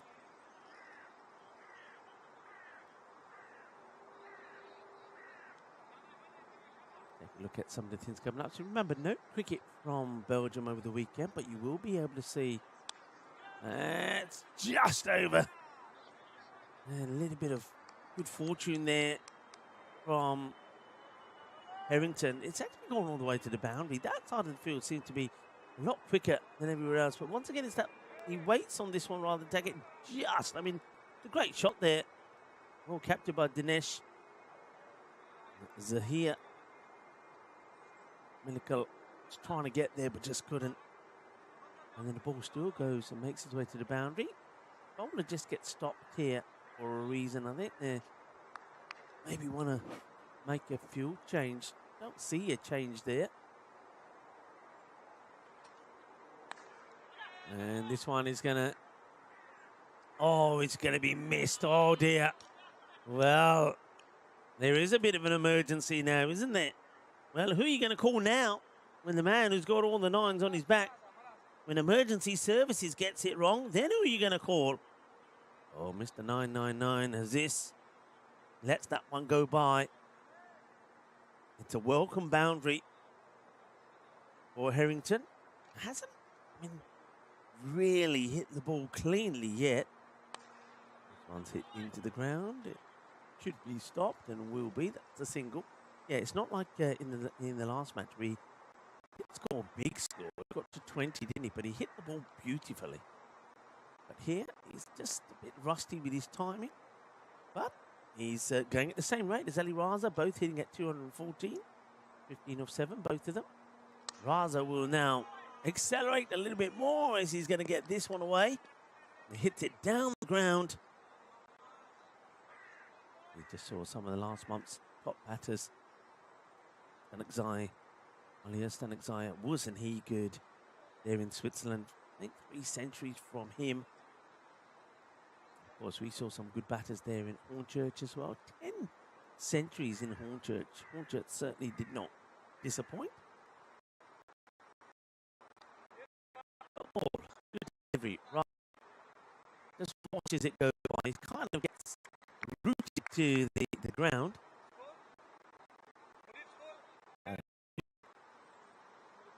I'll have to Sommer as well. And well, that's going to go all the way. It's given us runs. There was a bit of an appeal here. I don't know if They thought it hit the pad. Let's see. No, it's an inside. Oh, it's so unlucky. The bowler started to appeal because he thought the ball was going to go through to the stumps, and then saw the faintest of inside edges, which takes the ball away from the direction and the line of the stumps and goes for 4. It's a pretty handy power play, 48. The main thing is it's just the one wicket that has fallen. 48 compared to 69. But remember, things certainly did slow down a lot from the opponent. So they won't be too worried about that if they can keep going at this pace. At the moment, it's gone 15, 14, and 19 off the overs.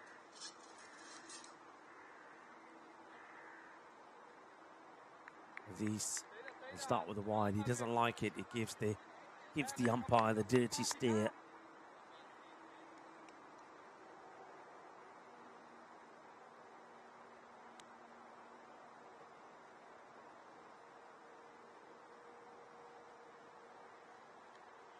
This time he sneaks it in. Interesting action from Aziz.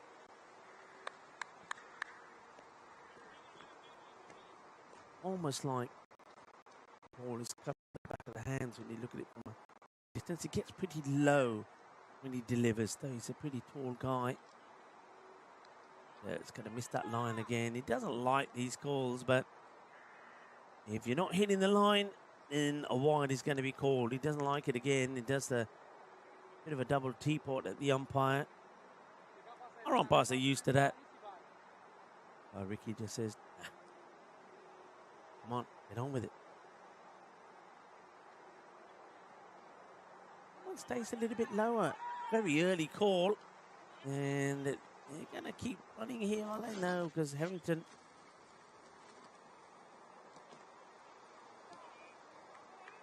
overruns the runway. He had to get going pretty quickly, didn't he? And does get home. He's very quick between the wickets. Just feel that Ali Raza probably felt that Harrington was struggling a little bit with Aziz and says, I know how to play him. And he certainly does, doesn't he? That's crunch, but it's well fielded. They got the field nicely set. Looks like the field that we've seen set a few times. More than a few times, actually, from Rouge. Got all the players kind of in front. It's going to be pretty wide again. This time, no complaints from Aziz. Yeah, so they've got that sweeper. I suppose the only difference between this field and what we've seen a lot of the time with Bruges, they've got the sweeper kind of standing up point. Bruges have had him more at extra cover. So you've basically got 2 on one side, 2 on the other, straight down the ground. And one kind of right behind. Oh, that's a bit of a misfield, but no damage done. And one kind of right behind the bowler. And, well, just sloppy cricket, really. First of all, the fielder makes the mistake. But the batters don't take the second. They still take the single. And then he overthrows it. It goes over Aziz. And then the batters say, well, look, let's take another. So they take 2. 2 runs taken.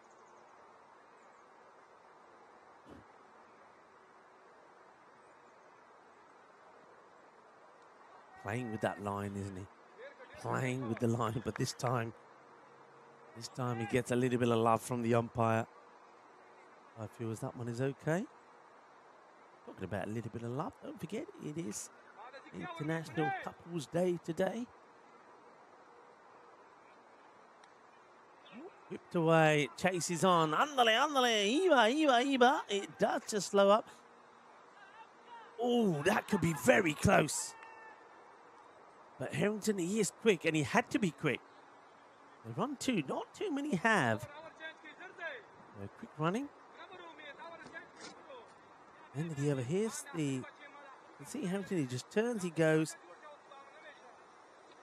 Last moment, he just had to get a bit of acceleration. He still had to reach out and slide the bat in.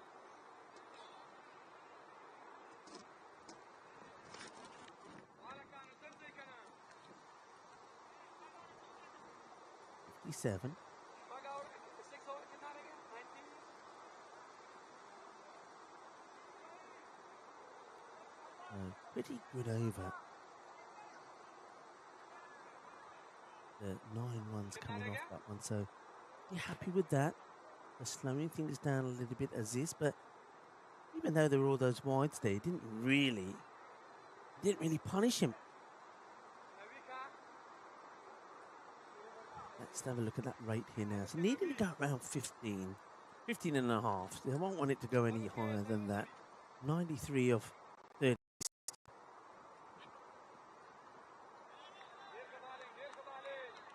Oh, he wants a wide here, Ali Raza. All I was saying on that one, he does back away. He does back away, and he's just saying to the umpire, hey, umps, that was over here, not there. I have a theory about this. I think I've talked about this a lot. Edge, and he's going to get that over the short third. Ahmadzai. He's turning his arm over now. Gets applauded there by the keeper. Says, hey, don't worry about that. It's an edge. And gets enough of it. And Aziz, well, he's been moved over there now, hasn't he, Mr. 999, after his fielding blunder on this part of the ground. Or follows you around. But yeah, going back to that, I'm a believer that I like to see the umpires just maybe getting a little bit more. What's the word I'm looking for?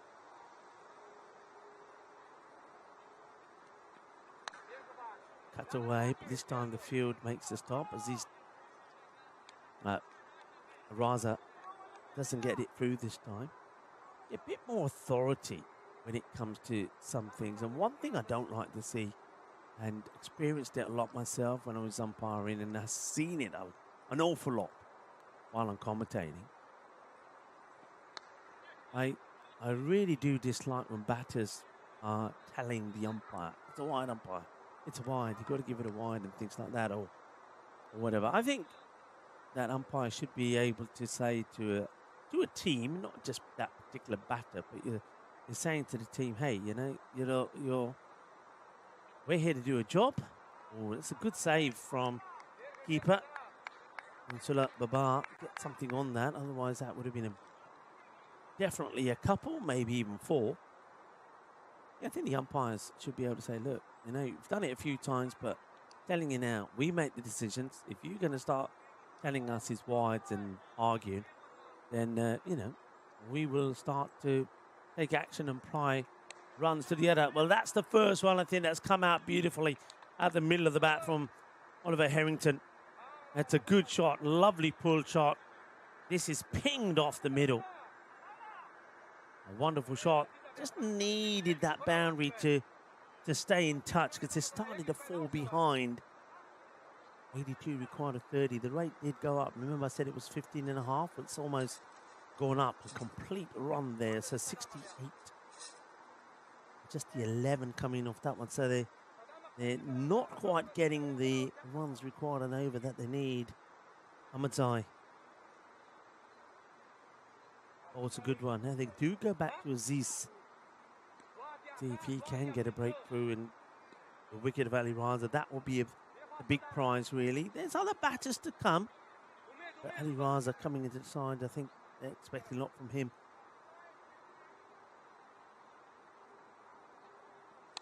High in the air. Can anybody get under it? 3 of them coming. It's the Bermuda Triangle, and it's an absolute great catch.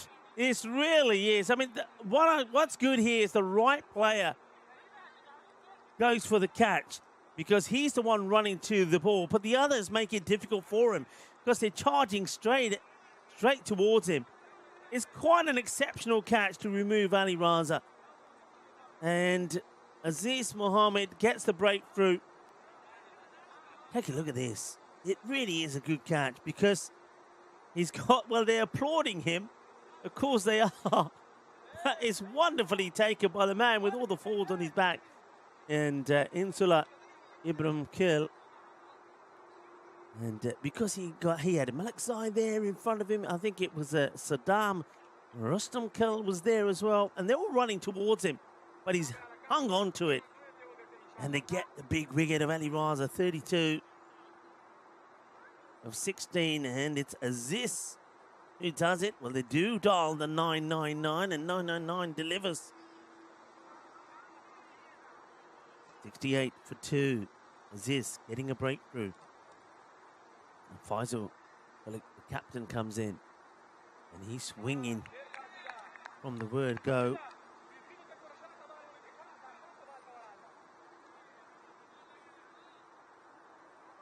Interesting that they didn't come for Saif Rahman, the man who made 49 and batted beautifully. Well, he's hit that straight. Is he going to pierce the field? Yes, he is. Captain Rahimi trying to stop it, but he just hit that nice and straight. Turns this one into a full toss and hits it cleanly straight down the ground. And Rahimi just can't get a hand onto that.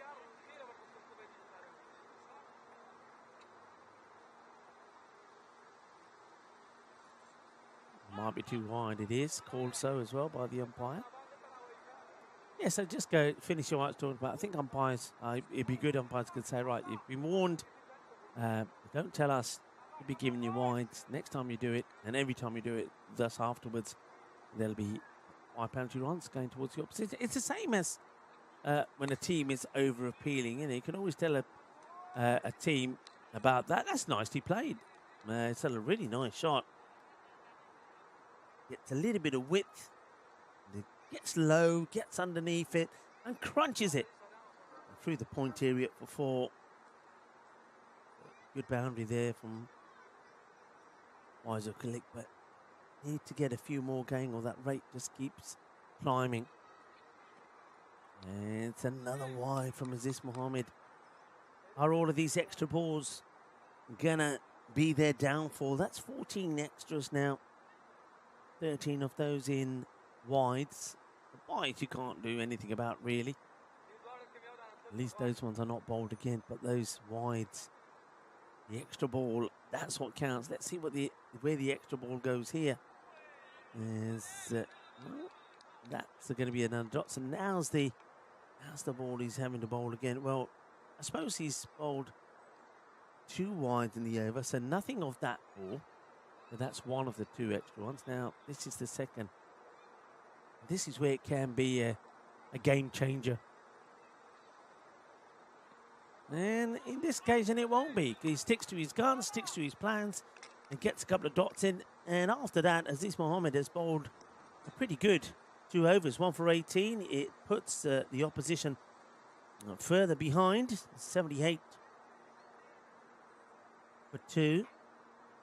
Just a 10 coming off that. So not finding their touch with the bat. Hence they had their struggles, of course, batting first against Bruges.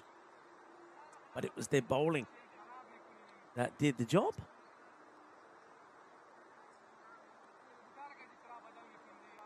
And why don't we give everybody a little bit of a wave? Come on, Lucky. Once you're giving a bit of a wave, here we are. We're in here. In the container, enjoying the cricket. I'm just stretching my legs for a minute and trying to peer out the window at the same time. It's the only way, really, I can see where all the fielders are, because I'm blinded to my left and to my right. But I can see straight through the window. A dangerous window that I'll be surprised if it's still here by the time we finish. Harrington pushes this away out on the offside just for a single as Rostam Khel comes on to bowl. It's now or never, I feel. I think this over, they've got the wickets in hand. Wickets are there. They've only lost 2, and that one they just lost in that last over. They just got to go for this. Got to go open up and take a chance, take a gamble. Just like that. Good shot. Powerful hit. And maybe the captain, Faisal Khalik, is going to deliver. That's a nice shot. Whips that away. Definitely no issues about them picking up a point. They're just getting past the 100 mark to do that. But they want to get the acceleration in and push now for the victory. Still got Hakim to come on and bowl. He definitely will bowl his second, you feel.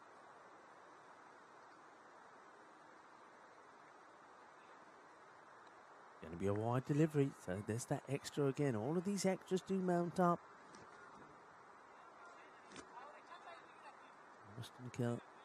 Looks like they're going to go back to the... I don't think they're going to go outside of the bowlers that are bowled here. I think they're going to stick to the same bowler, so you will see Hakeem come back. And Aziz has bowled out. Ahmed Zaid will come back. He bowled a very good over, though. Just went for 11. That's another one. That's going to be whipped away. Good hitting.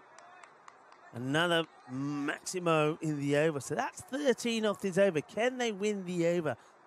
This is where they have to get started. This is where the runs have to come. If they fall behind in this one, I think it gets very hard for them to get back in the game. They have the wickets in hand. They have the captain who's hitting well, 20 off 7.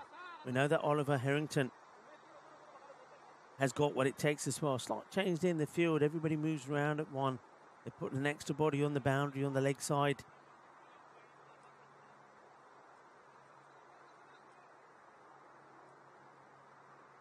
Oh, full toss, Gandhi ball.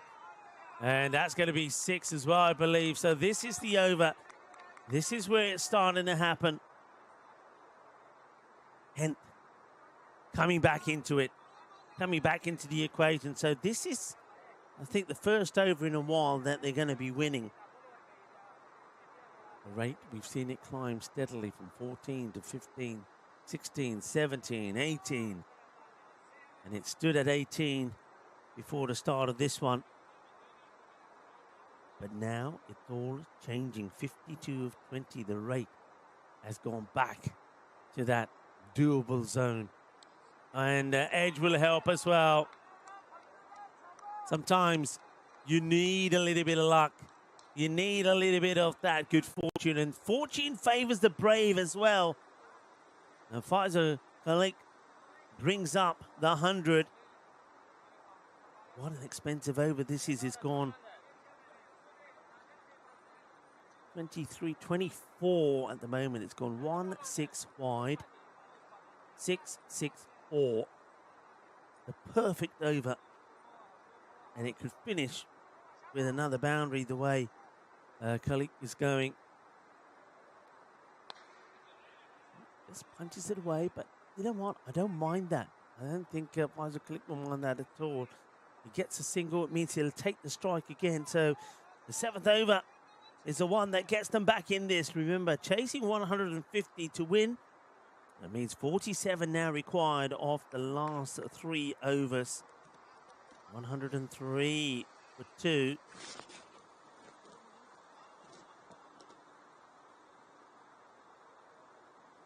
$25 off the over.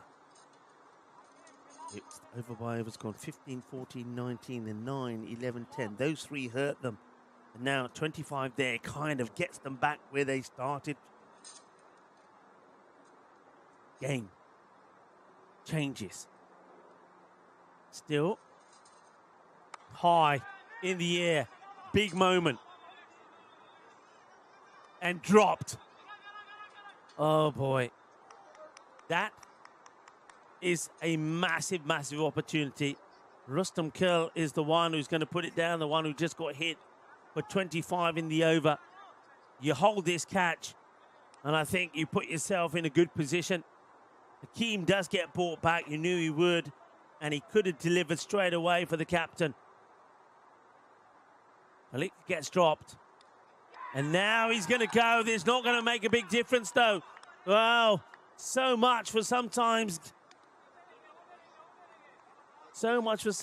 when you make an error and you think that's going to hurt them. Well, I was just about to say that catch going down. And not just the catch, maybe it was the match, because it was Faisal Khalik getting dropped on 31, but he gets 2 courtesy of the drop.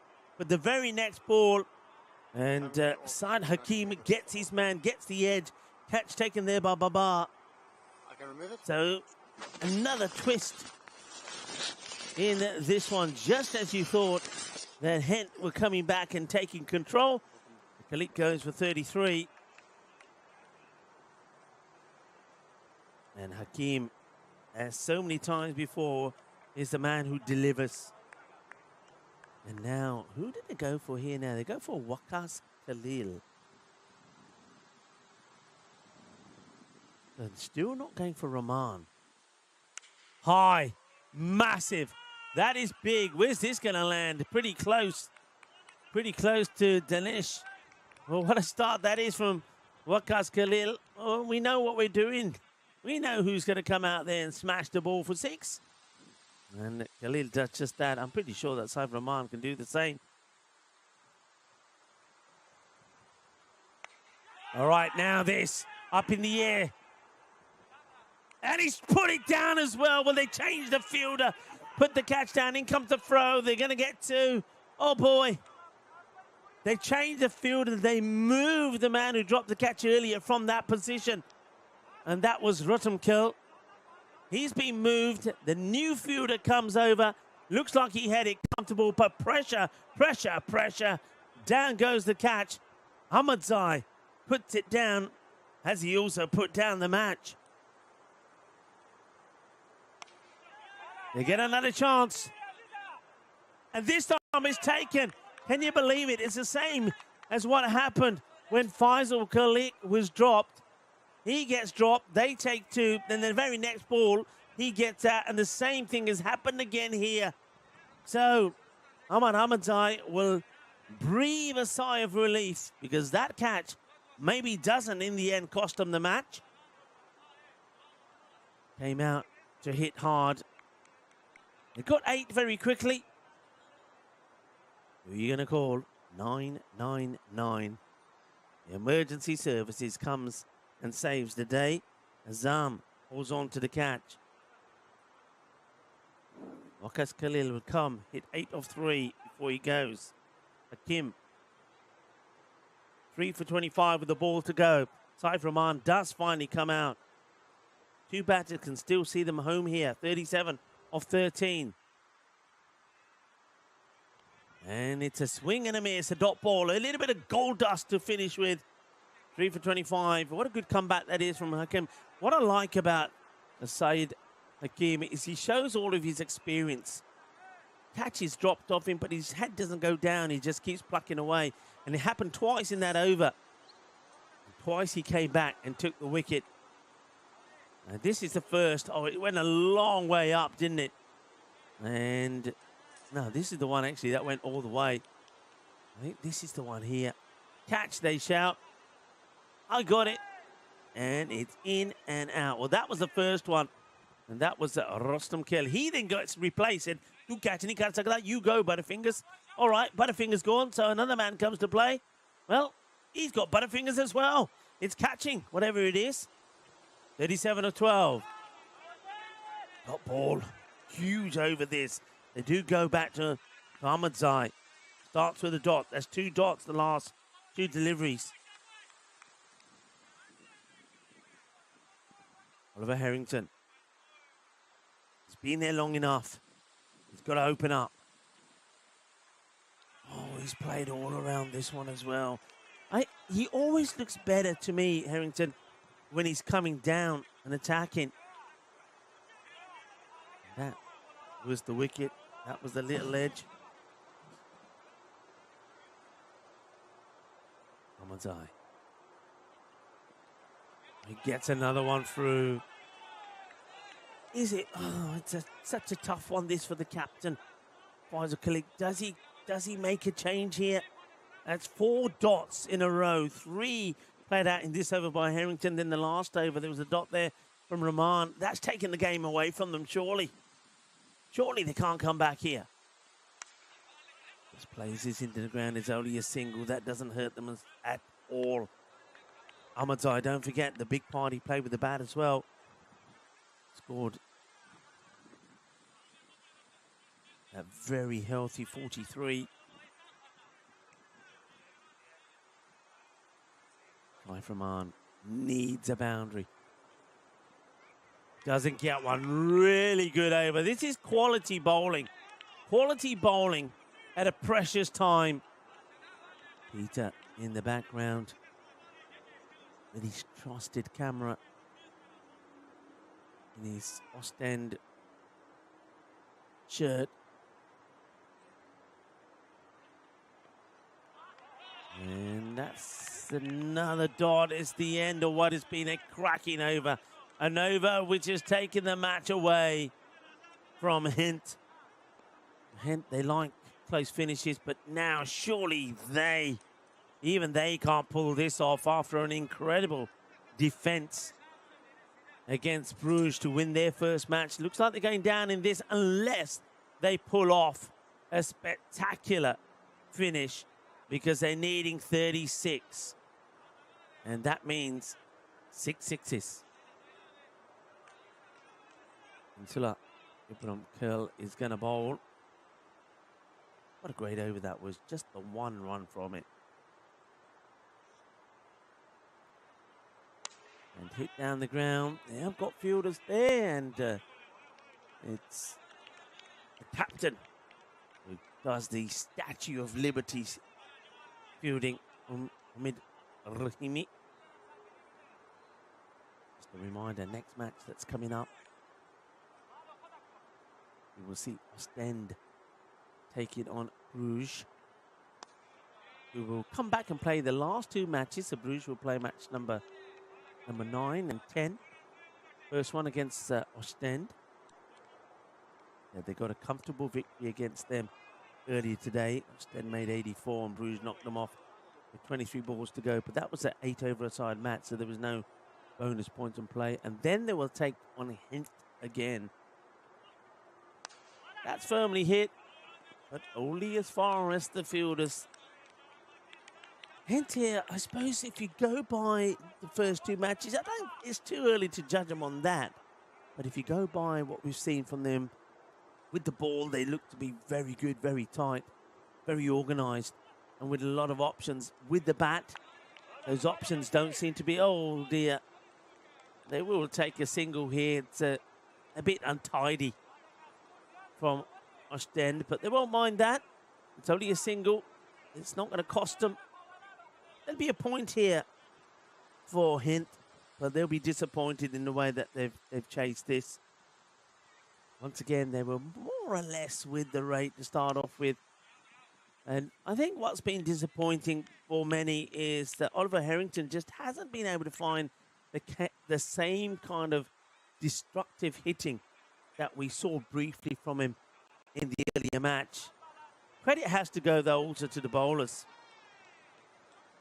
And those overs there from Aziz Ahmadzai and, well, the two from Aziz, the over number 4, 5 and 6, certainly did seem to take the steam out of the run chase. And that one is going to be blasted away, but it's all too little too late. They're going to finish with 125. And here's the final hit. One finally comes out the middle there for Rahman. Should Rahman have come out earlier? It's hard to say, isn't it? Handshakes all around. Hint will have to settle for just a point this time.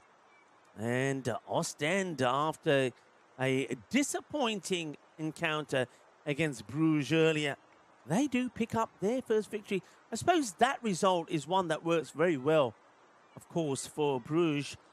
They're the team that's sitting at the top of the standings. They're 13 points, 6 matches, 2 to play for them. But seeing that, seeing Hent, who beat them, going down in one and just getting a point, and seeing Ostend getting 3, it means that it keeps a good distance between them and those two teams that are now in 3rd and 4th place. But of course, that puts pressure on the Mechelen Eagles, who know that they've got to, when they return tomorrow, they've got to come back and start getting wins under their belt. So handshakes all around.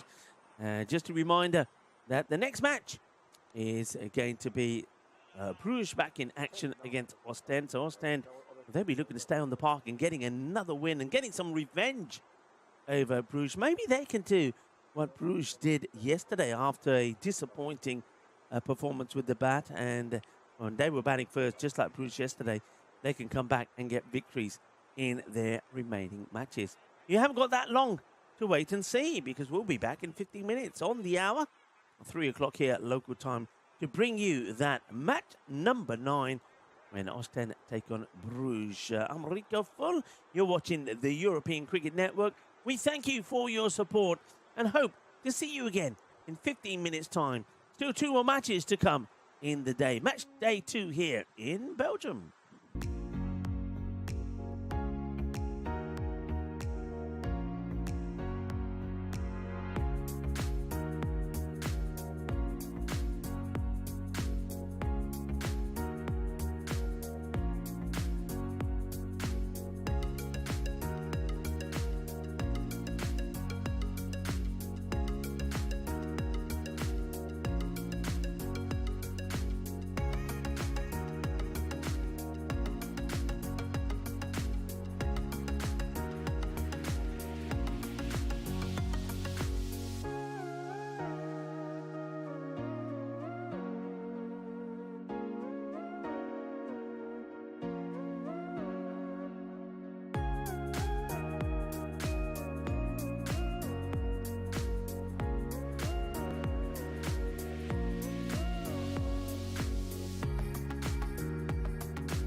This European cricket event is proudly brought to you by our official timing partner, Rado, and our official charity partner, Share the Meal by the United Nations World Food Programme. And we're back. You can see the umpires are making their way out. Welcome to the European Cricket Series here in Belgium. Week 1 is all about the Challenger Division between now and Friday. Friday, of course, is the finals day. And at the moment, the 5 teams in this Challenger Division are trying to avoid finishing in that 5th spot. If you finish 5th at the end of Thursday, then you don't come back for finals day on Friday. So that's the most important thing at the moment. The Bruges, who are playing this one, it's a rematch between them and Ostend. They all feel that they've got themselves already there. They've got some good performances already behind them, though they'll be disappointed that their 4-match winning streak came to an end when they somehow, and they probably still don't know how, lost to Gent when Gent put 113 on the board. Bruges, they finished 11 runs short when they needed, with 3 overs to go, just 18 runs. So that's something they've got to get over, and I think they've got to go out there and try and put that right. So it's going to be about their character here.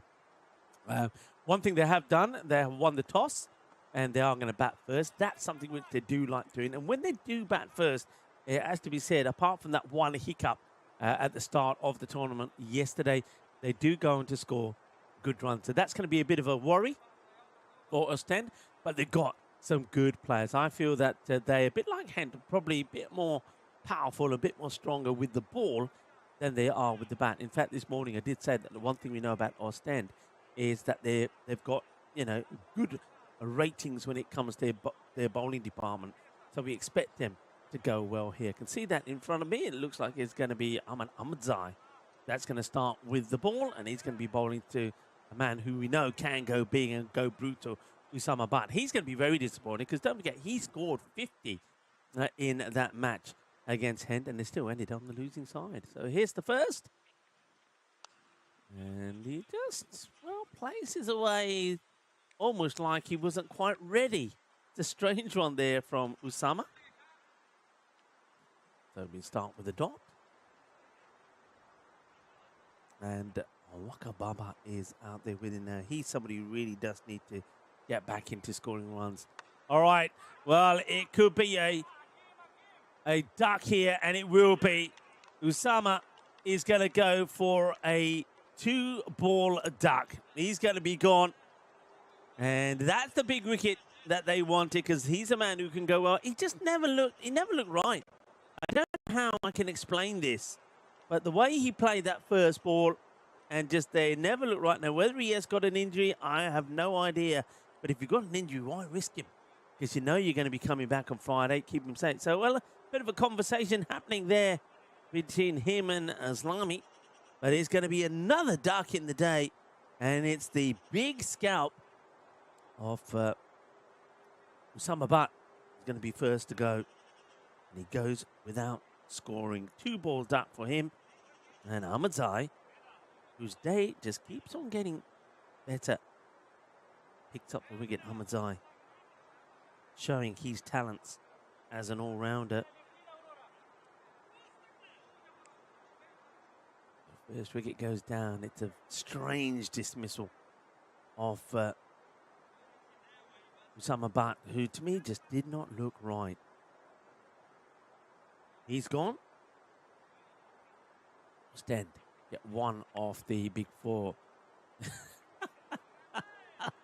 Oh, you got to laugh. I don't know how much have we got of this fielder. Well, he goes down so early.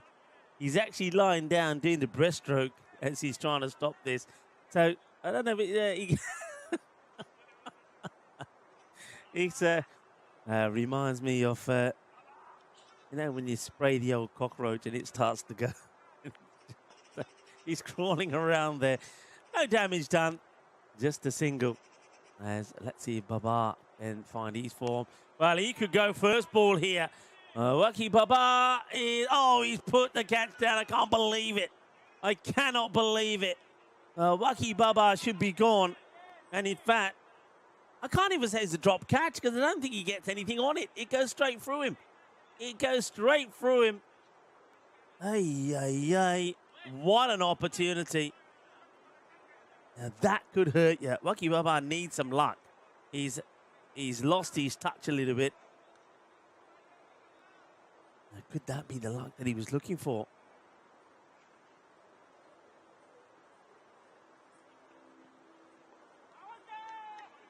Let's see also how Shamir and Mohammed goes. I'm not convinced about him as being the number 3 batter. I think what helps him out is that he's left-handed, and sometimes teams struggle to get the ball in the right areas to him. But he hasn't really shown any conviction, I think, in this area. He backs away a lot. Oh, he slides, and luckily stays on his feet. He could have gone down twice. And if he went down, he would have been in trouble. End of the over. It's a cracking start from Ahmad Ahmadzai. Picks up a wicket. Should have had 2, actually. But only gives 2 runs away. 2 for 1. So the team, Rouge, who normally score big runs when they bat first, not having the best of days. They're starting with a win against Ostend when they were chasing just 85 in that 8-over aside match, and then they crumbled against Hent and didn't get to the 114 they needed. And it's worrying signs for them here as well. Baba survived 1, and he's going to get 4 runs here.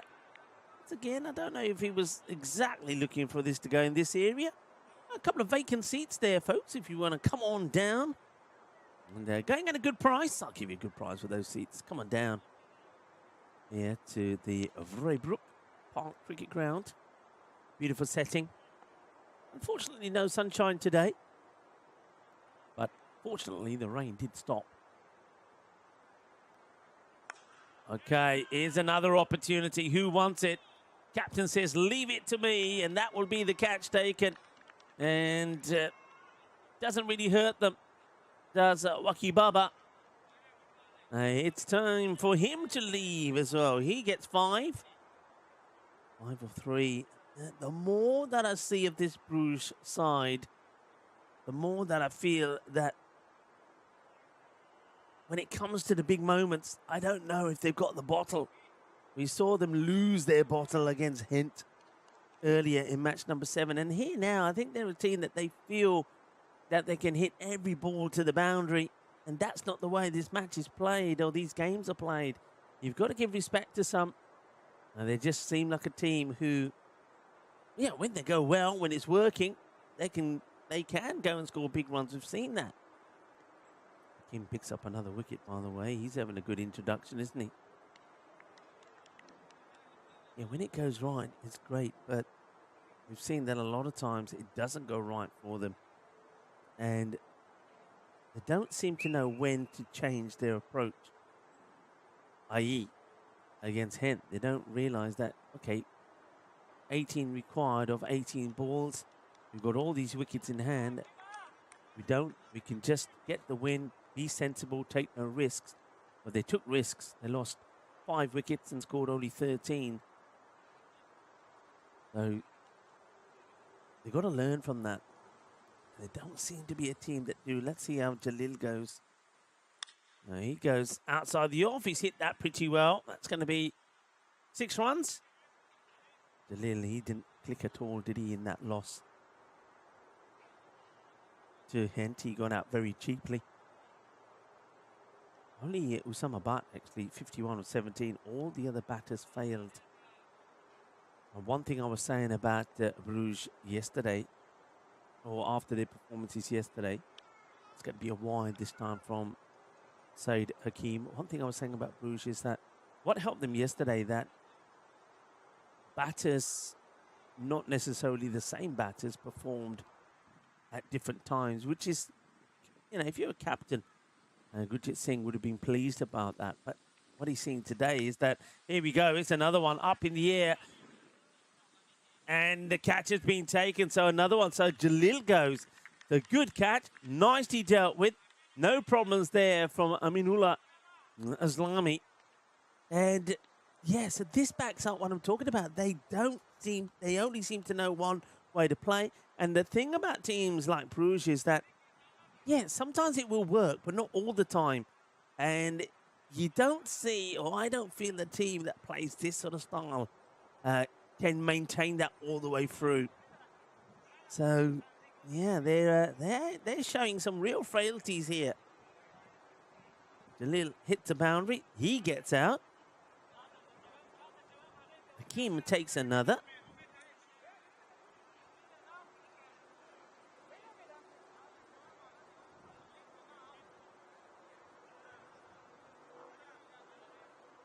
Three down. And when they go 4 down, that's when the trouble will start now. Who are they going to go in? Who are they going to bring in at number 4? That was also the end of the over. It's 13 for 3. 2 of the first, 11 of the second. Looks like they've gone 4. I want to see the number as it's shining away.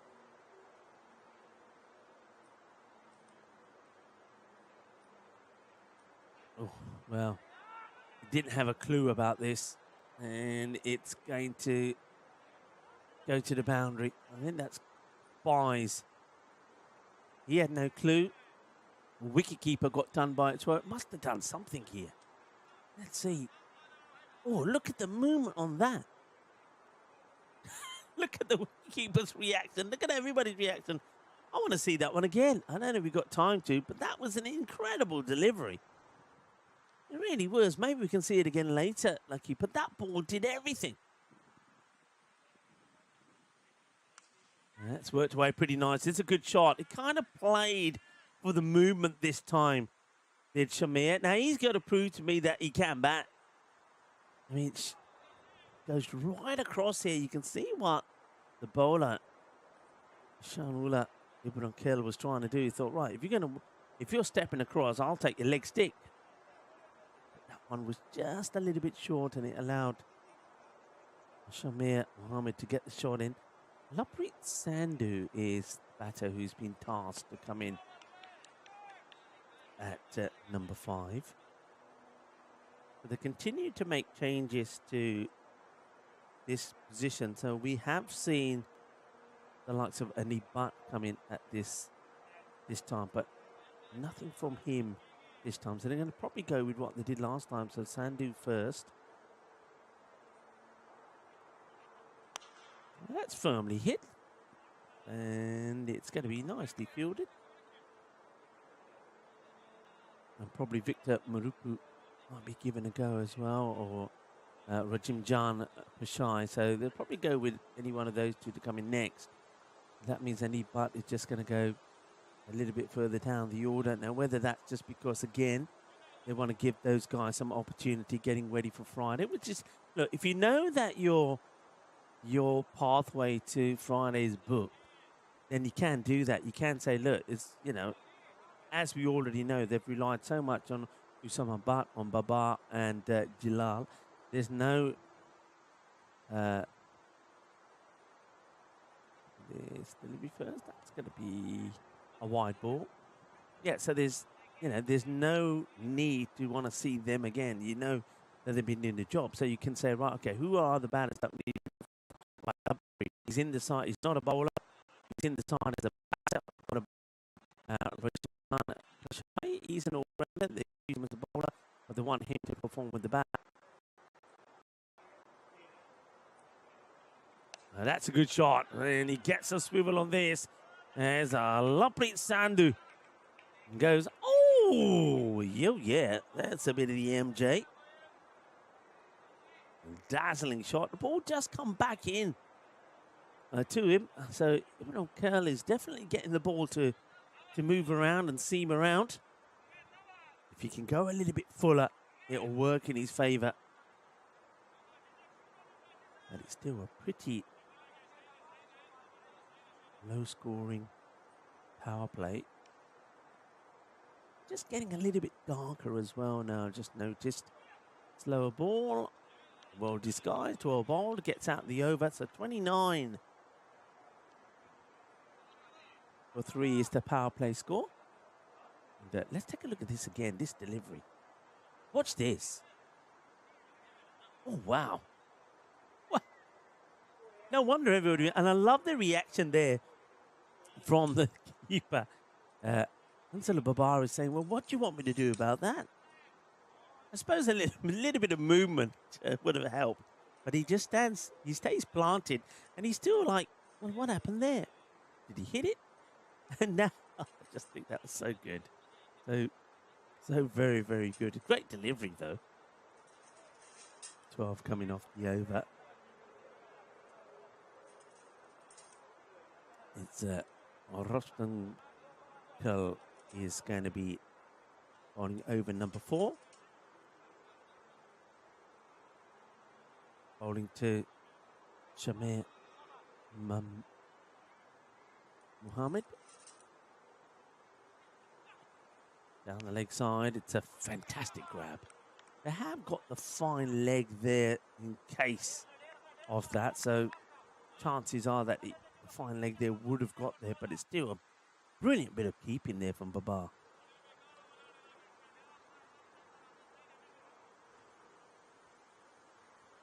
Good save.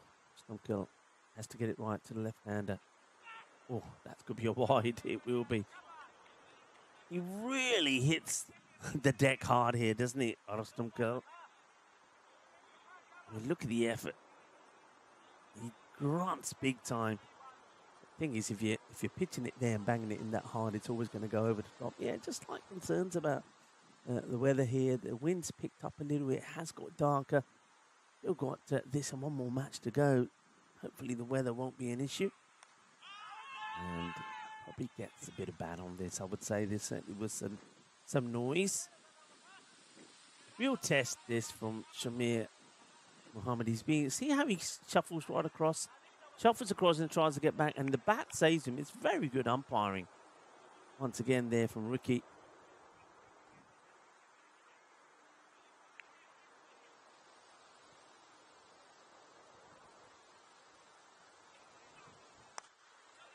Through this one, but there's a fielder there. Just the single as it bobbles kindly into the hands of the fielder.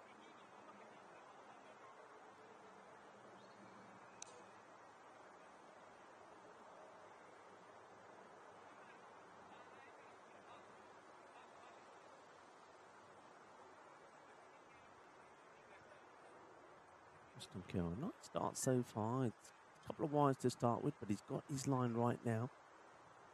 Just got to avoid those boundaries. And that's been hit pretty well, hasn't it? Clobbered out of the middle. Sandu gets his second. Boom. Shakalagia. Crunches that out of the middle, and I think that might have ended up in one of the marquees there. A good, powerful shot. People saying, you haven't said the international days today. I have indeed. You might have missed them. National Couples Day. Love isn't always easy, but when two people pair together to make a couple, it can create a whole lot of fun. Couples who are committed to each other can enjoy celebrating Couples Day together. So, Couples Day. Ooh. Looking to go down leg side again. We really got to open up and go outside as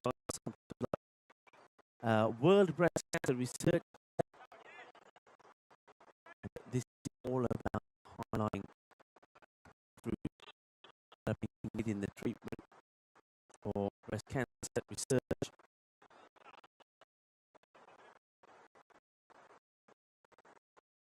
And focusing on funding those projects as well. Let's tuck up a little bit here. Lovepreet gets pretty low here, doesn't he? He's like, yeah, don't know. Yeah, he tries to step across and work that away. But he gets himself tangled. International Delivery Driver Appreciation Day. Now, this is an interesting one.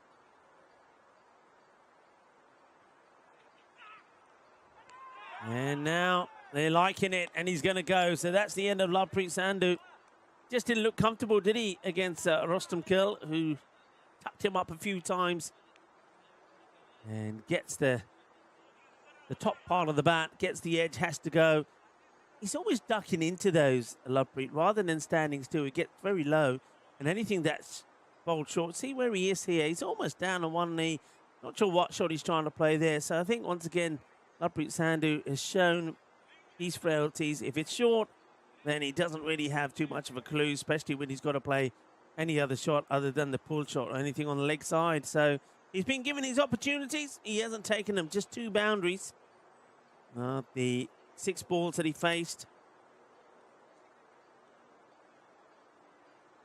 Well done to the bowler. So another wicket goes.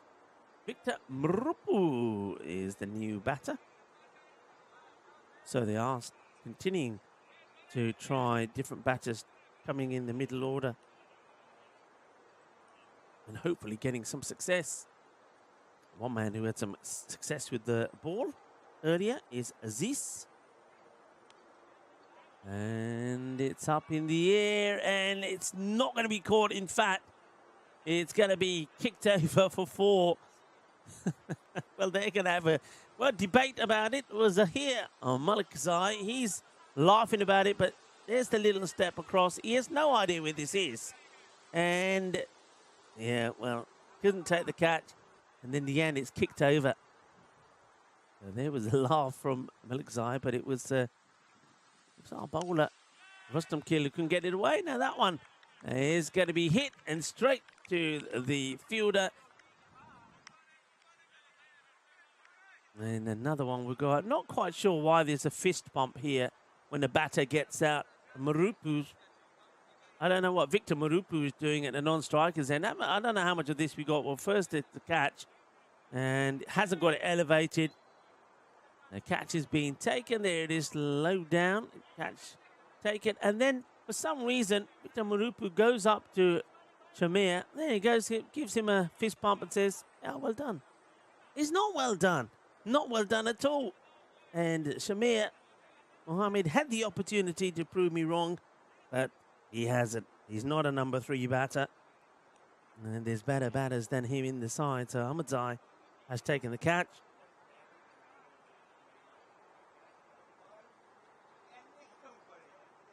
And well done to Aziz. Takes another one. Down the ground, it's hit firmly, and it's going to go for 4.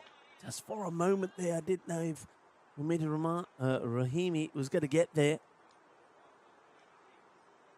Hits it pretty straight, that's the reason. And I tell you who nearly wears that one is Peter. Well, this time it will be cut off. Yeah, Peter almost has his ankles taken away from him there. Knee butt. Has now come in. He's there with Marupu. And this is another catching opportunity. Should be a comfortable catch taken by the wicketkeeper. He takes it crocodile style. So it's another one that bites the dust. And it's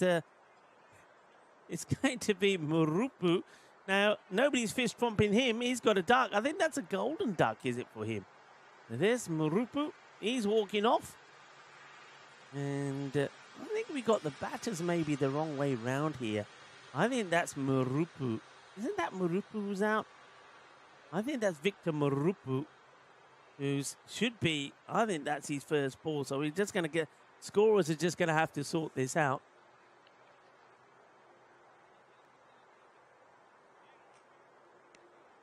So Marupu goes. He goes without scoring. The man who's fist pumping Shamir for getting out. And he butt is still there. And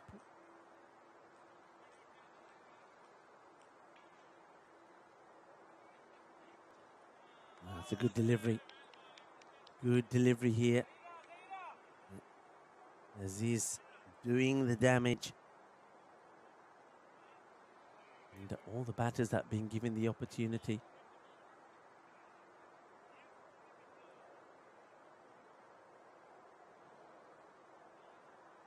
The batter who's come out is there, Gujar. So you're just going to have to sort this out for a moment because just got the batters a little bit wrong.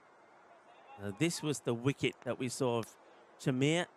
And at this point, it was a very good catch taken by Ahmadzai. And at this point, we saw, well, the only bit of action that I think that Victor Marupu did when he gave the fist pump to the man who got out. And then this was the little bit of fielding that got done, a one-handed pickup. So that allowed the batters to change over. And then, of course, it was Marupu on strike. Here he is. And he goes for the big shot of his first ball, and he just skies it up in the air. And it's going to be a golden duck. It is for Marupu. Quack, quack. Easy, simple catch taken there by Baba. So the scorers will just get that sorted in the right way round. Meantime, I was telling you about International Delivery Driver Appreciation Day. Forget putting delivery items into a car that can get stuck in traffic for long stretches of time. Instead, people in urban areas can benefit from the use of bicycle delivery riders who can make it quickly and efficiently to their destination and in an earth-friendly manner. So, International Delivery Driver Appreciation Day, especially those that whiz around on cycles. They whiz around on cycles here in Belgium, that's for sure. And if you're thinking of ideas for dinner, I'll give you an idea. It's National Fajita Day today. Imagine sizzling hot peppers and onions mixed with juicy seasoned meat, all wrapped in a warm tortilla. Yep, absolutely delicious. And I can tell you exactly what to wash it down with because it also is National Pinot Noir Day.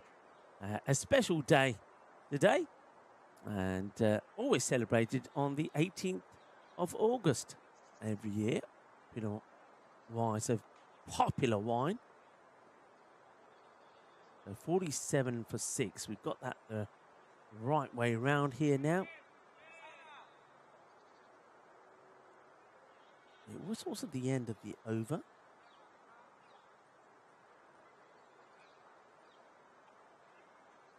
It's going to be a wide. Once again, very good work there from the keeper to make the stop.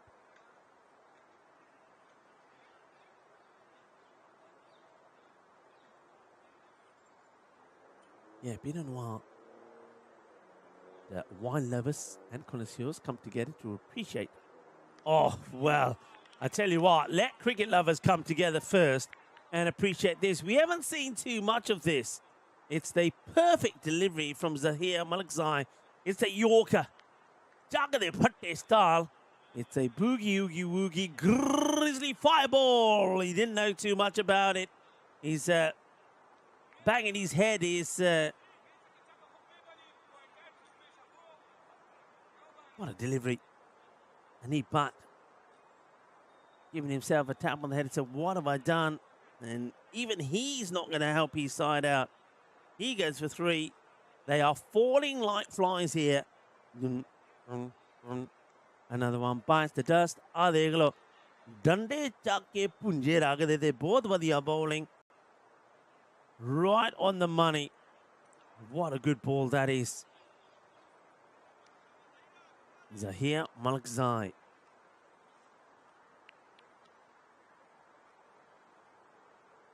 New batter gets the same sort of delivery. It could be the same result.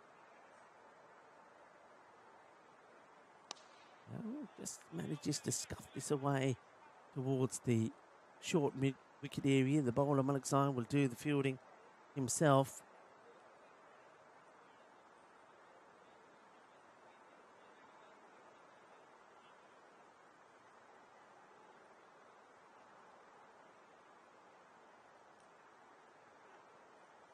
Leaves that one, he'll get the wide.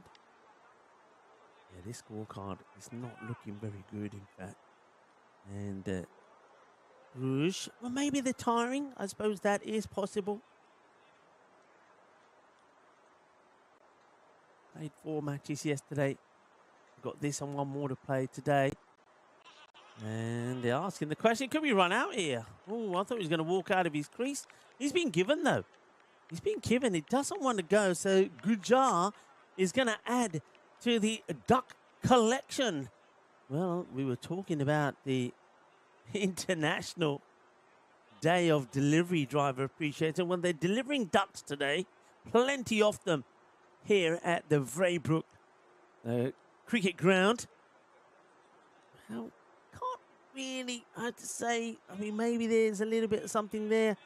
Can't really pick it up, I don't think, on the replay. He doesn't think so. The umpire says you're definitely out, and the batter says, what do you mean?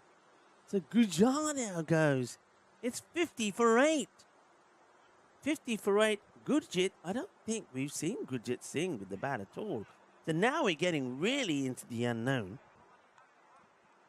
And Bruges, they got, I mean, if they are tiring, well, what are they going to do in the last match?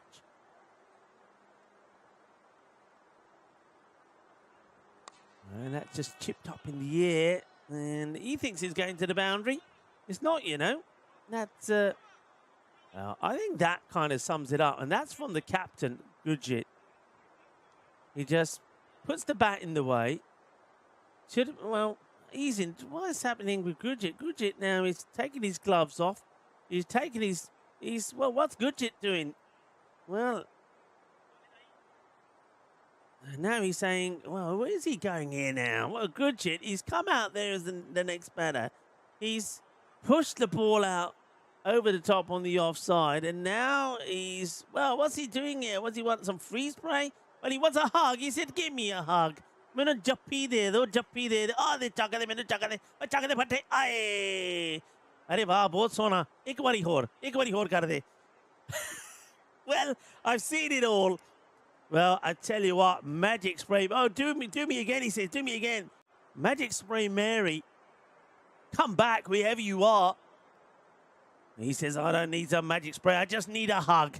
Show me that again. I want to see that again. We've got a replay of that. It said, just show me a hug. He's saying, oh, I'm having a bad day. I need a hug. Can somebody give me a hug? Gurjit Singh gets bat on ball. Well, he's retiring out here. Or retiring hurt. Well, you might as well say out because I don't think he's going to come back. Because if he's going off, that's 9 down. But Gurjit, I suppose he's just batting for the averages. He didn't have to come out there now if he was hurting so much. Comes out. The first time we see him, he just puts the bat in the way. Takes a single when there should have been 2. Gets to the other end, then takes his clothes off. It was like doing the full, it was like seeing the full Monty again. You can leave your hat on. But he didn't. He took his helmet off and they said, give me a hug. Right. So he's gone.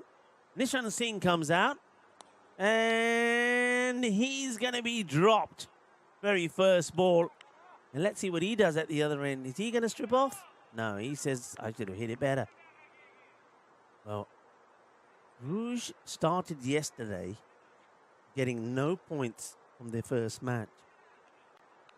I can sense that again here. And I can, well, see them really struggling in the last as well. Gone.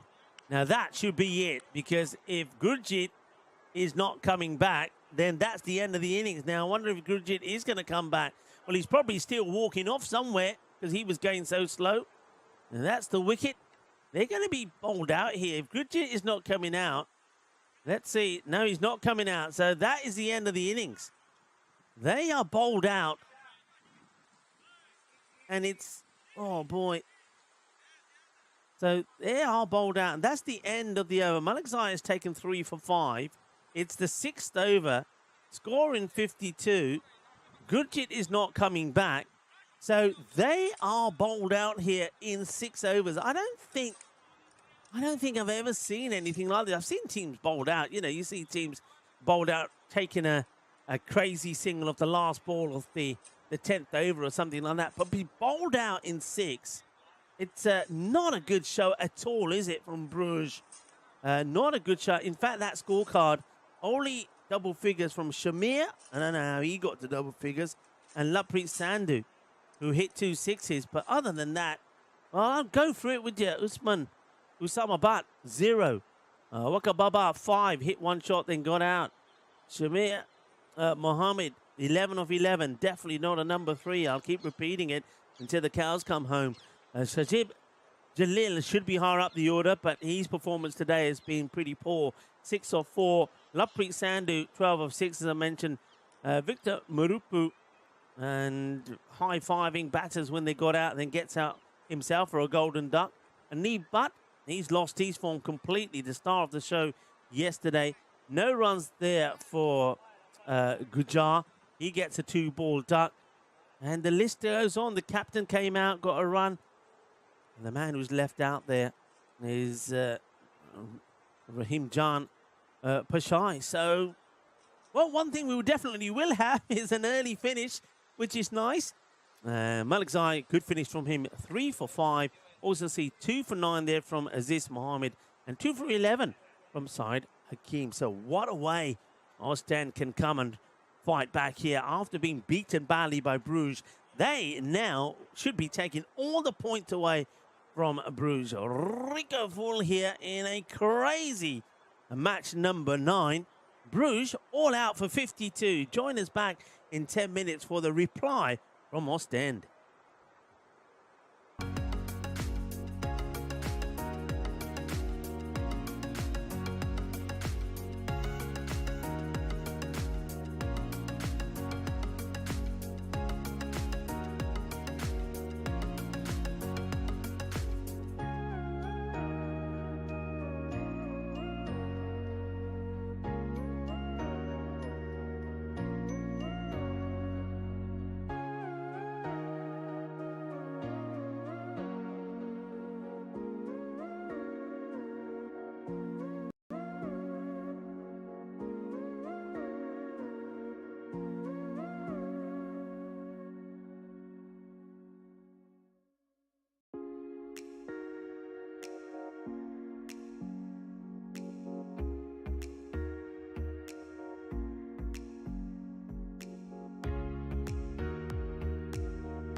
This European cricket event is proudly brought to you by our official timing partner, Rado, and our official charity partner, Share the Meal by the United Nations World Food Programme.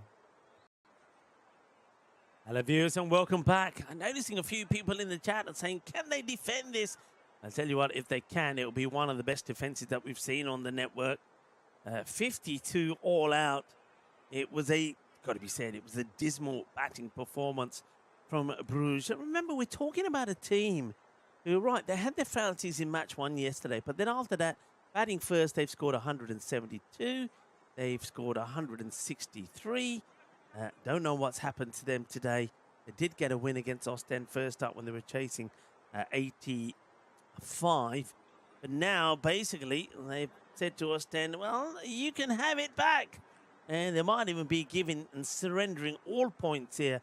Because Ostend, they're a team, especially if their captain gets going, they can knock this off. I reckon they can knock this off in 3 if they really went hard at it. But they could even do it. I'm saying about 4 overs.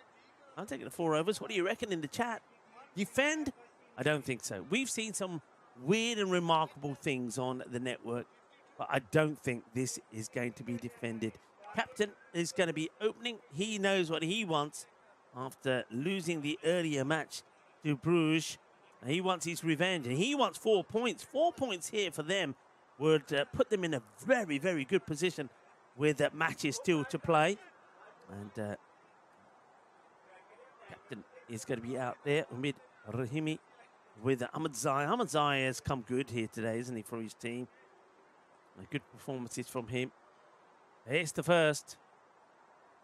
And no change. They're going to go with Shamir to float them up, which was a good ploy early this morning. He gets that one on his shin. Good ploy early in the morning when the weather was about. I reckon he's in pretty well with his captain. Shamir opens the bowling and then comes in at number 3. People are starting to probably gather that I don't rate him too much as a number 3 batter. I just think you've got all those other batters there. But then having said that, what batters? He goes back. There's a big appeal. Not out, says the umpire. Let's have a look at this again. He is going back here, Ahmed Zai. Going backwards. Let's see this ball. It's probably just going on to miss leg stump. Bit of bat on this. They'll take the single. So captain will go back on strike. I think Shamir's work with the ball, I've been impressed with left arm round. He's created problems, especially when batters haven't wanted to attack him. He'll give any shinner up. I think with the bat, he's kind of there to fill a gap, really. Not sure what that is all about. That's the dead ball. But going back to what I was saying, I can't really knock him too much because none of the other batters have stood up and said, well, we should be there. Not today anyway. No run, a one-handed pick-up. Good pick-up and throw. Good work there. That's nicely done. And Nishan Singh. Bridget Singh, by the way, not on the field at the moment, so they don't have a 12th. That's hit firmly. Catch it is the shout, and it's not going to be caught. It's going to get through.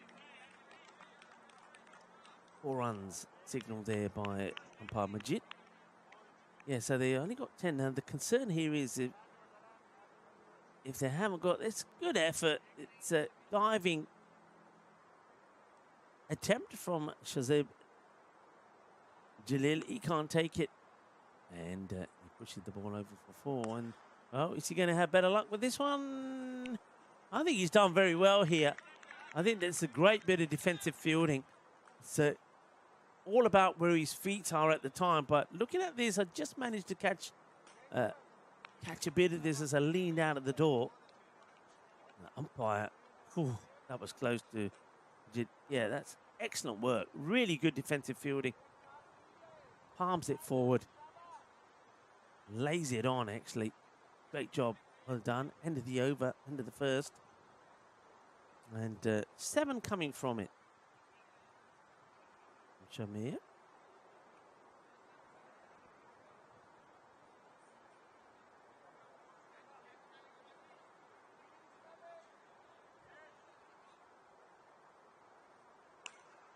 Usama. Ball the second. Feeling that the spin is the way to go. And that's lofted up in the air. He's got enough of this to get over the fielder. Just going to be a single this time. I suppose the one thing that, as long as they get the lines right, the slower bowlers, it will make it harder for the batters, especially batters who like the pace on the ball. I think that's what Bruges have relied on today. Slower bowlers keeping the pace off. That one though is a little bit short and it's get pounded on. That's what I mean. The line has to be right. If it's too short, then the batters will just rock back and club it. I haven't seen too many batters actually coming down the track and playing big shots. They're waiting for it. Or if the ball's down the leg side, they're swiveling on it. But coming down and hitting big. You just got to get it in the right area. This is the quicker one, but it's wide as well. And John Gray appreciating that bit of fitting. John, you're back. I hope everything went okay there at the doctor's. It's going to be 6 runs. Boom! Shakalagya Kinna Sona. 6 carreras from Ahmed Zai. And a little bit of boom shaka time. Let's see some people jogging around the ground, vanishing behind the greenery. A lot of greenery around here. All looking a little bit dull today, though, because of the cloud cover.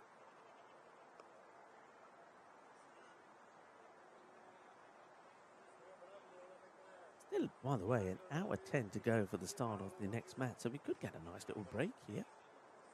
Especially if we can't start seeing Ahmadzai playing a few more shots like this. Arriva. Eso es una grande. Igual que genial. 6 carreras. Ese golpe es muy dulce. Más dulce de tarta de jalado. Sí, porque hoy es el día de tarta de jalado. Yeah, National Ice Cream Pie Day. And that was sweeter than an ice cream pie. Delicious dessert. That's perfect for any occasion. Sweet and creamy with a crunch crust that will leave you wanting more. It's perfect, really, to follow a fajita, because it's also a National Fajita Day. 6 and 4, hungry for more. That one, not quite where we wanted it to go. Gets over the short third and then just keeps on going. And Usama, well, at least he doesn't go supersonic. 24 coming off his over. Usama, who was out, second ball for a duck, just and it was very, very, let's just say, unusual. First ball, he kind of defended. It was, and I said at the time, it was like he wasn't expecting it. Went back and defended it. Next ball, he just chipped it up in the air and got caught. And the thing is, no other batter really fared any better, especially the top 4. And we know already that once the top 4 don't perform, then we haven't seen anybody else in the side show any quality with the bat. That's 4 runs. Rocks back and plays a beautiful shot. Holds the pose as well, as that's carved away.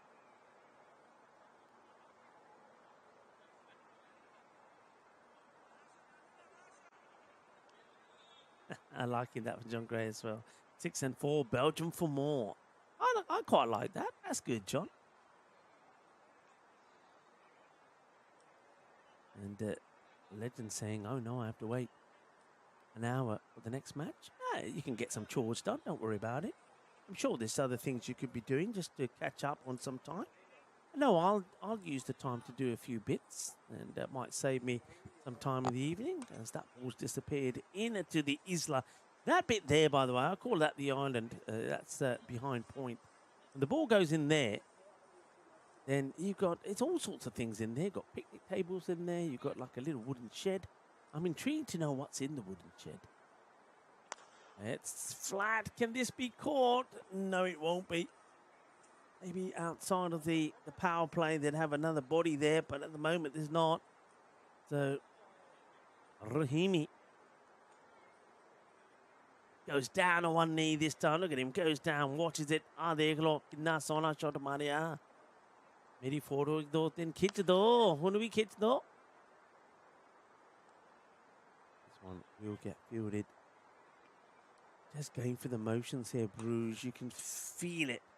You can sense it. They know they're in for a big hiding here. Just 13 net now required. Oh, clobbered. Absolutely clobbered. What a glorious shot this is, though. I mean, it just looked good. It sounded good. It echoed around this Braybrook Park cricket ground. Wonderful shot.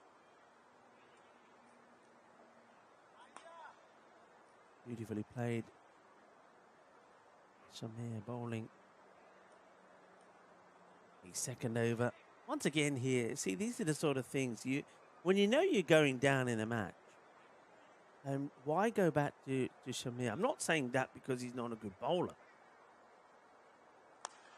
This is played down the ground. I'm saying that because you know you're not winning this match.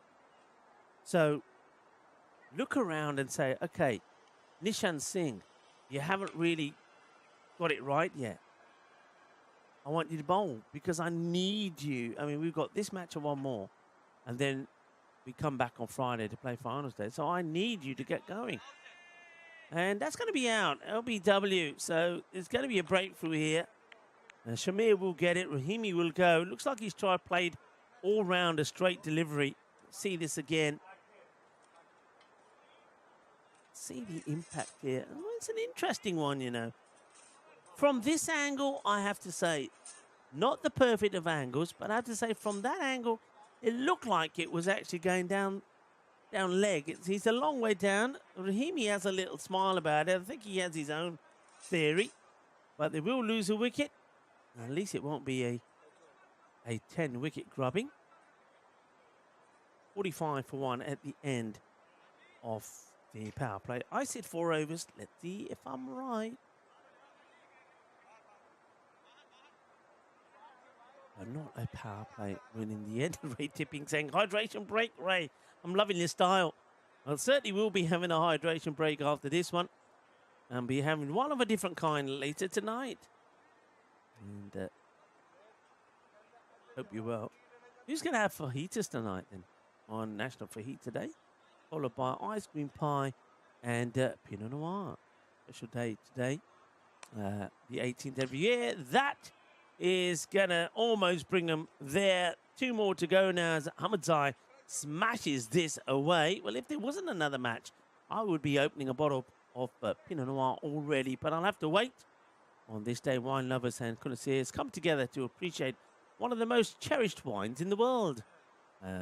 This day is about enjoying the rich, versatile Pinot Noir wine, which has a long history. Pushed away just for a single.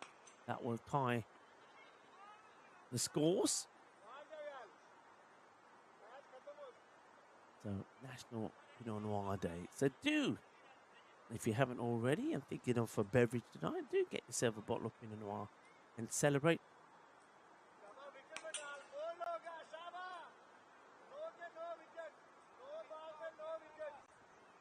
So, scores tied.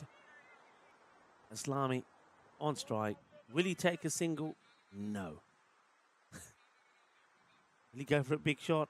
I think so. And he plays it away. They are going to take the single as Nishan Singh, who just can't really get a good day under his belt, makes the fumble. That's the end of the match, folks. Yes, it is. With exactly an hour to go before the start of the final match. And, of course, the worry here is with Hent getting ready to play Bruges. That match starts on the hour, so at 5 o'clock, so in an hour's time from now. The issue there is are Bruges going to have 11 men? Gurjit Singh certainly seems to have injured his back. And Bruges, how are they going to go? Because they've not had a good time, have they? they lost that match to Hent when they needed 114 for victory, and they had it in the bag and then somehow lost their way and ended up losing by 11 runs. And then I said that's going to really have some impact. There's a happy captain, Omid Rahimi. I said that would have an impact on their mindset going into the next match. Now, would they come back strong? And that would show good character.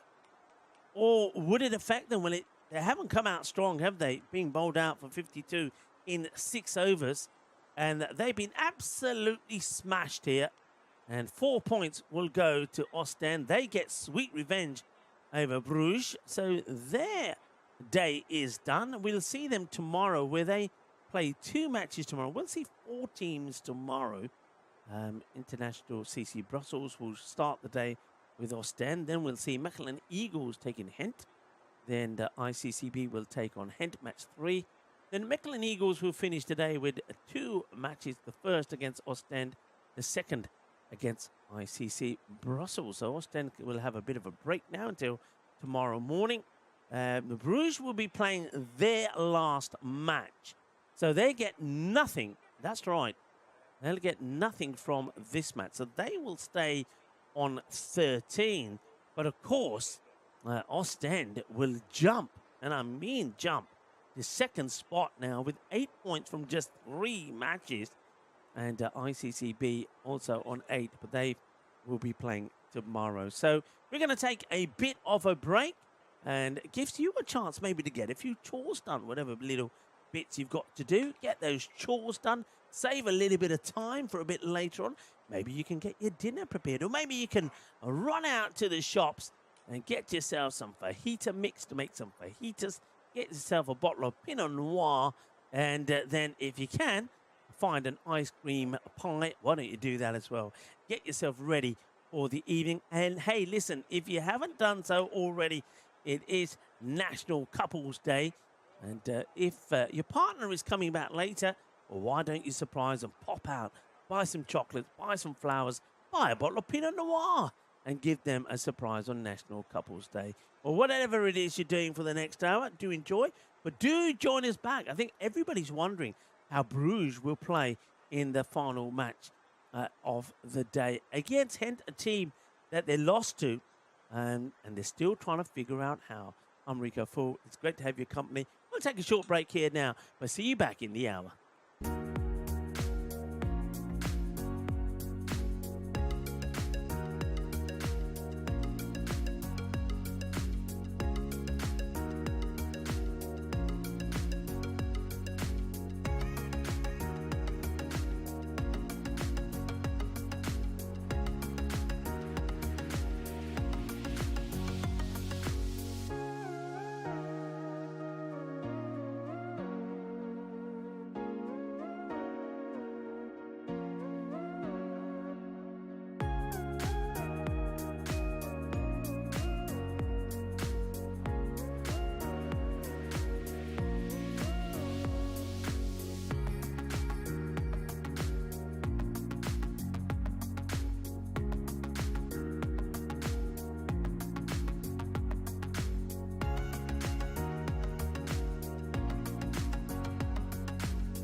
This European cricket event is proudly brought to you by our official timing partner, Rado, and our official charity partner, Share the Meal by the United Nations World Food Programme. Hello and welcome to the cricket ground when we're coming to the end of match day 2. And what a day it's been. Yesterday we saw Belgium ball. We saw lots of big hits, lots of sixes. Today it's been very much the bowlers that have been on top. What about Bruges? Now they really struggled. The team that won 4 on the spin, well, they've now gone on and lost 2 on the spin. And it's the way they lost. They lost to Hent when they needed 18 runs off the last 18 balls, but somehow they managed to lose that match. That's something that I think really did hit them hard, because when they came back to play in the next match against Ostend, they were bowled out for 52 in just 6 overs and didn't get a single point from that match as Ostend went on to win. So the final match, match number 10 here on match day 2, is going to be a repeat of a match between Hent and Bruges, the one that Bruges had in the bag and somehow managed to throw away. Can they come back strong in the last match they're playing in the group stages? Can they come back strong with a win under their belt and get ready for a big final stage for them on Friday, or will they go home with their tail between their legs? I can tell you the news from the coin toss, the Rado coin toss, of course, is that Bruges have won the toss and elected to have a bat again. Let's see how they go. Join me in the commentary position for the start of the very first ball. Hello and welcome. Just as we start talking there, we see that the rain does start to fall. It just rained for about 2 or 3 minutes. It was pretty heavy, but it stopped. And the good news is that the umpires are walking out, so we're not going to have any delay here. During that almost that 1 hour, we had the time off because of that early finish in match number 9. It was quite beautiful, and that's why myself and Lucky, well, we were very lucky to go over to a certain part of Vrijbroek Park. That was where all the flowers are, the rose gardens. It's absolutely beautiful, and I thought it'd be nice just to share some of that background with you as well. Well, full does mean flower or rose, if you want, in Hindi, and well, Hamid Full certainly bought you some fulls. And I hope you enjoyed that little background there of Vrijbroek Park. Looking very lovely indeed. And thank you for Lucky for taking the time out to film that one. So we get ready to go. Once again, I can tell you, just a reminder that Bruges, they've won the toss. They are batting first. Now, I can see that Gurjit Singh is listed to play. Now, how much and what role he plays out there, we'll have to wait and see. So all I can tell you is that he didn't look too good at the end of that last match. But they're taking on Hent now, a team that they should have beaten in the earlier match, match number 7. And they were on course to make it 5 wins on the spin. They went down, they lost it. They never recovered from that. They then got well and truly thrashed by Ostend in match number 9. That's why we had that longer delay between matches. It was nice though. Gave us a chance to walk around, talk to some of the players, and explore a little bit, get some steps in. That's important as well. But we're ready to go. Last match. Good to have you back. And also in the last match, you always say we'll have some random questions. So do keep your random questions going. Razak. Now this is somebody that we know. He's going to be bowling. Adnan Razak. Very good player, good bowler. Bowling to Usama Butt and Waki Baba. Can these two find their form again in the last match of the group stages for Bruges? Well, that's going to be worked away. Fielder chasing it hard, but he's not going to stop it. 4 runs. Usama gets going. Not out of the middle, but it is a boundary. I think it's pretty important that playing their last match here at Bruges, that they do finish well. You won't want to be coming back on Friday. I mean, at this point, they won't know who they'll be playing or where they're going to finish. But I don't think they'll finish top now because of what's happened in the last 2 matches. That's a good Yorker length delivery. He gets just played away for a single. Now I can see that Usama, he is also hobbling about. Now, is he going to want to jump here as well? Does he want somebody to come and give him a hug? That seems to be the pattern of the day. Well, it is National Couples Day, so you can give each other a hug. Why not? He certainly is hobbling. All right. Baba, he's been well out of form lately. And inside edge. No run. Can't run, says Usama Bhatt. ਕਹਿੰਦਾ ਮੈਂ ਨਹੀਂ ਭੱਜ ਸਕਦਾ. Single ਨਹੀਂ ਲੈਣਾ. ਮੇਰਾ ਪੈਰ ਟੁੱਟ ਗਿਆ. Well, Bowler's doing his best to wake everybody up.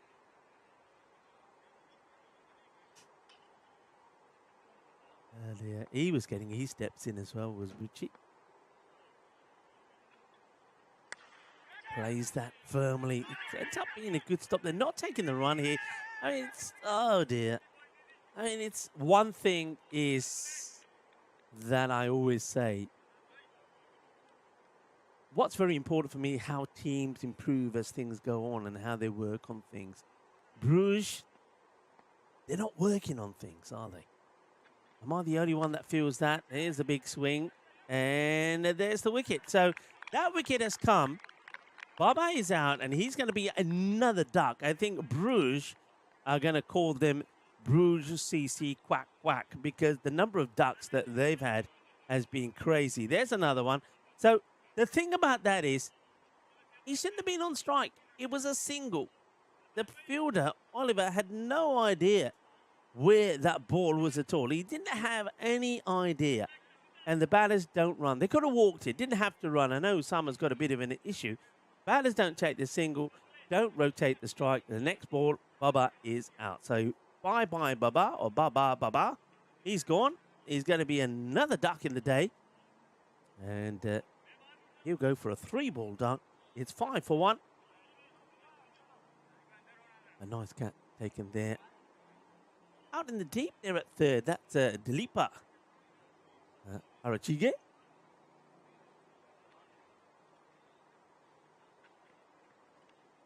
And now, of course, I suppose some people will say, Rico, your favourite batter is in. I think everybody's heard my take on Shamir. He does hold on to his number 3 position, and he's desperately trying to prove me wrong about his batting. You can say what you want and do what you want. You're not a number 3. And I think you've certainly got some shares in Bruges CC. Either that or you're a very good pal of Gurjit Singh. 5 for 1 then. At the end of the first, a nice start from Adnan Razak. Some of the big players coming back, or coming into the team, I'd say, not coming back. Oliver Harrington, bit of an all-rounder. He's still got a fair bit of hair. I mean, he seems to come more onto his front side than the back side, as you see from Adam Harrington, who's got the very long hair there. Is he or isn't he? Look.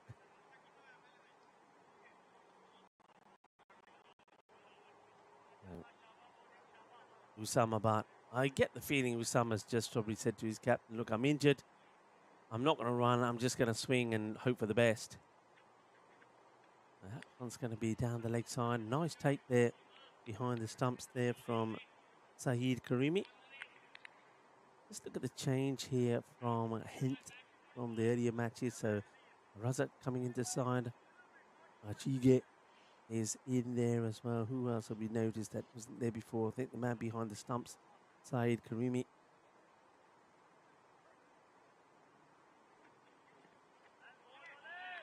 Heavy ball and no answer to it. Usama swinging. Got to have a look here at the offside. I feel they've gone they have pushed back the backward point on the boundary for the swing that catches the edge. I like that move. But he's got to be trying to hit over the top of the short fielders on the offside. And he just hits it high up in the air. The wicketkeeper wanted it. Oh dear, and should have probably gone for it. Oliver, I think, stops the keeper. He shouts mine, and that's why Karimi stops. But if I'm Karimi, I'm screaming it. I'm saying, no, it's mine. I had the gloves on. What do you mean? Look, he stops here because Oliver says, no, it's mine. And then in the end, doesn't get anything on it. Well, they do need a fair bit of luck, not just a little, a lot of luck. Necesita un montón de suerte. And Bruges Maybe that's what they needed. Usama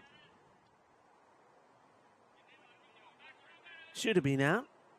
They don't even run. That just, just adds to the long list of things that they do wrong. And now Usama swings and gets hit by the ball.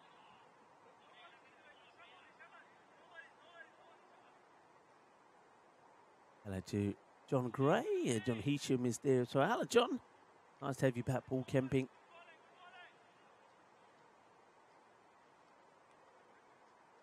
And, well, somebody's saying that Lovepreet Sandhu hit well next game. Shouldn't he be promoted? Why? For hitting 2 sixes and getting out.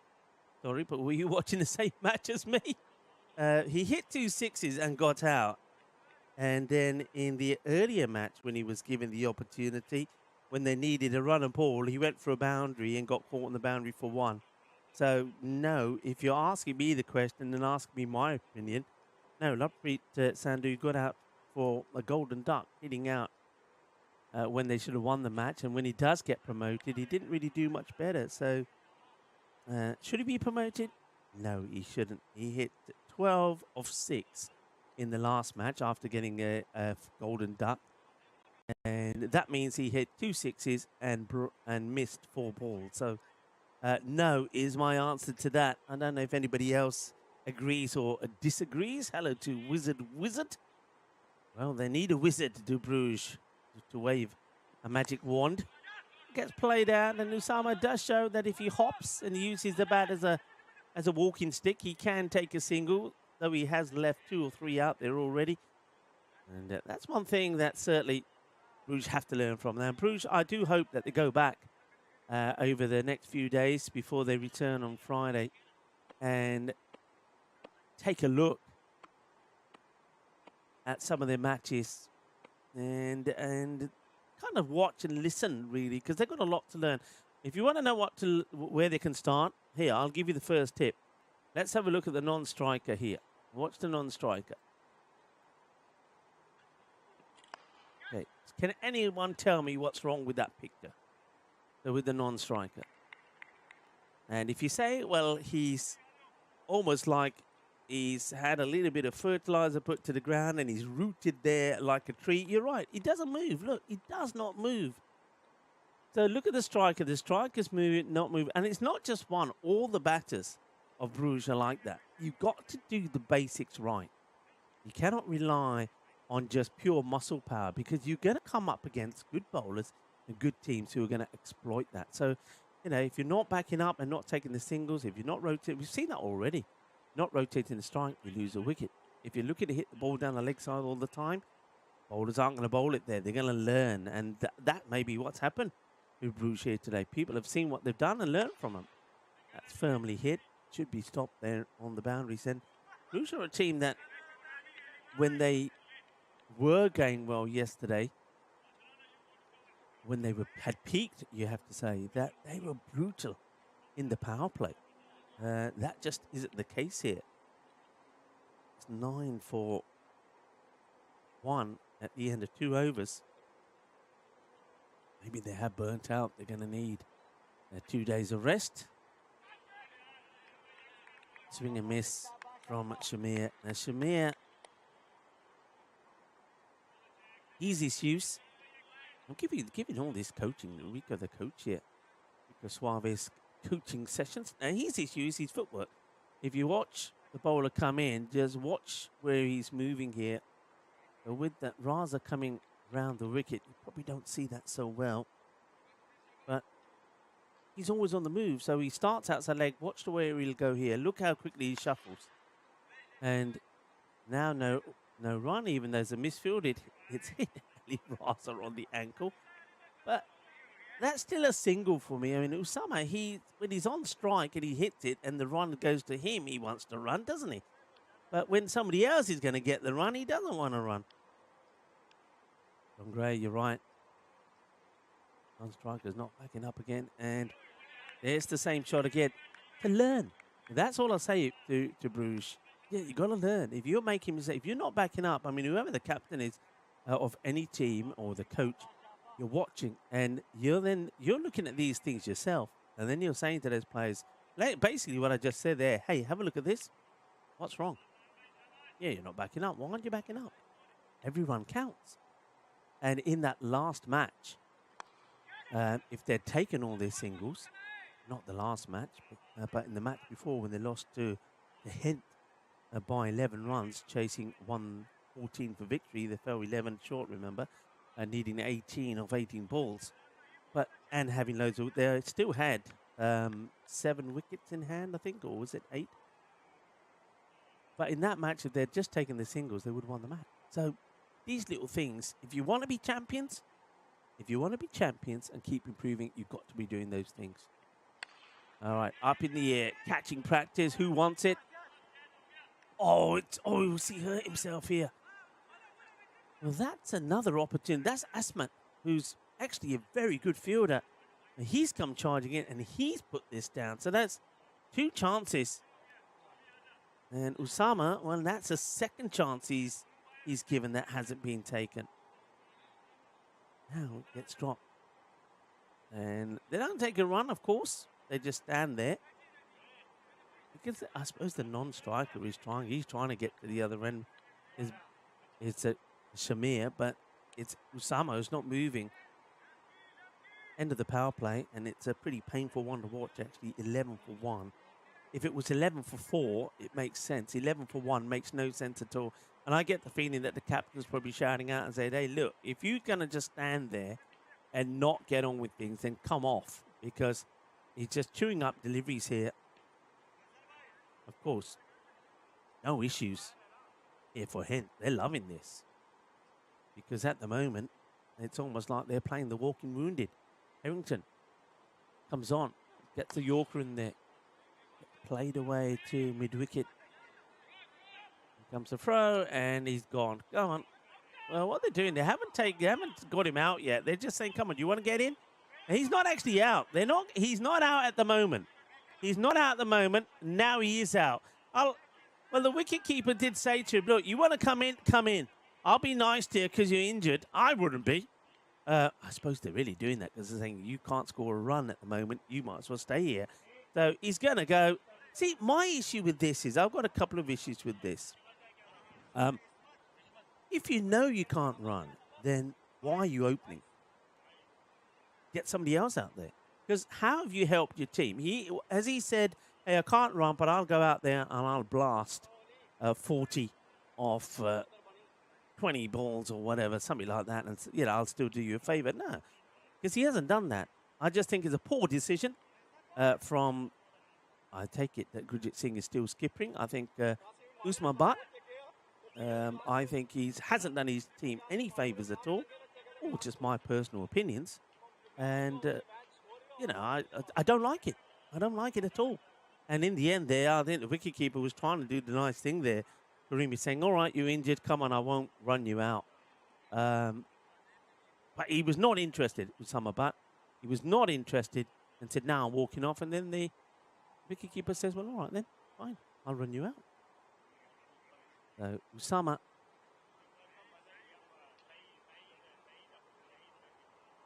will be run out. Now, there's some discussion here about something about the umpires. I suppose maybe the scorers are saying, how is he out? Is he retired hurt? Is he retired out? The umpires will say, well, no, they gave him a chance to get in. He didn't, so he's retired out. I think they've got... Oh, just have to wait and see here. There's a good heavy delivery ball here. So Jalil is the new batter. Let's see if Shazib Jalil can give some of the Bruges supporters something to smile about.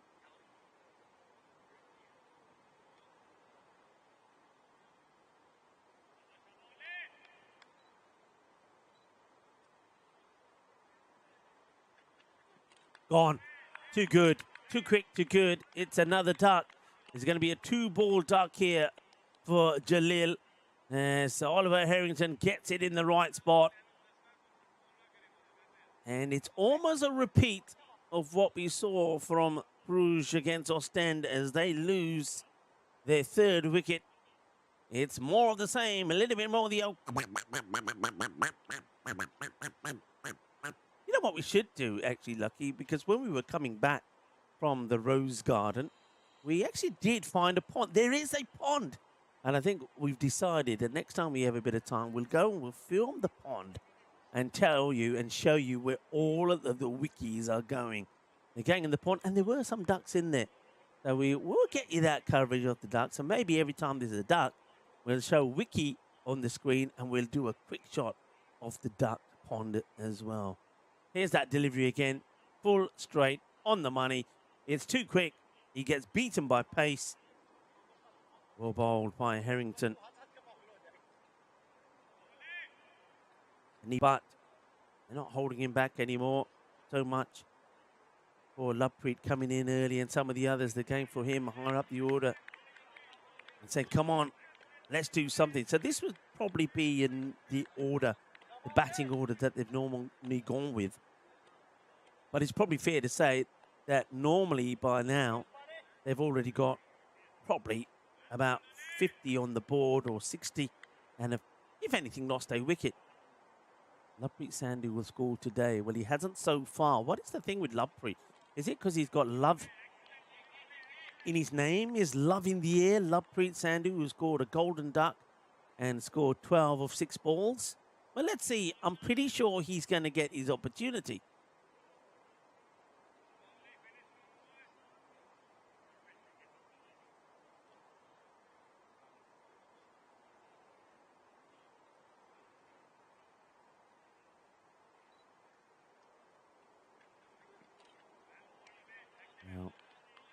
But looking to hit on one area. What about the offside, guys? Swings and misses. Now he's rubbing his shoulders like he's injured. Does he want a hug? Rouge. We may not see them on Friday, you know. Maybe they'll all be injured. Who knows? They're going down like flies at the moment, aren't they? Harrington well bowled. Very, very well bowled. His 2 overs have gone just for 4. And that last one is I make that a double.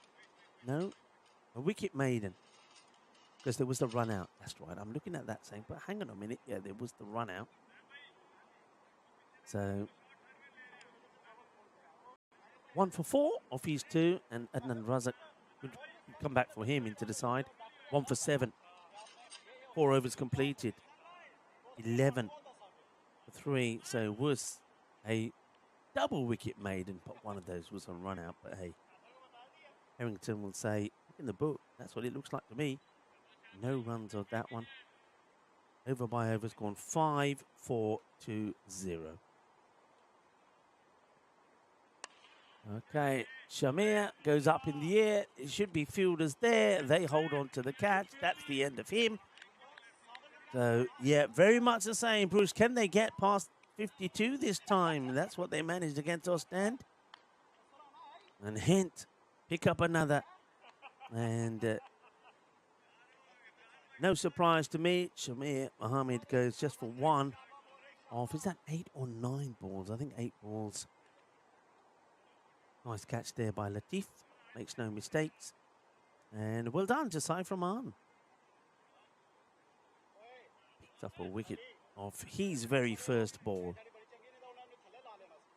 So, folks, what else can we talk about here apart from ducks and very, I would have to say, poor cricket being shown here by Bruges. We've talked about the days being celebrated already. Shall we have a little bit of early food chat? So who's up for fajitas today? National Fajita Day. Lovepreet Sandhu's in, by the way, who's definitely going to score runs today, going by his fan club. So where are you, the Lovepreet Sandhu fan club? Let's see you. Let's have you out there. Hello to Nikki Wheels, who's saying they're looking bruised. They certainly are. I like where you're coming from. Bruised. CC.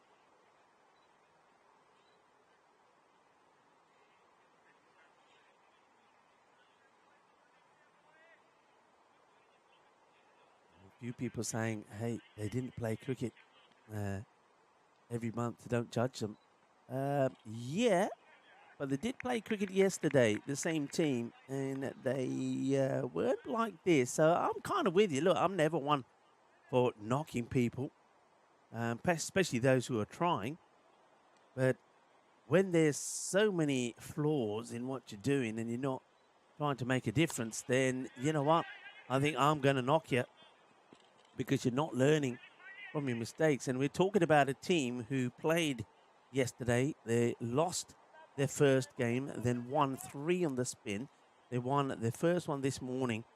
And then after that, they're a different team. Same players, same names, different team. They've all turned into zombies. They've all got injuries. They've got body parts falling off them. They can't seem to walk. They can't seem to run. So, yep, it's not the case of saying that they're normal people. We know that. Yeah, that's more like it. This is what we were seeing yesterday. And Anib Butt opens his account with a big 6 and gives, well, those of you who are Bruges supporters, something to shout about, because that's the first Maximo. Crunched. Boom. Shakalagia. Come on. Come on, Anib Butt. Give us something positive to talk about. Go out there. Score some runs. Show some backbone. Show some fight. That's what we want to see. Saiframan will want to fight back. And he comes back with a good one. This time just moving away outside the off.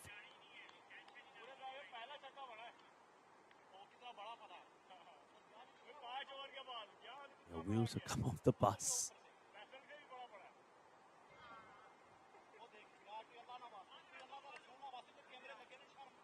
Some people are saying, don't worry, they will get to 70 this time. Well, maybe they will. Now, whether 70 is going to be enough, I don't think so. I think 70 is going to put them in the same scenario. They'll win or they'll lose by a lot. Play pretty well. I'm going to have a quick little sneak. Because we keep saying, well, I keep saying when they come back on Friday, I mean, let's just say for argument's sake, they don't build on the 13 points they've got. Whatever happens in this match, the crazy thing is they'll finish day 2 still on the top of the standings, having picked up, was that 4 points today? There were 9 points to 8 against ICCB at the start of the day. So they've picked up 4 points in the 4th match. So I suppose it's almost like every time you lose, you've picked up a point, which we know that's not actually what's happened here today, but that's one way of looking at it. So if they stay on 13, what happens? Well, we know that Ostend CC, having played just 3, are now on 8 points.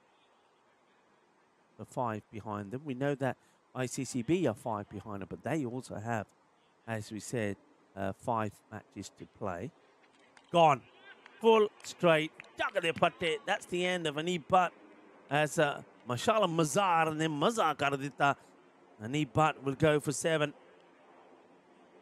I think that's 7 of 7 deliveries cleaned up by Mazar. Another one that bites the dust. And that 70, guys, looks a long way away. Just keeping with the tables, Hent now playing their 3rd match. If they win the way it looks like, they could join the likes of Ostend, ICCB, and themselves would all be on 8 points. So you'll have 13 from Bruges, then 8 from the others. But they've all played just 3, so 5 to play. Bruges after this have finished. So I suppose the question would be, Mechlin Eagles, who are on 3 out of 3, they got 5 matches to play. If they, almost loses his footing here, Mazar. So I suppose the question is, if they can find a way to come good, and could they get the 13 points somehow? I suppose they could. But the question is, could they and the likes of Ostend CC, ICCB and Hent all get over 13 and Bruges be the team that don't make it through? Now, if that is a mathematical possibility, then we may not see Bruges on Friday. Lupit's been joined by Gujar. And he's played kind of right round this. He strapped him on the pads. It's a good bit of fielding. Both the umpires have kept fingers down, saying it's not out. Let's take a look at this. How's it going? He stepped right across. Oh, I tell you what. I mean, it's pretty full. Again, from our angle, it's difficult to tell. Maybe that was only just going down the leg. Good pick up and throw there. So have a look at that one. Where's the bat here? I mean, maybe my eyes are deceiving me, but I tell you what. That looked closer than it was. Umpire's giving him the benefit of the doubt. Maybe a wide down the leg side here. Jar trying to get off the mark. He and Lovepreet trying to get something going here. It would be something. This would be very positive for the side in general if they could, because it could be something that serves them well if they do make it back on Friday. Edge, oh, just out of reach of Karimi. That's going to be 4 very lucky runs from Gujar. He'll get off the mark, courtesy of this edge. I always say when you buy a bat, you pay for every part of it. So knock every bit in, including the edges, because they're pretty important. 4 carreras.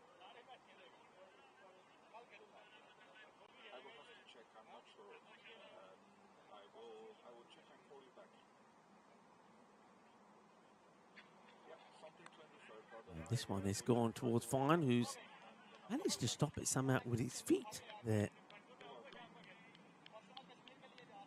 That side from Martin.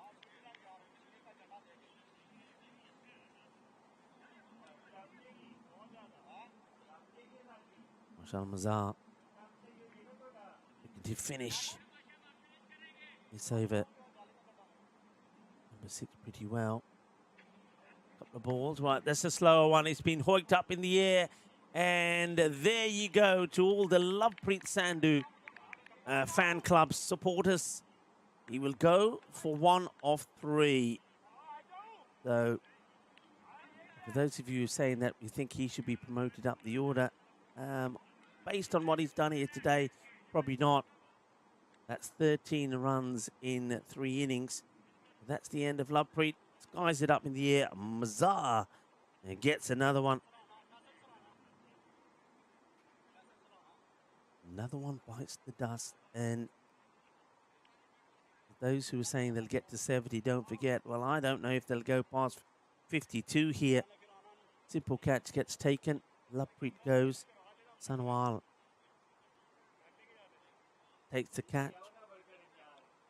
Gujar now gets joined here by Murupu. Remember how they started for Murupu. Took that really good catch, didn't he? At that short third, coming across, diving, and took the catch early this morning in those difficult conditions. End of the over. And they've struggled to get to 27. 27 for 6 at the end of 6 overs.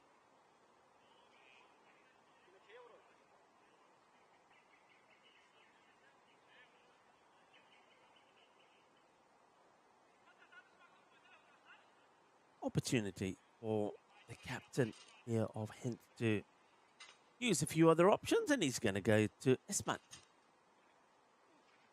who starts with a wide. Bowler doesn't like it. Majid, the umpire says, yep. Hello to Waza. Waza, what's up? How are you? Everybody tipping, saying, not being the most exciting day of cricket. I think, yeah, I suppose it's not been high scoring. This is just dropped short. Yeah, match 1 was very one-sided, wasn't it? As Bruges got the best of Ostend, that 8 over side. Match number 7 could have gone either way. It was a low-scoring one, but Bruges managed to lose it. But then, yeah, I guess after that, it's been pretty one-sided. Ostend getting the better of Hent by 24 runs. Bruges being absolutely pasted by Ostend. losing by 9 wickets with 39 balls to go. And here in this one, I feel it's heading in the same direction because for no fault of their own, the batters who are in there now, they've not had the opportunities. They're not the recognised batters. The recognised batters have let them down again. And they're trying to make something happen, but very difficult for them to do so. Always the way, isn't it? I remember it well when you used to be, you had number 9, 10, 11, who normally wouldn't never get a bat because usually the top order always performed. And all of a sudden, for whatever reason, the top order gets blown away. And then all of a sudden, everybody assumes that those batters can bat. And they're saying, well, hang on a minute. You're asking me to go out there and bat for 25 overs when, for the last 6 months, I haven't batted for haven't batted for and had any time out there at all.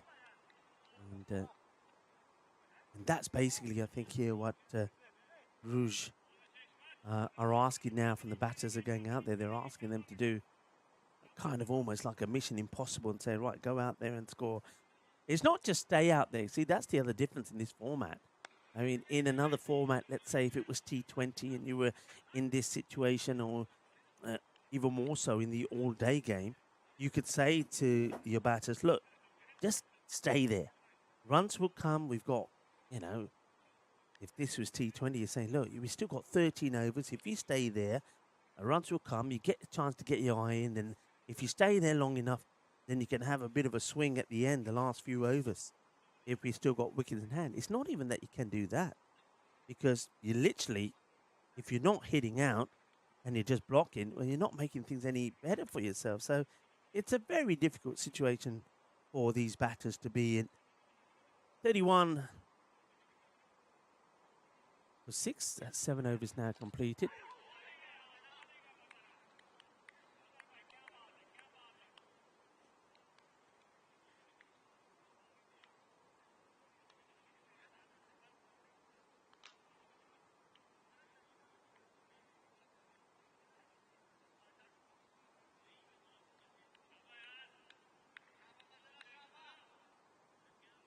Mazhar coming back. Already taken 2 for 7. Oh, and gone. Bowler doesn't even appeal. The bowl. This is quite interesting. If you see this from behind the bowler's arm again, so Mazhar doesn't even appeal. You see the appeal there from the keeper, Karimi. The end of Gujar, by the way. He's going to go now for 7. A runner ball from him. Leg before. Mazhar gets another. Mazhar's had a good day with the ball. But remember, he started with 3 for 11 in the first win against Bruges. It was him and Faisal Khalik, who hasn't even brought himself onto bowl, by the way, yet, who did the damage. Let's take a look at this. Keep it on the bowler. So doesn't look to be too much doubt about this at all. Look at the bowler, no peel at all. Only the wicket keeper appealing. And the umpire says, well, yeah, I've got to hit it. It's crashing into middle of the leg. 31 for 7. Pashai comes in. He has a big one swing at this one. Swings and misses.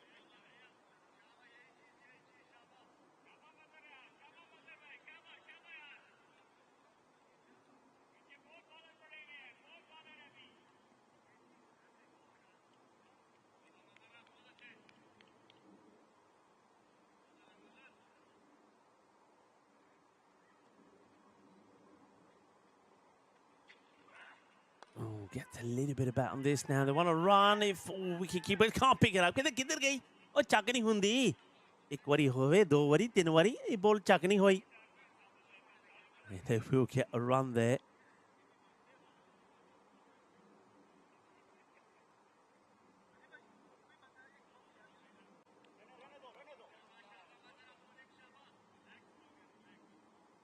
Marupu.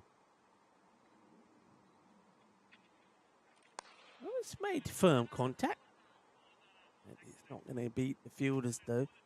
Have a look at the number of boundaries in this innings. We saw 4 from Usama Butt. It was not where he meant it to go. We've seen a 6 from Anib Butt. And we've seen it was a 4 from Gujar.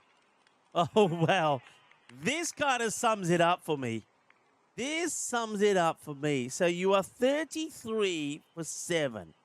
And then you try this. 33 for 7, and you try that. Look at the non-striker. The non-striker is just looking at Pashai and saying, boy, what are you doing? He's coming in at number 9. 7 batters have got out and can't play straight. And he decides that at number 9, he can come in and go funky. Well, the only funky thing about that was doing the funky chicken. Now, that's the end of him. He'll go for 1 of 3. That kind of sums up the afternoon for Bruges for me. I wouldn't say the day. They did start with a win, but the rest, the other 3 matches, they've looked like a well-beaten team. And I don't know how you come back from this. 33 for 8. That one gets played away. That all happened at the end of that last over. But Asmat gets another chance. 4 wickets from Mashal Mazar. It's the second forfeit that we've had. And remember, he took 3 against Bruges last time. And it was the captain, Faisal Khalik. Well, this one's going to get over. And Gurjit Singh, the captain, who seems to have made a pretty decent recovery, actually. Look at him. He seems to be walking around fine now, Gurjit. Last time he tapped the ball and needed a hug. Well, who's ever treated him, I want them coming to our location today. I could do with a bit of a massage or whatever he's had done, because he's just... Now they're looking at the bat saying, hang on a minute. Nah, it's not the bat, he said. It's a massage I had. Massage बहुत चंगी massage की थी हुन देख लो मैं कितना तकड़ा बन गया. That's an amazing, in an hour, that's an amazing transformation. Let's see if he can do it again. Well, he plays and misses at this. He's a new man, isn't he? Look at him. He couldn't walk before, remember? It's amazing what a good hug can do for you. That's what I say. A good hug can change everything.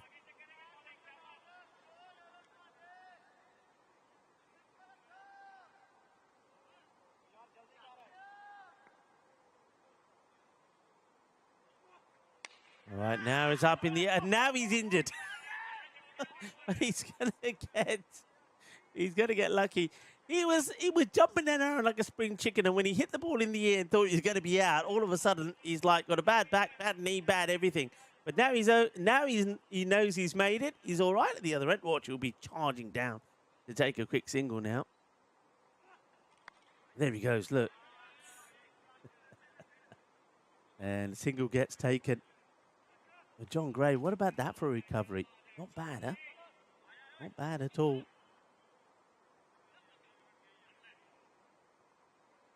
I suppose if they bat out their 10, that'd be something. Remember, the 52 they were bowled out for was only in 6 overs. Ooh, that's pretty close to knocking the timber over.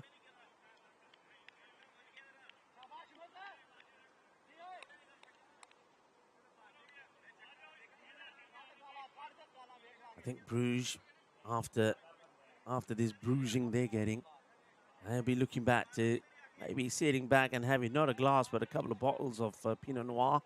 It is Pinot Noir Day, everybody. Enjoy with yourself or with some company. Or remember, it's National Couples Day, so if you are a couple, go out and get a bottle of Pinot Noir and do celebrate and appreciate one of the most cherished wines in the world. It's all about enjoying the rich, versatile Pinot Noir wine. And whatever you have for dinner, maybe you could have some fajitas on Fajita Day. And washed down by some Pinot Noir. And don't forget, get yourself an ice cream pie. Because it is ice cream pie day as well.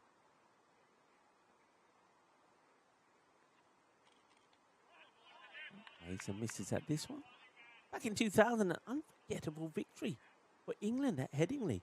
and the first two-day test in over 50 years. I'll tell you more. No, they weren't playing they weren't playing Bruges. Let's play down the ground. Is he going to beat the fielder? No. Ali Raza does the job.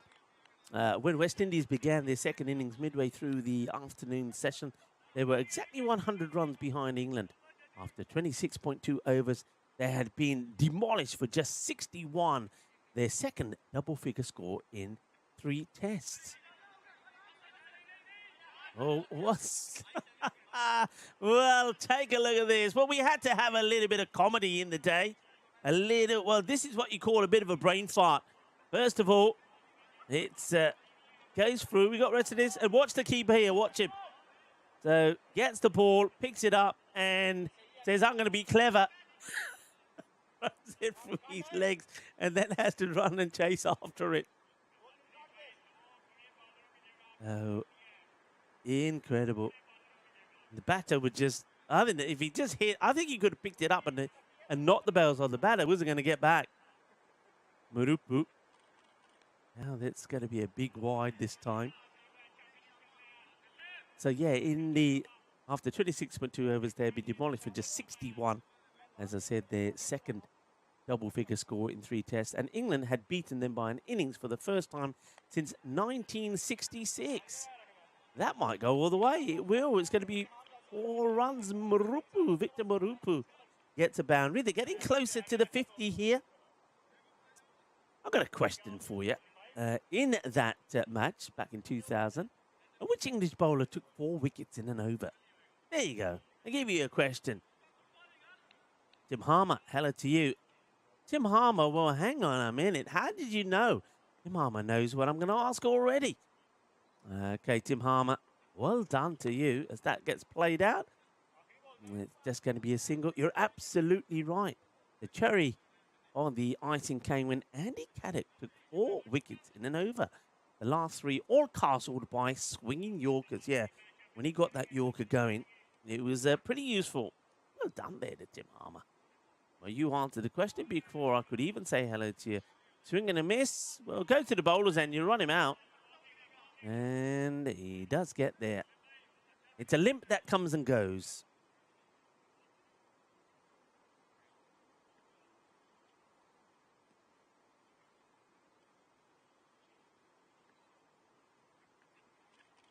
It's a very big wide this time from Achige. Somebody else has been given an opportunity here. Dilip Achige. And Tim Harmer saying it's because it's the first thing he thinks about when people talk about that match.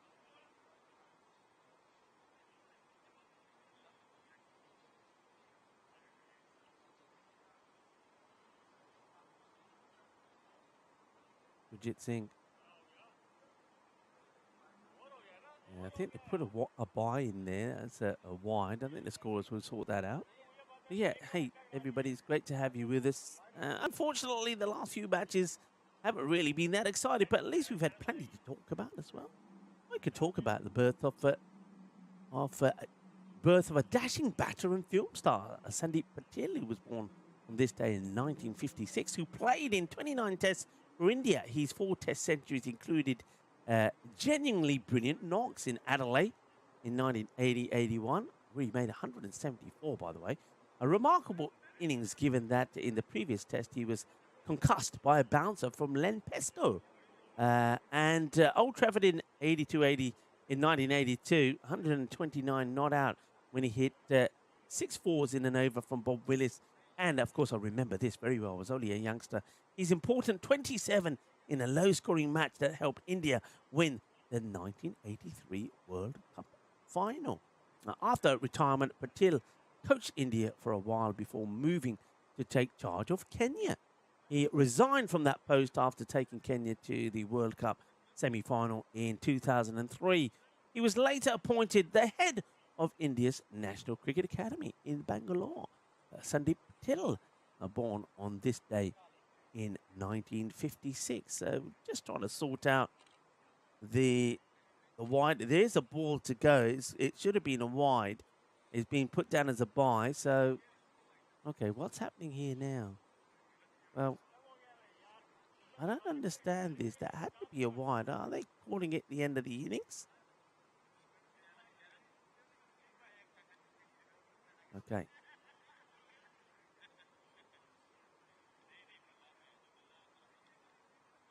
Okay, so the last ball was I think what's happened there, it was called a dead ball. It was the end of the over already. So it is the end of the innings. 51 for 8. So they don't get past the 52 that is scored in 6 overs, bowled out by Ostend. So I get a feeling here, folks, we are going to see another quick finish. Have a look at that. I don't think you could call that a Manhattan, can you? There's not an error there in the 4th over. That was a maiden. 2 wickets fell in that one from Harrington. There was the run out and a genuine one that goes down to him. I guess the fairest way and the nicest way to put that is that Bruges just let themselves down, and they did the same thing against Ostend, and they've done it again here, haven't they? They've let themselves down, and they're going to go away from today with just 4 points, I feel. I don't think they're going to pick up a point here. They got 3 in the win earlier, then they picked up 1 in the loss to Hent. Then after that, they've basically been absolutely demolished. And they're going to have to come back from that if they come back Friday. I think they will, because I think it's very unlikely that all the other teams will end up more than 13. But they've got to come back strong, and they've got to come back fit.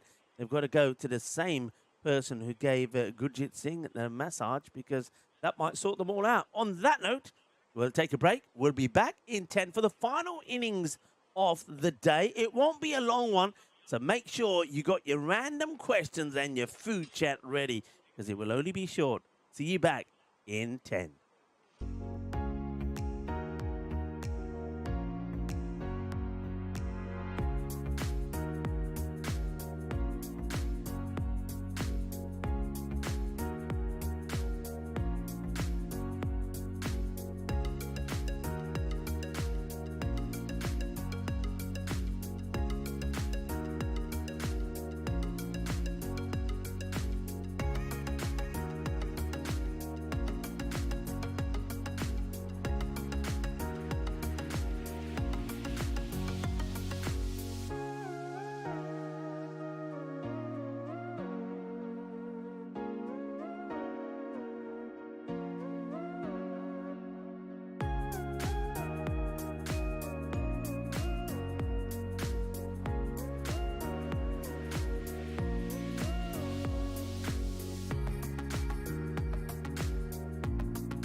This European cricket event is proudly brought to you by our official timing partner, Rado, and our official charity partner, Share the Meal, by the United Nations World Food Programme. Hello, viewers, and welcome back. You can see the umpires are out there. Umpire Majid. It looks like he's got spats on, doesn't he? It looks like he's going to do the. He's going to start breaking into the moonwalk in a moment. Cue the music. Can you imagine that? He starts doing the moonwalk and then just gets his cap and right on top of the stumps. That'll be a perfect way to end the day. Well, maybe we should sponsor him to do that, Majid. Look at him wearing his spats. And looks like a proper 1960s gangster. But he's been on top of his game as Majid. And also a big shout out, not just to him, but to all the umpires today. They've been spot on and working hard. Ricky's been great. Big shout out to the scorers, to Munib and Moizali, who's been helping him out. And of course, a big round of applause, everyone, to Danish, who's been absolutely fantastic on the roaming camera. And of course, well done to Bolo and Lucky. Lucky who sat beside me. I don't know if he's so lucky to be sat beside me. I'm pretty sure he goes home with a bit of a headache at the end of every day. Right, we're ready to go. It should be quick and fast. It's going to be Dalil, who we don't often see bowling, who's going to start. And he's going to spray one down the leg side. And it's not quite going to go to the boundary. But the batters will take a couple of runs here. So that'll be 3 wides to start off with. Ajigit is opening the batting. And he's out there with Sunwal Iman. Sunwal, so giving an opportunity to some of the others. I like that. That's good captaincy from Faisal Khalik.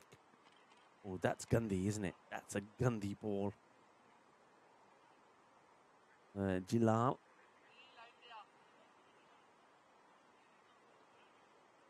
I want to say very, very big thank you firstly to the host federation, Cricket Belgium, for all their work and effort. And also, big thank you to everybody in the chat. The chat has been absolutely superb today. Been a lot of discussions, good discussions and healthy discussions. And everybody's been looking after each other. And the moderators have been swiftly removing those that have been disrespectful. Of course, we don't want that. We are a creating community, a family. We are stronger together. And with you doing the great work you do, we appreciate it. And you do keep us stronger together. So well done. And well done to all the new subscribers as well. We're getting closer and closer to that 500,000. It's good to have you with us. Remember, you can stay in touch with us on social media as well. I get some lovely messages from so many of you. Thank you very much for those. You can follow European Cricket on social media. Thanks for your messages. And this is my platform to say thank you to you all. Thank you for your support. And also on days like today when we have the few issues in the morning with the weather, thank you for your understanding as well. Jalil struggling to get the ball going in a straight line at the moment. Remember, we also have our website, European Cricket. And go onto the site and you can find so much information. What I love about it, if you go into the site, you can see straight away some astonishing figures. First of all, I want to say a big thank you to Matt, who I think in conjunction with Daniel Weston is keeping the website up to date. And know that Nick does a lot of good work, a lot of hard work being done, always being done behind the scenes. So for Matt, Daniel, Nick, got Chris in there as well, James, people that work very hard to keep things going. Yeah, if you go on to, as soon as you go onto the website, gives you information straight away about the number of events, the runs that have been scored in total. And of course, yesterday, we went past 75,000 wickets, which was a marvellous achievement. Take a look at some of those figures. I mean, number of runs. Shortly, he'll be coming up to 2 million. Wow. Yeah. Soft hands wants a single this time, no. And Jalil is there to make sure they don't take that single. Number of matches played, 7,784 with this one. What I love about those figures is, you know I'm passionate about the game, and one of the things that really attracted me to European cricket is the mission of getting cricket being played in Europe, That's going to be a pretty nice shot. It probably just bounces once before it goes to the rope. Yes, it does. A 4-run signal there. He gets his first boundary. And the one thing that works so well with that is and you can see that it's worked, is when you see the figures like the number of teams that have taken part, 682. The number of players that have played on the European Cricket Network, 12,409. That's amazing. And I love those numbers. And that's what I think makes me believe that the European Cricket Network and the crickettainment that we bring you has really helped cricket in Europe. And I'm very proud to be part of that. And I'm very proud to have all of you that are watching and following around the world to being part of our family as well. So well done to everybody. And let's keep up the good work. First over comes to an end. The little goes for 12. Struggled a little early on with some of those wides. Nishan Singh, now I did say in the last match, you've got to use people like Nishan. You want them to come good. He's been struggling. We saw him in the very first match. I know they lost the match yesterday, first one against ICCB. I think he bowled well. But then after that, he just lost his touch a bit. I think he's gone a little bit too full. He's bowled too many half volleys. I like it when he runs in and bangs the ball into the deck. That's what he should be looking to do.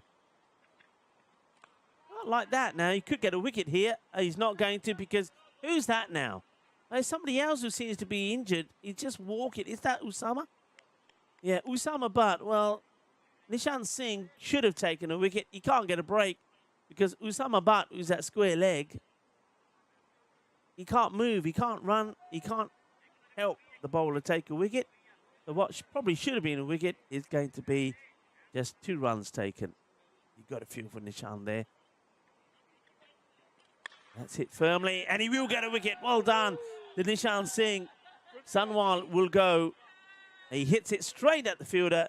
He needed that.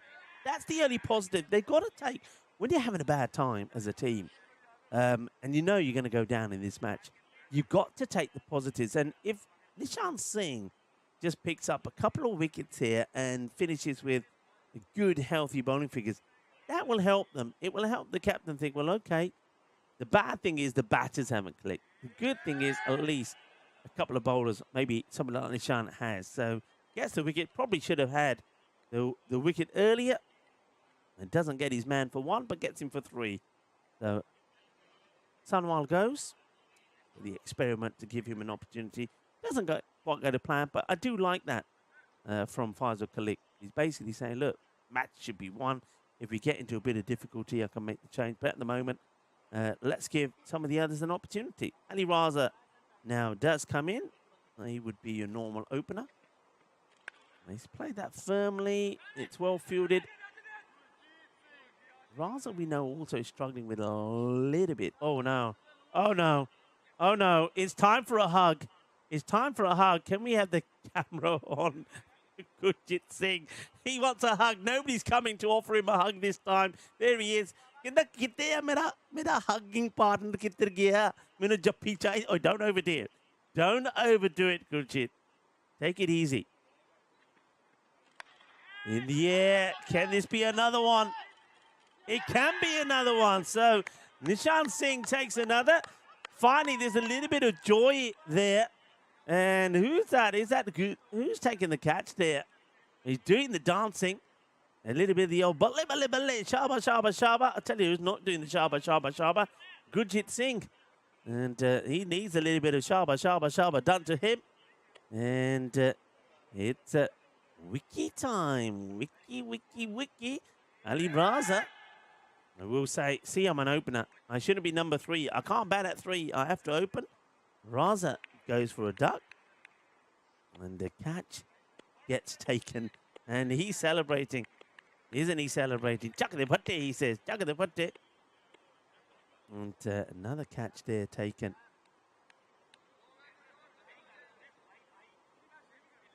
Well, if Gujar is doing the catching, then who's behind the stumps here? Because Gujar's normally the keeper. So I think we need an update on the keeper. I think it might be. No, I'm not going to hazard a guess. That would be wrong. We'll find out. I'll tell you who the keeper is. But it's not Gujar because Gujar's doing the catching. And it's Lovepreet. Lovepreet Sandhu is behind the stumps. Thank you very much, Lucky. All right, 2 wickets.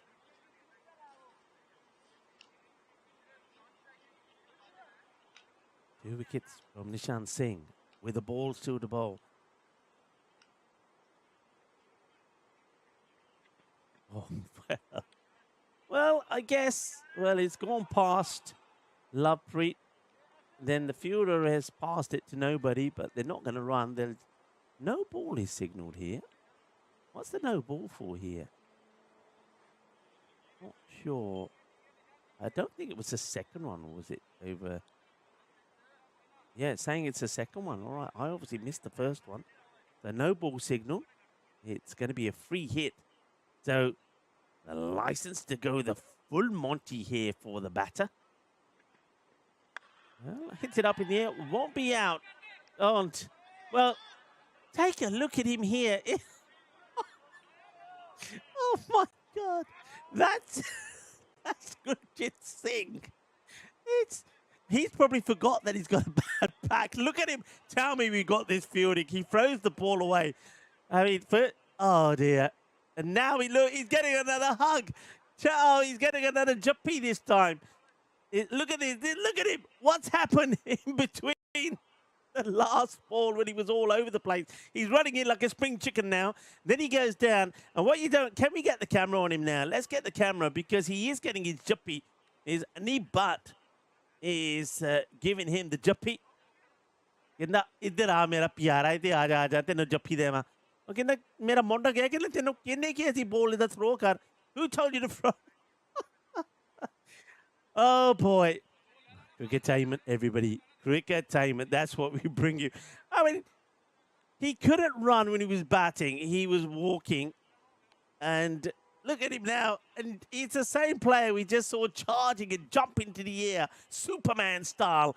So it was, well, I'll tell you, the colours he's wearing, it's probably Spider-Man, or Spider-Sing. And now he can't move again. It's all happening out there, everybody. It's all happening.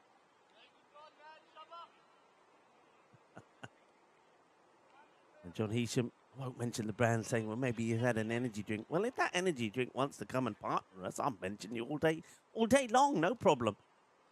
The same way I mentioned Rado. Well, I mentioned Rado, and this has been timed to perfection. It's going to go into the trees. Perfect timing. It's a little bit of a Rado shot. Timed to perfection. 6 runs. Gets a swivel on this as well. Oh, says the batter. And puts it away. Well bowled there, I have to say, to Nishan Singh. Takes 2 for 5.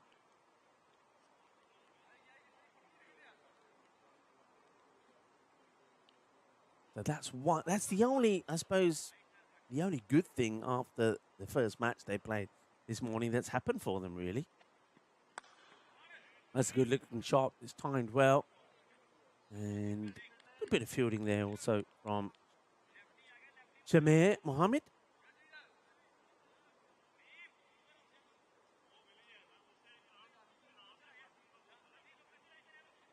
Some people were saying that Bruges, they've just gone up to 2% chance of winning with those wickets that fell there.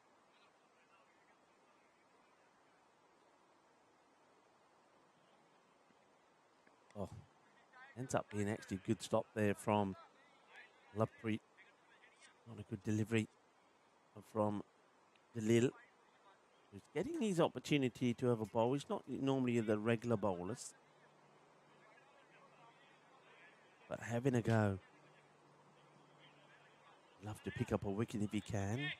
Still got 3 more opportunities to do it. He's pointing to Latif. They're putting a backstop in now. just in case it's another one of those wides. That's a lovely shot, but they have got a fielder set through who picks this up beautifully.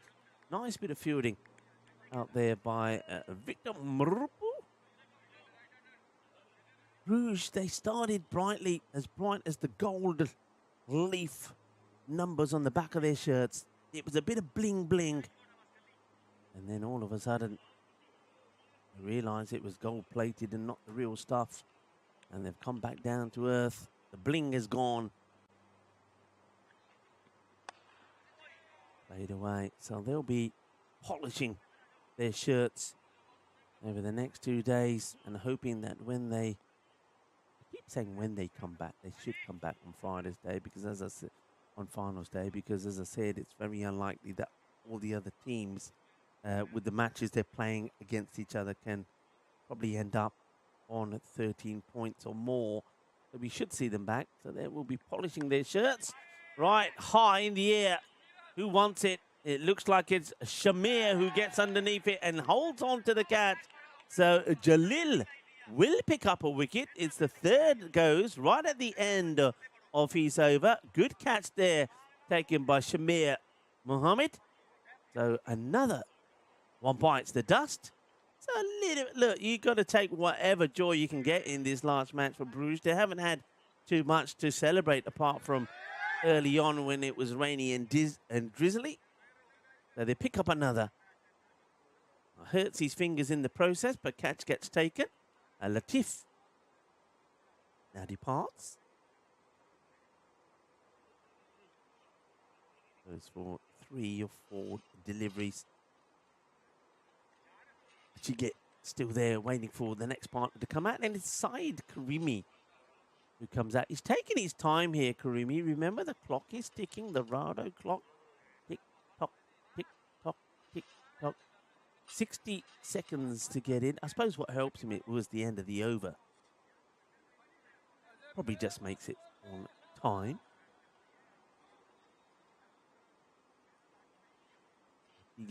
He's on strike. He's on 13. Rim joins him at the other end. And who they came through to bowl here? They're going to go back to Nishan. Yeah, why not? Nishan Singh. Let's see if he can finish with perhaps a few more wickets. 27 it is for 3.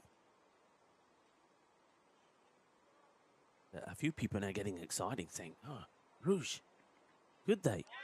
Look, there's nothing to say they couldn't. It would be an incredible defence. One of the best that we've seen. But you just feel there's plenty of batting there to come from Hint, who have struggled with the bat, though, it's fair to say. They only posted 113 against Bruges in match number 7 earlier today. And they held on to win because of some good bowling and, once again, those frailties with the bat from Bruges. Short one, right at him. One thing that Nishan Singh is doing here, he's got his confidence back. He's got his mojo back. And that's one good thing. Remember I said in the last match when they were defending 52 against Ostend and said, look, give him the ball, why not? And they never did. They went with the normal bowlers. And they still ended up losing in, what was it, 3 point something? With 39 balls to go. So you might as well go with, that's been called a wide. I don't think that was, for me, it wasn't quite over the head.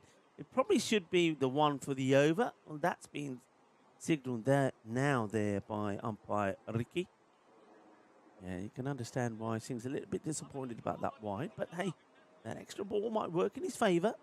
But you get, he's on the unlucky 13. He wants to get off that pretty quickly. Well bowled. Good areas. Yeah, so just going back to Nishan Singh, they didn't bowl him, they should have. This time round, I think Gurjit Singh's done the right thing. He's used different bowlers saying, look, we know what Shamir can do. We know that, well, Usama Butt probably can't bowl now because he's hobbling around. And Gurjit Singh himself can't bowl.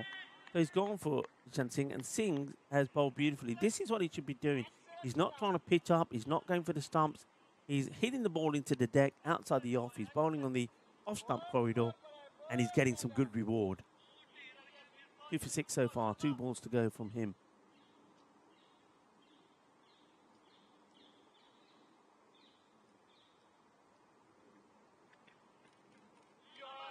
And just keeping it there, and Ajige just trying to paddle this ball away. All right, now this is the telling point. Telling point. You know why it's the telling point? He's on 13. And this is, oh, that was his 13th. All right, okay. That was the telling point. 13 of 13. It wasn't the unlucky 13. Oh, Shaba, Kidna Sona. Well, this is a little bit of the old sun, sea, sand, and sexy cricket. Yeah, baby. How about this for a shot? Thank you very much. Well, that's what he was waiting for. And Ajige, he gets funky. And he plays a beautiful shot here. Cuatro carreras. Wonderfully well done. Still a good spell there from Nishant Singh. 2 for 10 of his 2 overs. 32. 3. Now, people may be asking, but yeah, if they can take it to the start of the 8th, which still seems unlikely, 20 needed, but if they can take it to the beginning of the 8th over, they will at least pick up a point. Now they're going to go to the usual opener. It's Shamir Mohammed.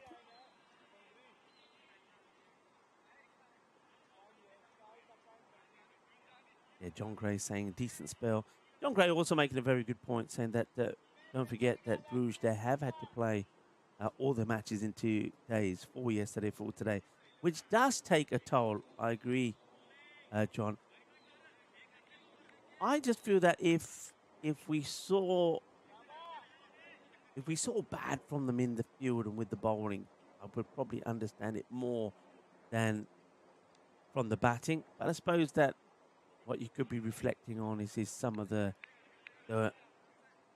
wear and tear of the body as well. So yeah, totally understand that. I don't think that's really is the probably explains some of the way that they've batted, particularly in the last 3 innings. And the run chase, get 10 or required, don't get it, and slowly score. I think they scored 13 runs and lost wickets.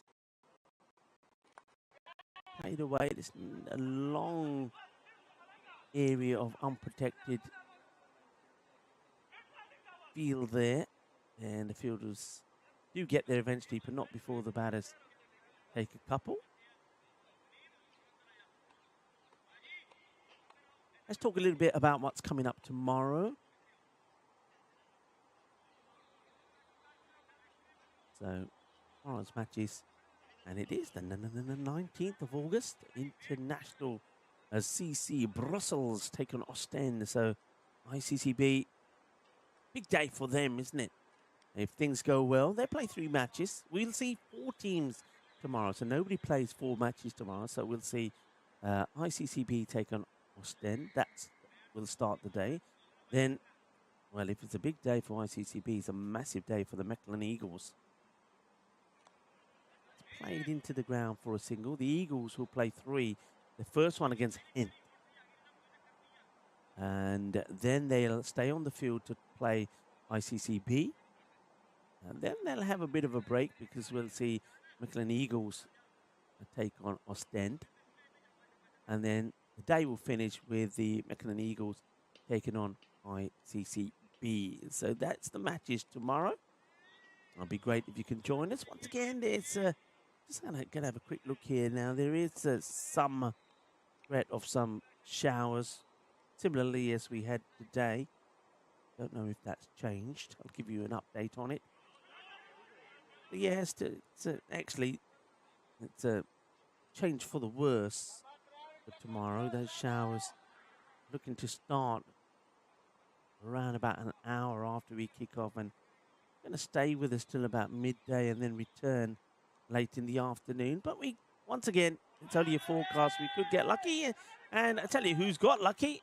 Maybe not. It says his old skill is Shamir. He is the leading wicket taker, and he adds another one to his tally. He gets the wicket of Karimi right at the end of the over.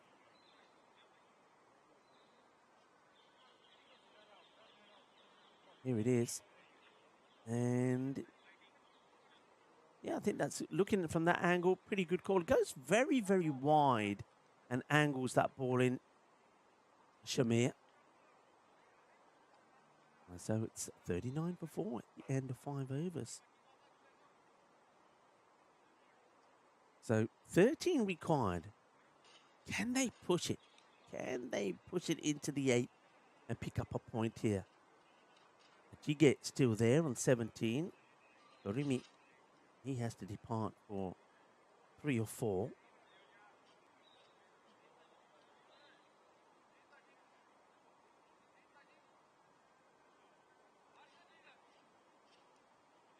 Jige just say, hang on a minute, let me have a look at where all the field is. Who's coming on to bowl here now? It's a short one, played up in the air. And it's going to be dropped. You wouldn't expect an butt to drop a catch. Not out there in his favourite zone. And it's Gurjit Singh who's bowling. I'm not saying anything. I'm not saying anything. Gurjit Singh, he just has his moments. Sometimes he's good, sometimes he's bad. He could have had a wicket straight away. He does make a habit of that. And now he's bowling here to Rahman. Now, and he's got a wicket. Look at the celebration. Look at him. Look at him. Oh, boy. Whatever he's taking, I want some of it. And now he wants to get right into the face of the batter. So that's going to be the end of Saif Rahman. It's going to be a golden duck, I think this. It is. It's a golden duck for Saif Rahman. He'll go very first ball. And Gurjit Singh picks up a wicket. Probably, well, he should have had one of his very first ball, but it was dropped by Ani. But that allowed Archige to get to the other end. It meant then Saif Rahman faces his first, and he puts it straight into the hands of the keeper, Gurjit, the man who could barely walk, and was charging down the pitch celebrating. You see it all here. You see it all on the European Cricket Network. But I say again, whatever pain relief he's having, I want some of it. I want some of it, and I want it now. Gurjit. Question is, how long? Who's going to give the answer? How long before we see him limping? First time the ball's hit to the boundary. That's nicely played there by Oliver. Looks like a very correct batter. Plays nice and straight. Struggled to get power into his hitting in the last match when they went down.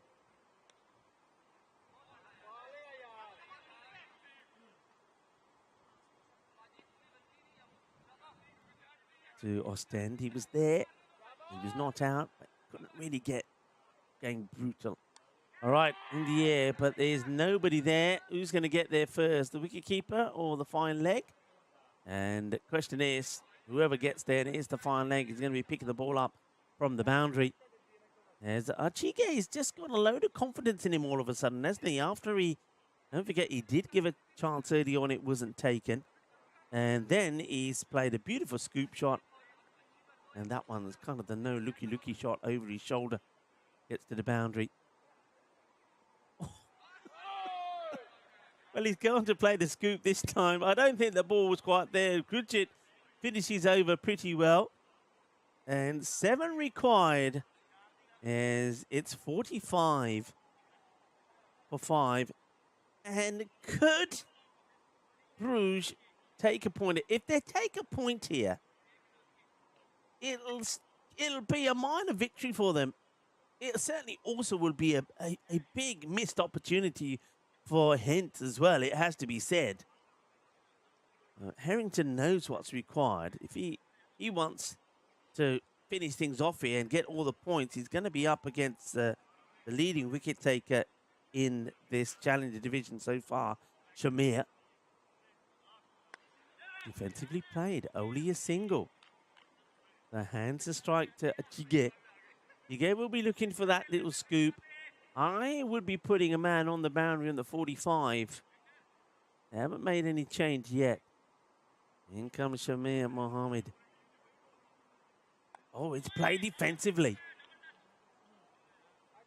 Play defensively, so 6 required now of 4 balls if you want all 4 points here. Oh, it's a big swing, but he's missed it.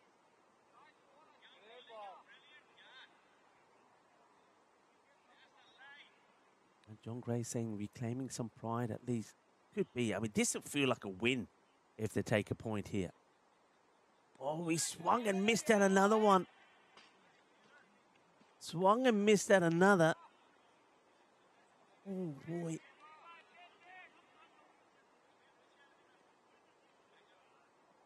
So, single, dot, dot, 3 balls, 6 required. Pitched up. And where's this one going? Is it going to the boundary? No. Are they coming back for 2? Yes, they are. Shamir can't believe this has missed everything. It's going to be 2 byes. So 4 need a boundary off this ball. And he's just going to take a single. That surprises me, that shot from Achige. Or maybe he's not aware of the situation. But it's going to be a point, folks. It is going to be a point here for Bruges, which, as I'll repeat again, it seems like a point. 49 for 5. Got wickets in hand. You got batters like the captain, Faisal Khalik, to come in. And it seems an interesting choice not to go for the 4 points. But hence, maybe they'll just settle for a win here against Bruges. They'll do the double over them, but they won't get the 4 points. And Bruges will pick up a point which never looked on the cards. So here's 2 of them. That will tie now the scores. So any run will do it. You might as well bring everybody in here. Legit. Captain, just as the light starts to fade as well. Not bringing them all in. Well, they are now. I think it's not Gurjit doing it. I think some of the other fielders have recognised that. He's lofted this, the moon ball. Just gets played away, and that will be the end of things as Gurjit, once again, he pounces on this like a kangaroo and flicks it back. Misses the stumps, but the run was always completed. It's going to be a victory for Hent. That's no surprise. The surprise is that Bruges have taken them into the 8th over, which means they take a point. I don't think too many saw that coming. So that point means that they move to 14. They will finish the day at the top of the standings. That was never in doubt, whatever the outcome here. But that 1 extra point certainly does help them. But what it doesn't do, I mean, Hent, as I was saying, they had the opportunity. If they took 4 points here, they had the opportunity also to move to 8, the same number of points as Ostend and the same number of points of ICCB. But it's not going to be the case. They're going to be 1 point behind them in 3rd. So let's hope they haven't done themselves a mischief here by not going big and trying to get the 4 points here. Handshakes all around. And what's it been a strange day, it has to be said, here in Belgium at this Vooibroek Park, a cricket ground. And day 1, we saw plenty of runs scored, about 1,300 runs. We saw a maximum rate at around 12.5 per innings. But that's not been the case here. The day has definitely belonged to the bowlers. We saw 4 wickets on 2 occasions, one from Faisal Khalik And we then also saw 4 wickets from Mazar, who beats his teammate to 4 for 9 for the best bowling figures so far. We saw a number of 3-fers and only two batters in the 5 matches we've seen today scored over 50. So it's not quite Belgian ball here today. It was the bowlers that came good, particularly the slower bowlers. That tells me that tomorrow, weather permitting, we're hoping that the weather gods are going to be kind to us. Weather permitting, that tomorrow will be a big day. Time to say a few things. First of all, let's show our appreciation to the umpires. Ricky and Majid were absolutely fantastic. Did all the matches today. Well done to them. They also had to make those difficult calls first thing in the morning, checking the pitch when the rain was out and when could we start play.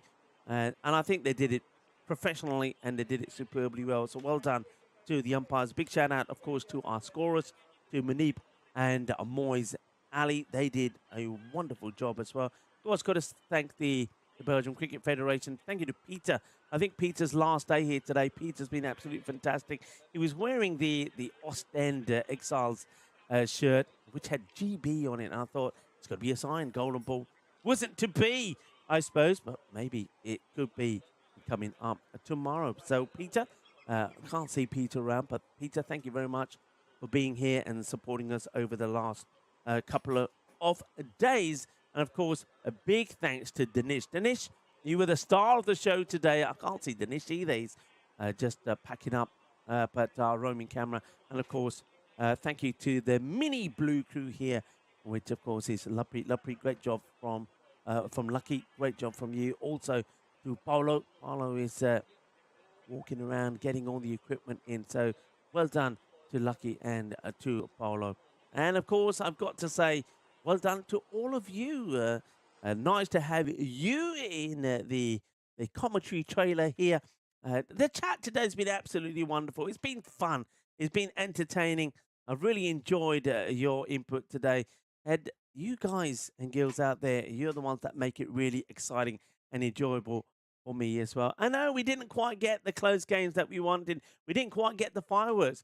But what that does show you is a lot of people who feel that this format is all about the batters, especially in a place like Belgium where we know the batters can be brutal.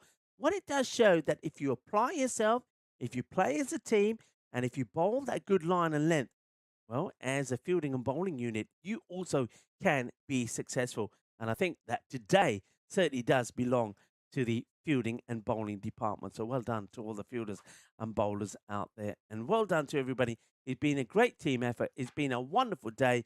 We're hopeful. And of course, we need a little bit of luck with the weather tomorrow. But let's hope that we can get those 5 matches in tomorrow. But from me, it's time to say a goodbye. Be good, be kind, be safe, be happy. And don't drink too much of that Pinot Noir because we have to also be very considerate and look after our bodies. But thank you for watching. Shukriya. Hasta mañana, mi familia.